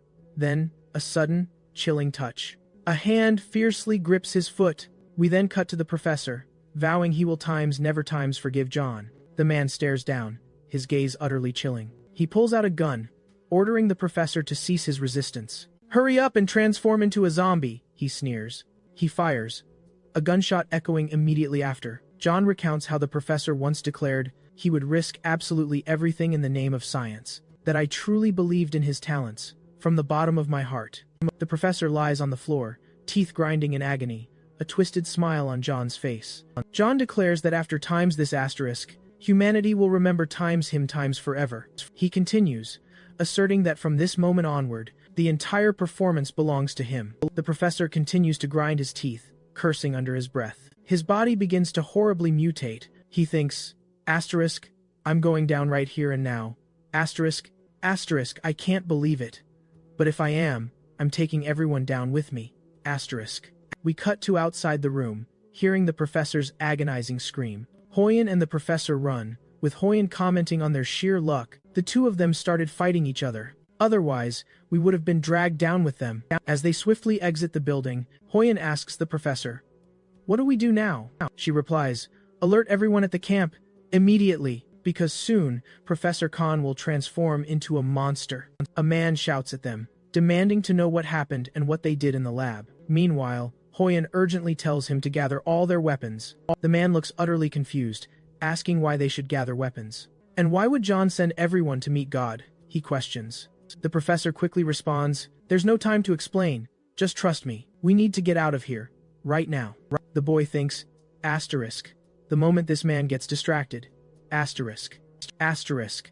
I will kill him. Asterisk. Suddenly, something times leaps, times incredibly high into the sky. Right after, it crashes to the ground with a tremendous, earth-shaking force.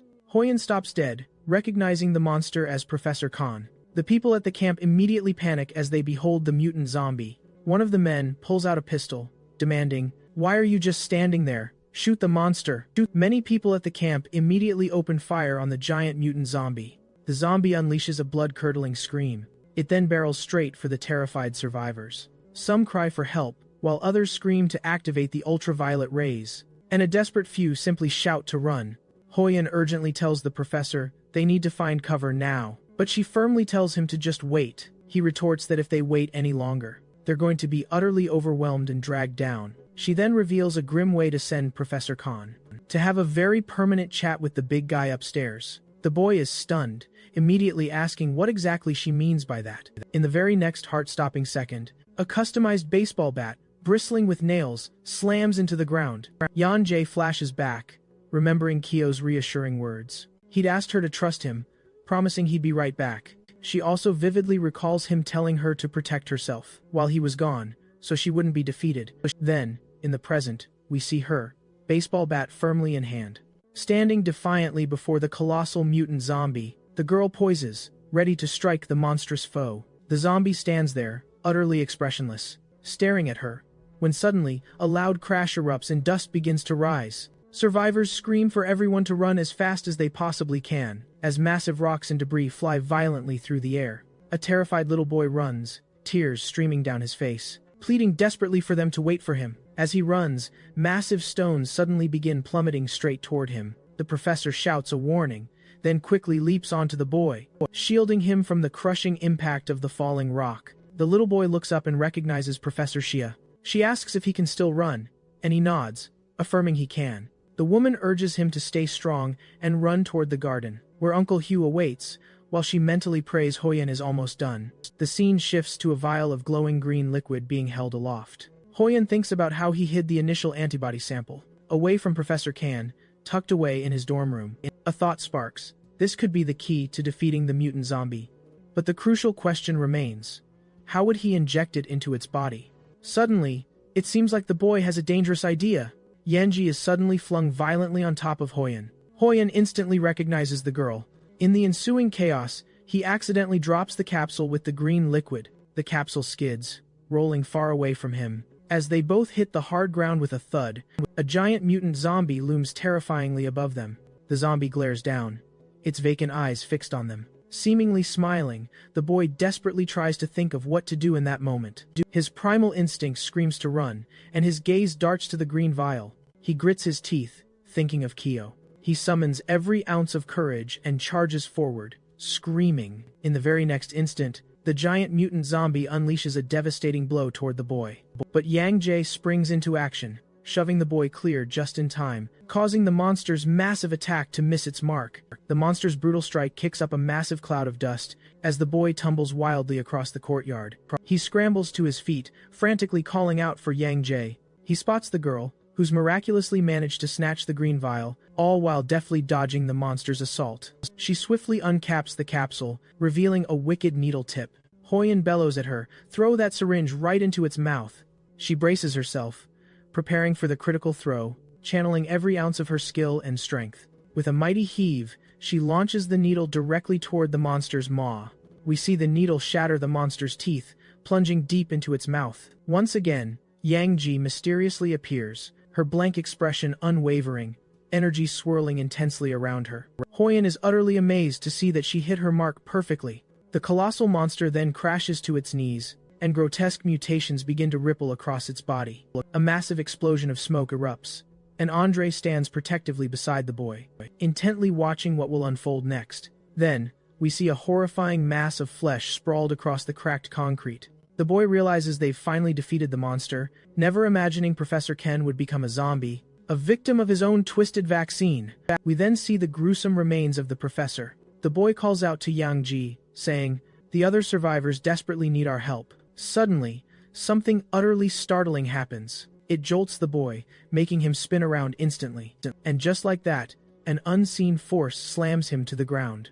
The grotesque mass of flesh begins to writhe, taking shape once again. The being that was once the professor, then a giant mutant zombie, is now transforming into an entirely new creature. We see what appears to be a piece of jagged metal embedded in the cracked concrete, with a tattered red cloth fluttering from its tip. Then, a hand fiercely grips the tip of that metal. Next, we cut to Yang Ji, her expression utterly blank. On the other side stands a terrifying monster, resembling a colossal red lion. She, with her vacant stare, and it, with its many furious eyes, stare each other down. The monster charges forward, unleashing a monstrous punch. The punch slams into the ground as Yang Ji deftly slides right underneath the monster. She swiftly rises, a gleaming sword now clutched in her other hand. The girl aims a precise strike directly at the monster's back. The blow lands squarely on the monster's right knee, leaving a gaping, bloody hole in its wake. She maintains her deadly serious look. Propelling herself off the monster's back, she gains height. Mid-air, she elegantly spins, her sword glinting. But the colossal lion-like beast unleashes a thunderous roar. It gazes upwards as the girl plunges, sword poised for another strike. She swiftly pierces into the creature's tough hide. Then, as she recovers her balance, a blinding light erupts near her face, Witness her unleash an endless, ultra-fast flurry of devastating attacks on the beast. Yet, the monster remains eerily expressionless, even amidst the relentless storm of blows raining down. Suddenly, it lunges forward, extending one massive paw.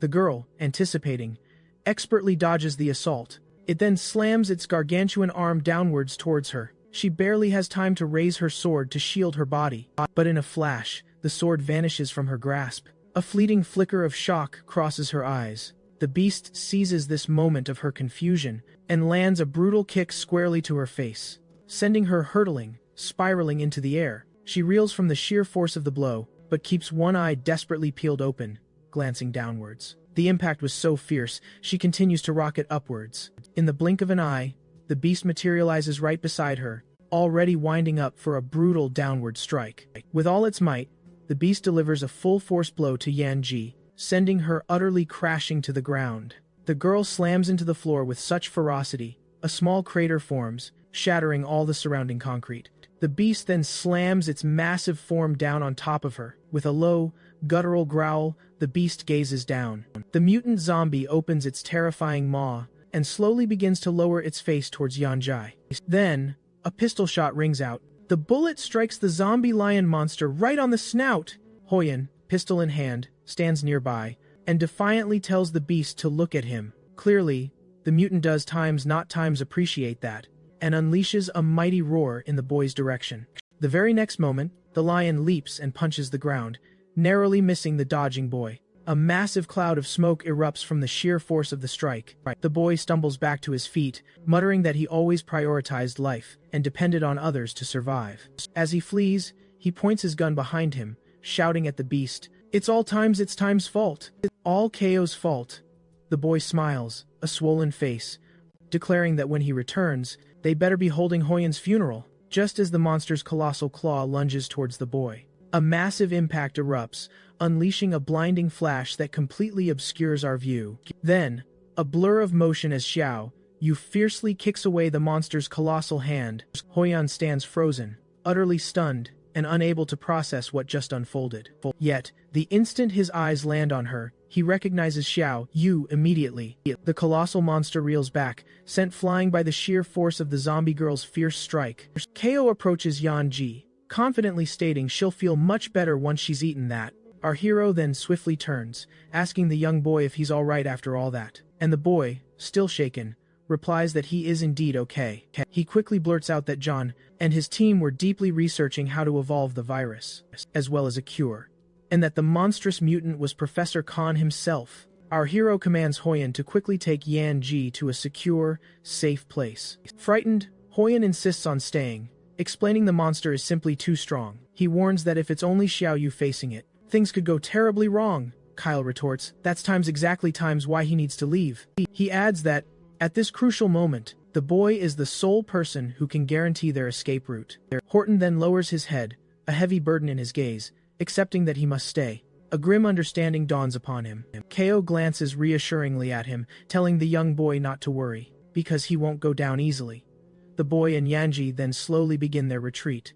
Our hero adds, with a resolute gaze, that after all, there are still many other pressing matters he urgently needs to take care of. Suddenly, we notice an unseen observer watching the entire fierce battle unfold from a nearby building. It's Dong, peering intently from a window in the neighboring building. He's meticulously observing everything from his elevated vantage point. A voice pipes up, filled with a touch of exasperation. They truly can't comprehend the necessity for all this excessive formality, all while standing right in front of Sunny Shore City Medical University. The woman sighs, declaring it feels absolutely endless. Endless studying of medical ethics and every other subject imaginable. They are medical students.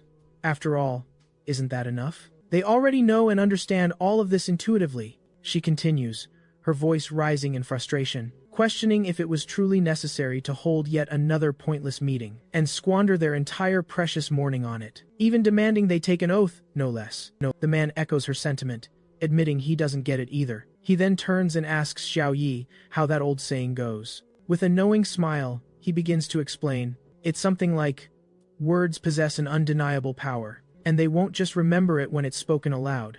It will also instill deep strength within them. Much later, a man urgently calls out for her attention, reporting a huge, gaping hole torn in the car's fuel tank, and that it definitively looks like someone deliberately tampered with it. She wonders, a chilling thought, if Zhang had meticulously planned all of this from the very beginning. Hoyan, standing right next to Yanji, remarks that with the sheer amount of noise they've just made, a massive horde of zombies must already be swarming outside the camp, making it impossible to stay a moment longer. The remaining survivors, lost and afraid, start to wonder what they'll do next, and cry out, refusing to die trapped in this desolate place. But that relentless monster is still rampaging, attacking everyone. They turn, pleadingly, to the professor, asking her what she thinks. Should they venture outside, or try to hide? She takes a deep breath, her mind racing for a few tense seconds, and then, with conviction, she declares they must head to the experimental test area. That place, she explains, was heavily reinforced. Moments later, they burst into sight of Warehouse 2. Hoyan looks ahead, her eyes wide, asking the professor if this is the right place. She confirms with a nod, urging everyone to keep pushing forward. They'll find safety the instant they get inside. But then, a terrifying mutant zombie appears, snarling menacingly. The people recoil in terror, but the professor screams at them not to stop, to keep running no matter what. The girl's eyes widen. She seems to recognize this particular zombie, recognizing it by the distinctive band worn tightly around its head.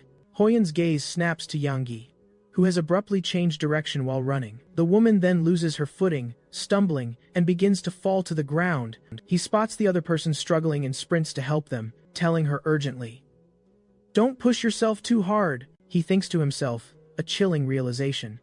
If a zombie lunges into the crowd, everyone will be tragically dragged down. The professor watches, grimly, thinking to herself, "I need to find a way to stop that monster." She glances back, realizing the entrance is now directly in front of them. Just 3 more seconds, they need to hold on. Carly's mind races.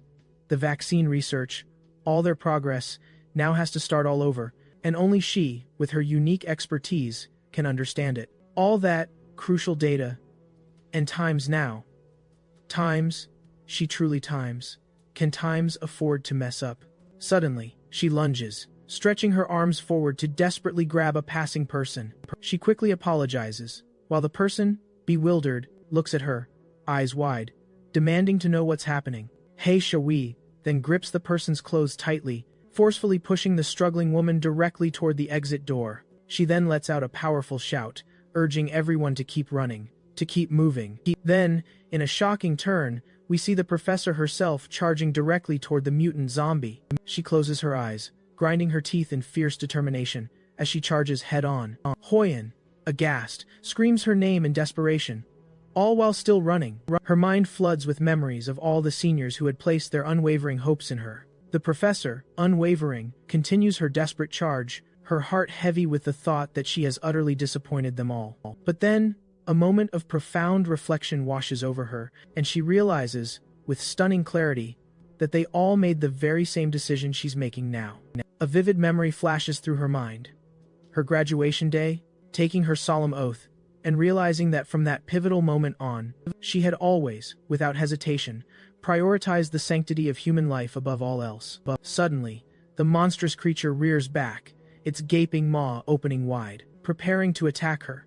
When suddenly, a white dove appears, its mouth agape.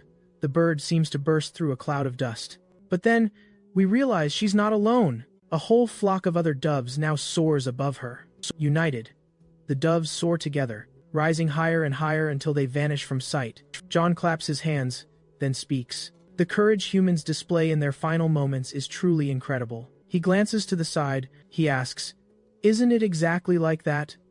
From behind a pillar, a voice answers, "It is." As they step out from the shadows, then we see Kyo, sarcastically calling them friend, as he cracks his neck, finally. Kao and Zhang now face each other directly, their gazes intense and challenging. Both show serious, tension-filled expressions, ready for what's about to come. Kao focuses, positions his fingers, and starts moving his hands in calculated, precise motions. Tension in the air rises quickly, making the atmosphere between them almost unbearable. Out of patience, Kao leaps fiercely toward his former friend, launching a direct and ferocious attack. John reacts quickly, draws his gun with speed and points it straight at Kao. "Ready to shoot!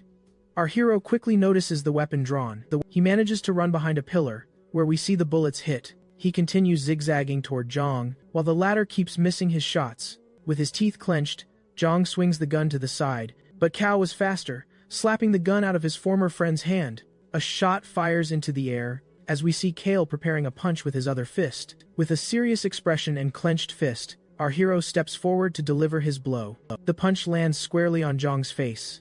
The man clearly didn't expect it to hurt that much, nor that the punch would connect. He tries to use the momentum of the hit to set his footing, and then swings his other leg to counter the punch with a kick, but Kel gives him no chance to breathe, and lands another heavy punch to his face. Our hero's expression remains fixed and serious, completely focused on his objective. The boy grabs John's shirt, then he finally asks the question that's been haunting him. Why did his friend do all this?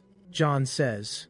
For many reasons, and in the end, the reason doesn't matter. Our hero questions, his voice laced with doubt, if it's truly right for him to trample on lives and dignity. With a wicked smile, John declares he couldn't care less about anyone. Kale, with fury blazing in his eyes, states, "That's fine," he retorts, realizing he now understands everything he needed to know about his former friend. He throws him to the ground, pulling his sword with his free hand, telling him, "Remember to be a good person in the next life." Raising his sword high, he bids Jean a final farewell. With absolutely no expression in his eyes, no remorse, nothing, he simply brings the blade down upon the man. The villain has just enough time to react, managing only to close one eye as the sword descends. Then, we see nothing but consuming darkness. This darkness is shattered by lightning and pouring rain. We then see an enormous fist colliding with a small, feminine one. We quickly realize the battle between the giant beast and Xiao Yu is still raging. The beast unleashes a truly powerful attack, but Xiao Yu blocks it, only to be thrown to the ground. The monster leaps at her, his fist aflame, ready for a lethal blow, slamming a powerful punch into the ground. This triggers a massive explosion that shakes everything around them. Yet, despite the devastating blast, the zombie girl emerges from its very center, completely unharmed and utterly steady. Frustrated by this unbelievable outcome, the beast lets out a furious roar that echoes through the entire area. Now it's her turn. She channels raw energy into her fist, taking a deadly offensive stance. Her punch strikes the creature's stomach with brutal force, and the energy explodes right through its body and out the back. Standing motionless in the pouring rain, the zombie girl watches the scene unfold with a cold, empty gaze as the creature collapses to its knees. Its body trembles, desperately trying to stay upright after that brutal impact. Struggling desperately to breathe, the creature attempts to recover from the devastating blow that shook it to its very core. Just ahead of the creature, we see several unconscious survivors, scattered on the ground like discarded, broken pieces.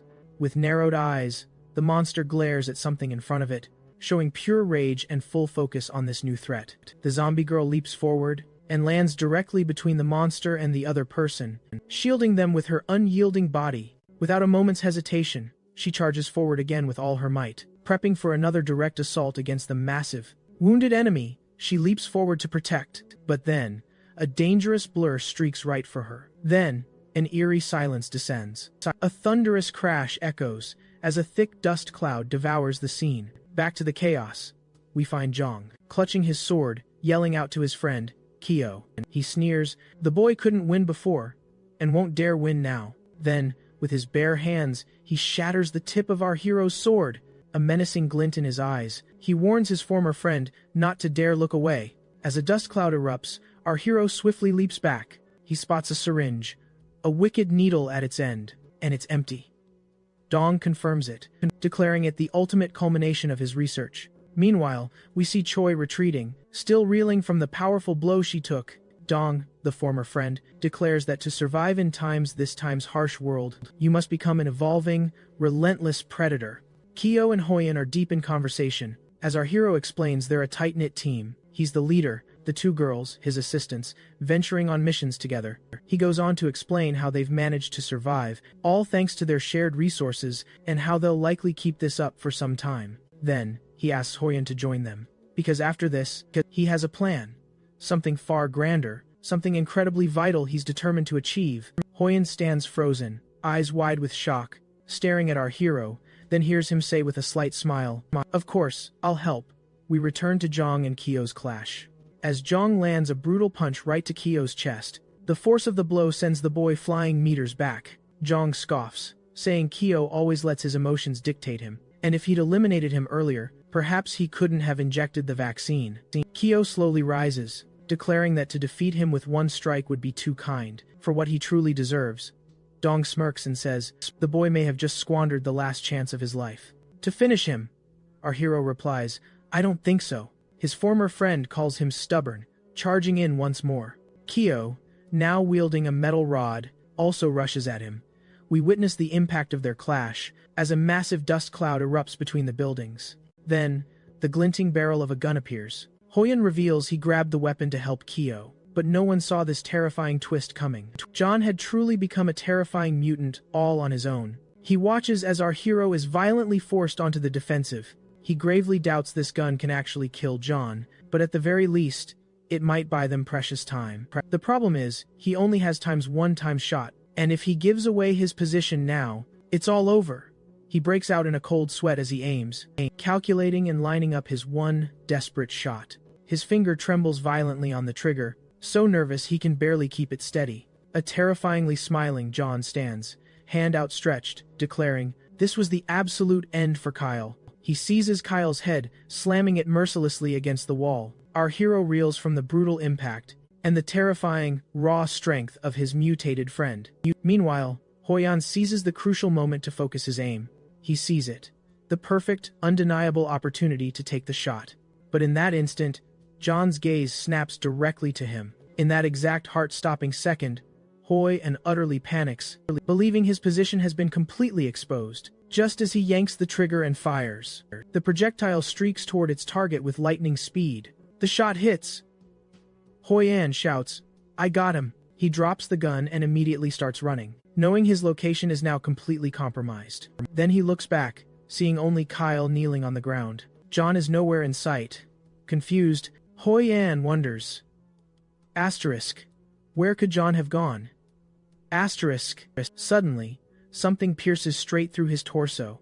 Still reeling in shock, Hoyan looks down, staring in horror at what's happening to his own body. John suddenly appears right in front of him. A chilling voice asks, were you looking for me? He casually states a bullet obviously wouldn't drag him down, though he didn't expect it, wouldn't even times hurt asterisk. Hoyan is in absolute, bewildered shock. Enraged, he reaches into his back pocket and pulls out a grenade.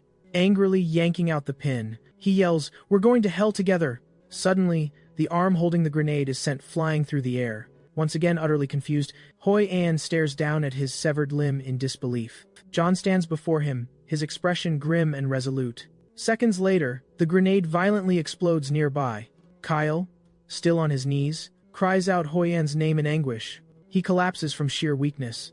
His voice trembling, he whispers to himself, I have times to move. Then, we see John slowly removing his pointed tail from Hoyan's torso. John quickly points out that ambushing others is a terrible idea. Then, he turns to Hoyan, silently questioning his actions.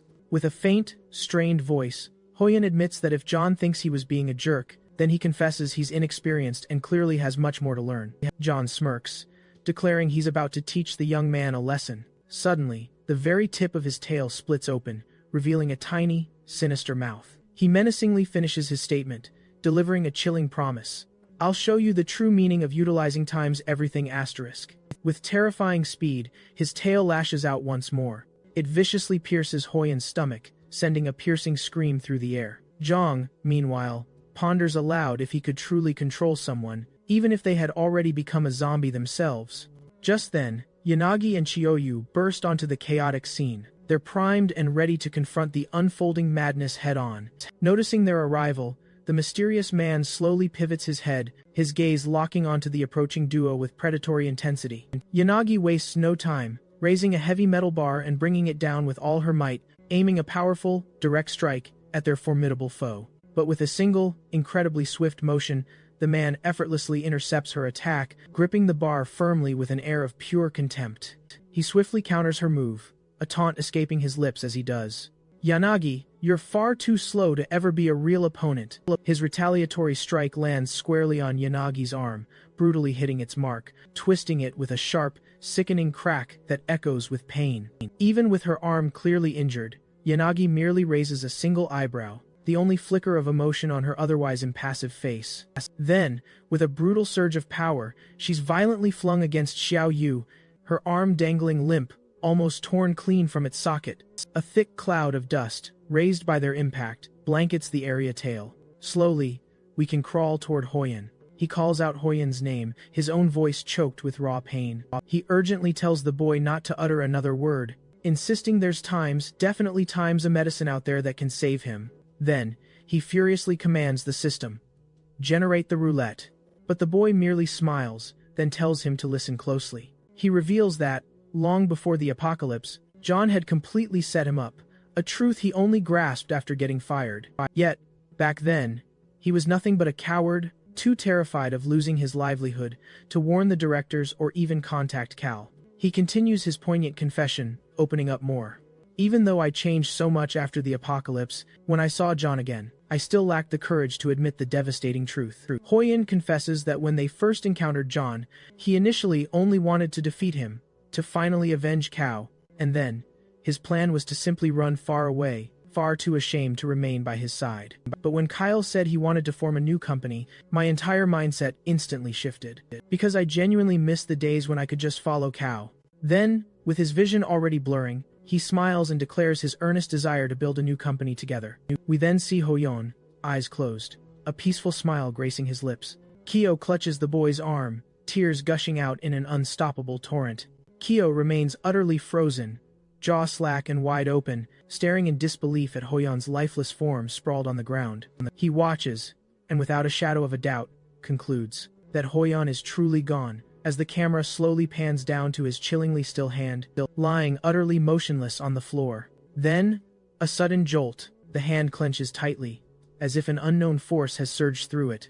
Kyo leaps back in utter shock, eyes wide with disbelief, his heart pounding a frantic rhythm without warning. When he dares to look up, he sees Hoyon, now standing as a terrifying zombie. A sharp, jarring sound behind Kyo instantly snatches his attention, and he whirls around to face it. Zhang bellows, commanding the zombie Hoyan to eliminate Kyo. Without a moment's hesitation, our hero, consumed by a blinding fury, begins to hurl furious curses at Zhang, completely losing all semblance of control. Hoyan charges, leaping at Kyo with arms raised high in a predatory strike. He unleashes a barrage of furious blows, but Kyo skillfully evades each one with lightning agility. Fully focused, Zhang smirks menacingly and taunts Kyo. "What's wrong? Why aren't you fighting back?" As Kyo grimaces in pain, Zhang declares, "Yes, that's the face I want to see." He then commands his former friend to entertain him even more. He continues, declaring that if Kyo fails to defeat Hoyan, then Hoyan will be the one to defeat times him asterisk. After retreating relentlessly, our hero suddenly stumbles on a loose stone and begins to plummet. As zombie Hoyan lunges forward, his maw gaping wide, Kyo instinctively squeezes his eyes shut. Suddenly, something bursts forth from a pile of supplies at terrifying speed. We catch a fleeting glimpse of Xiao Yu. She's arrived just in the nick of time. She thrusts her hand onto Hoyan's face, halting his monstrous bite. Zhang glares at the girl intently and dismisses her as merely an obstacle. He puts 2 fingers to his mouth and lets out a piercing whistle, causing something massive to crash down behind him with devastating force. A monstrous creature, resembling a colossal bear, lands directly behind him, as he commands it to eliminate the zombie girl. The hulking monster then launches itself towards its target. The zombie girl clutches a jagged, U-shaped metal fragment in her hands, wielding it as an improvised, deadly weapon. She swiftly uses the metal to pin zombie Hoyon's body by the neck, slamming him against the wall. In the very next moment, the towering monster looms directly behind Xiao Yu. She spins around, her gaze filled with fierce determination, ready to confront this terrifying new threat. Just before the monster can unleash its devastating strike, Kyo rockets forward, his sword a blur, expertly slashing at the monster's massive, grasping hands. He roars, declaring he already lost Hoyan and absolutely can't lose Xiao Yu too. But the monster retaliates, swinging its other massive paw,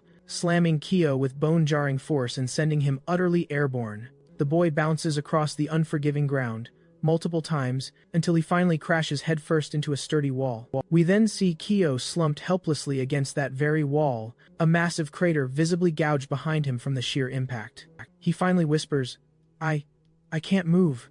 Suddenly, the wall beside him explodes, as another body slams into it. It's Xiao Yu, also brutally thrown and now severely wounded. With arms casually crossed, a cruel smile on his face, John taunts Kyo, telling him to look at his precious assistants now. They're just like broken dolls, he sneers. Smiling with malicious delight, he asks if Kyo doesn't value his employees more than anything in this world, because she's about to fall to pieces right before his eyes.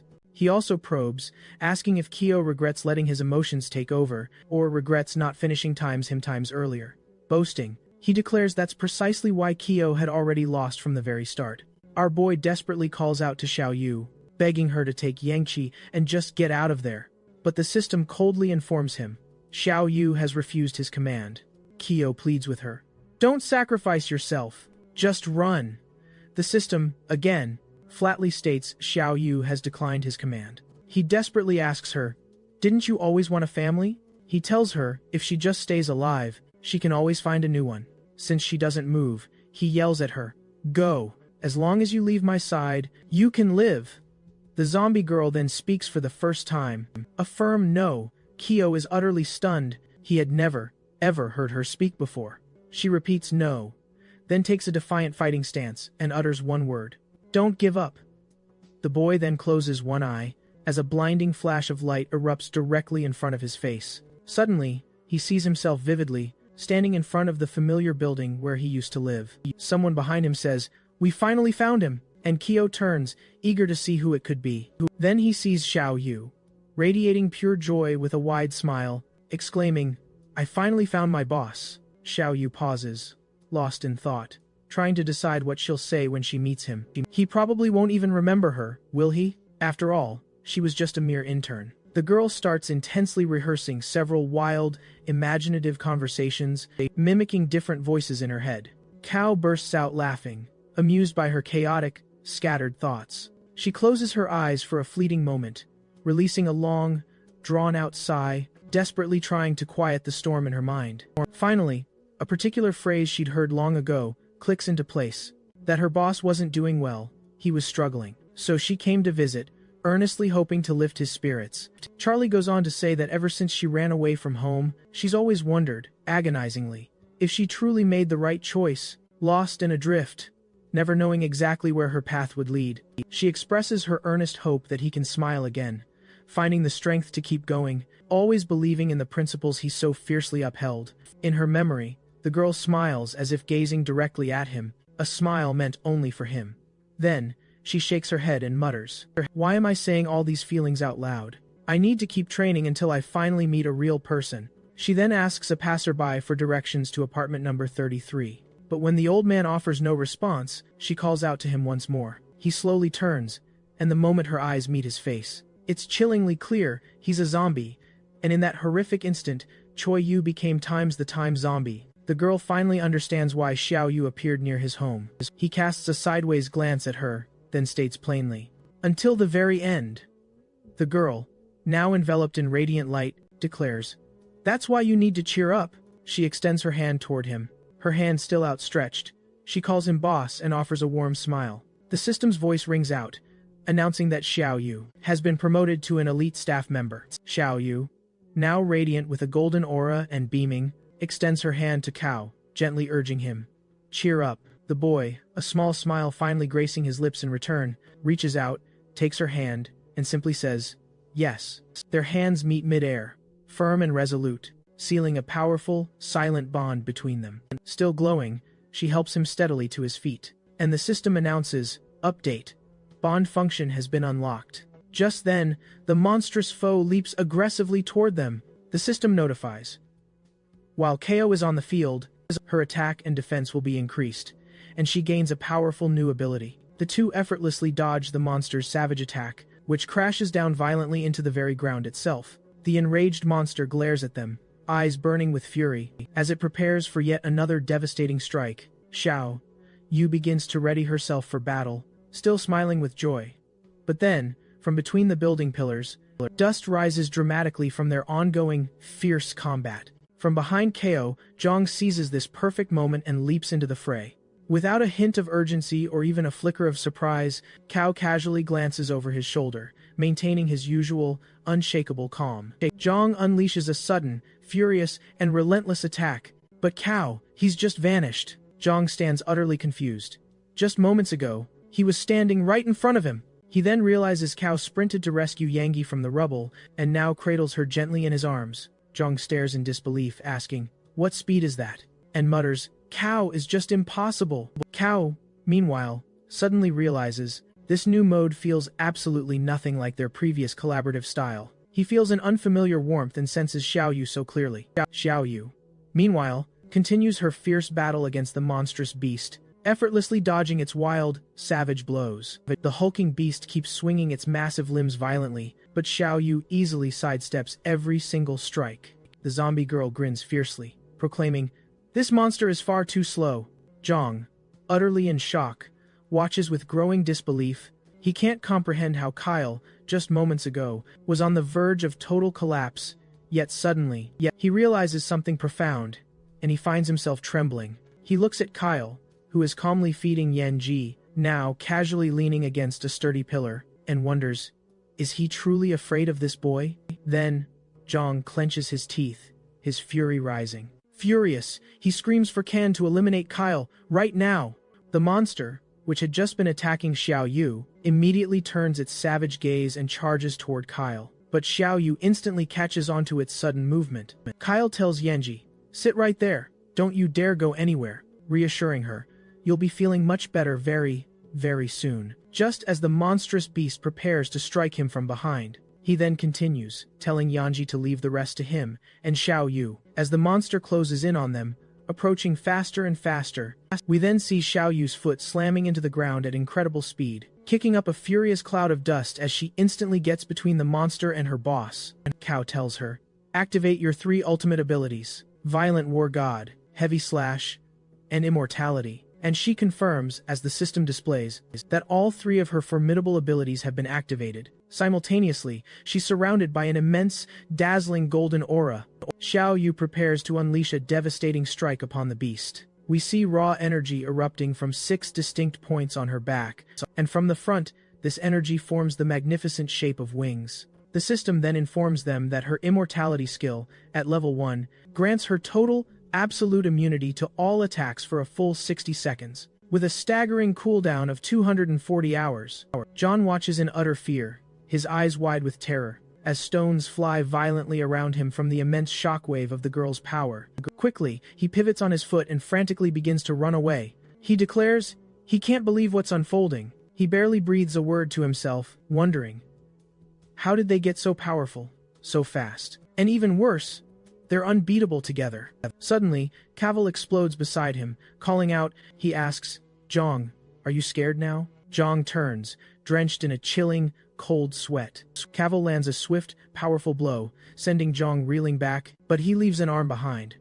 Our hero is stunned to realize Zhang used his arm to block that strike. Zhang calmly states, "It's fine. He owed that arm to Hoyan anyway." Zhang seizes the moment, making a desperate dash to flee, muttering, "I need to escape and devise a better plan." As he sprints, Kyo unleashes a shout for Xiaoyu. The girl, still radiant with her golden aura, materializes right in front of Zhang, startling him. He barely registers a thought before she delivers a brutal kick, square to his face, sending him violently flying. He crashes, landing in a twisted heap on the distant ground. We then witness Zhang's mangled body, sprawled on the floor. He tries to slowly rise, his entire body racked with an agonizing pain he hadn't noticed until now.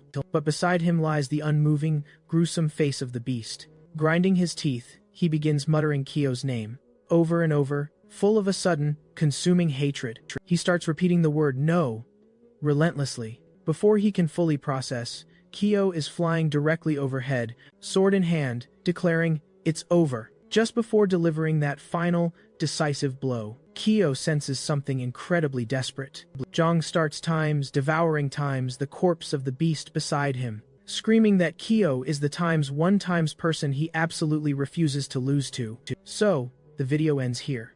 If you don't want to miss the next thrilling part, smash that notification bell, and we'll see you next time on Tab's channel.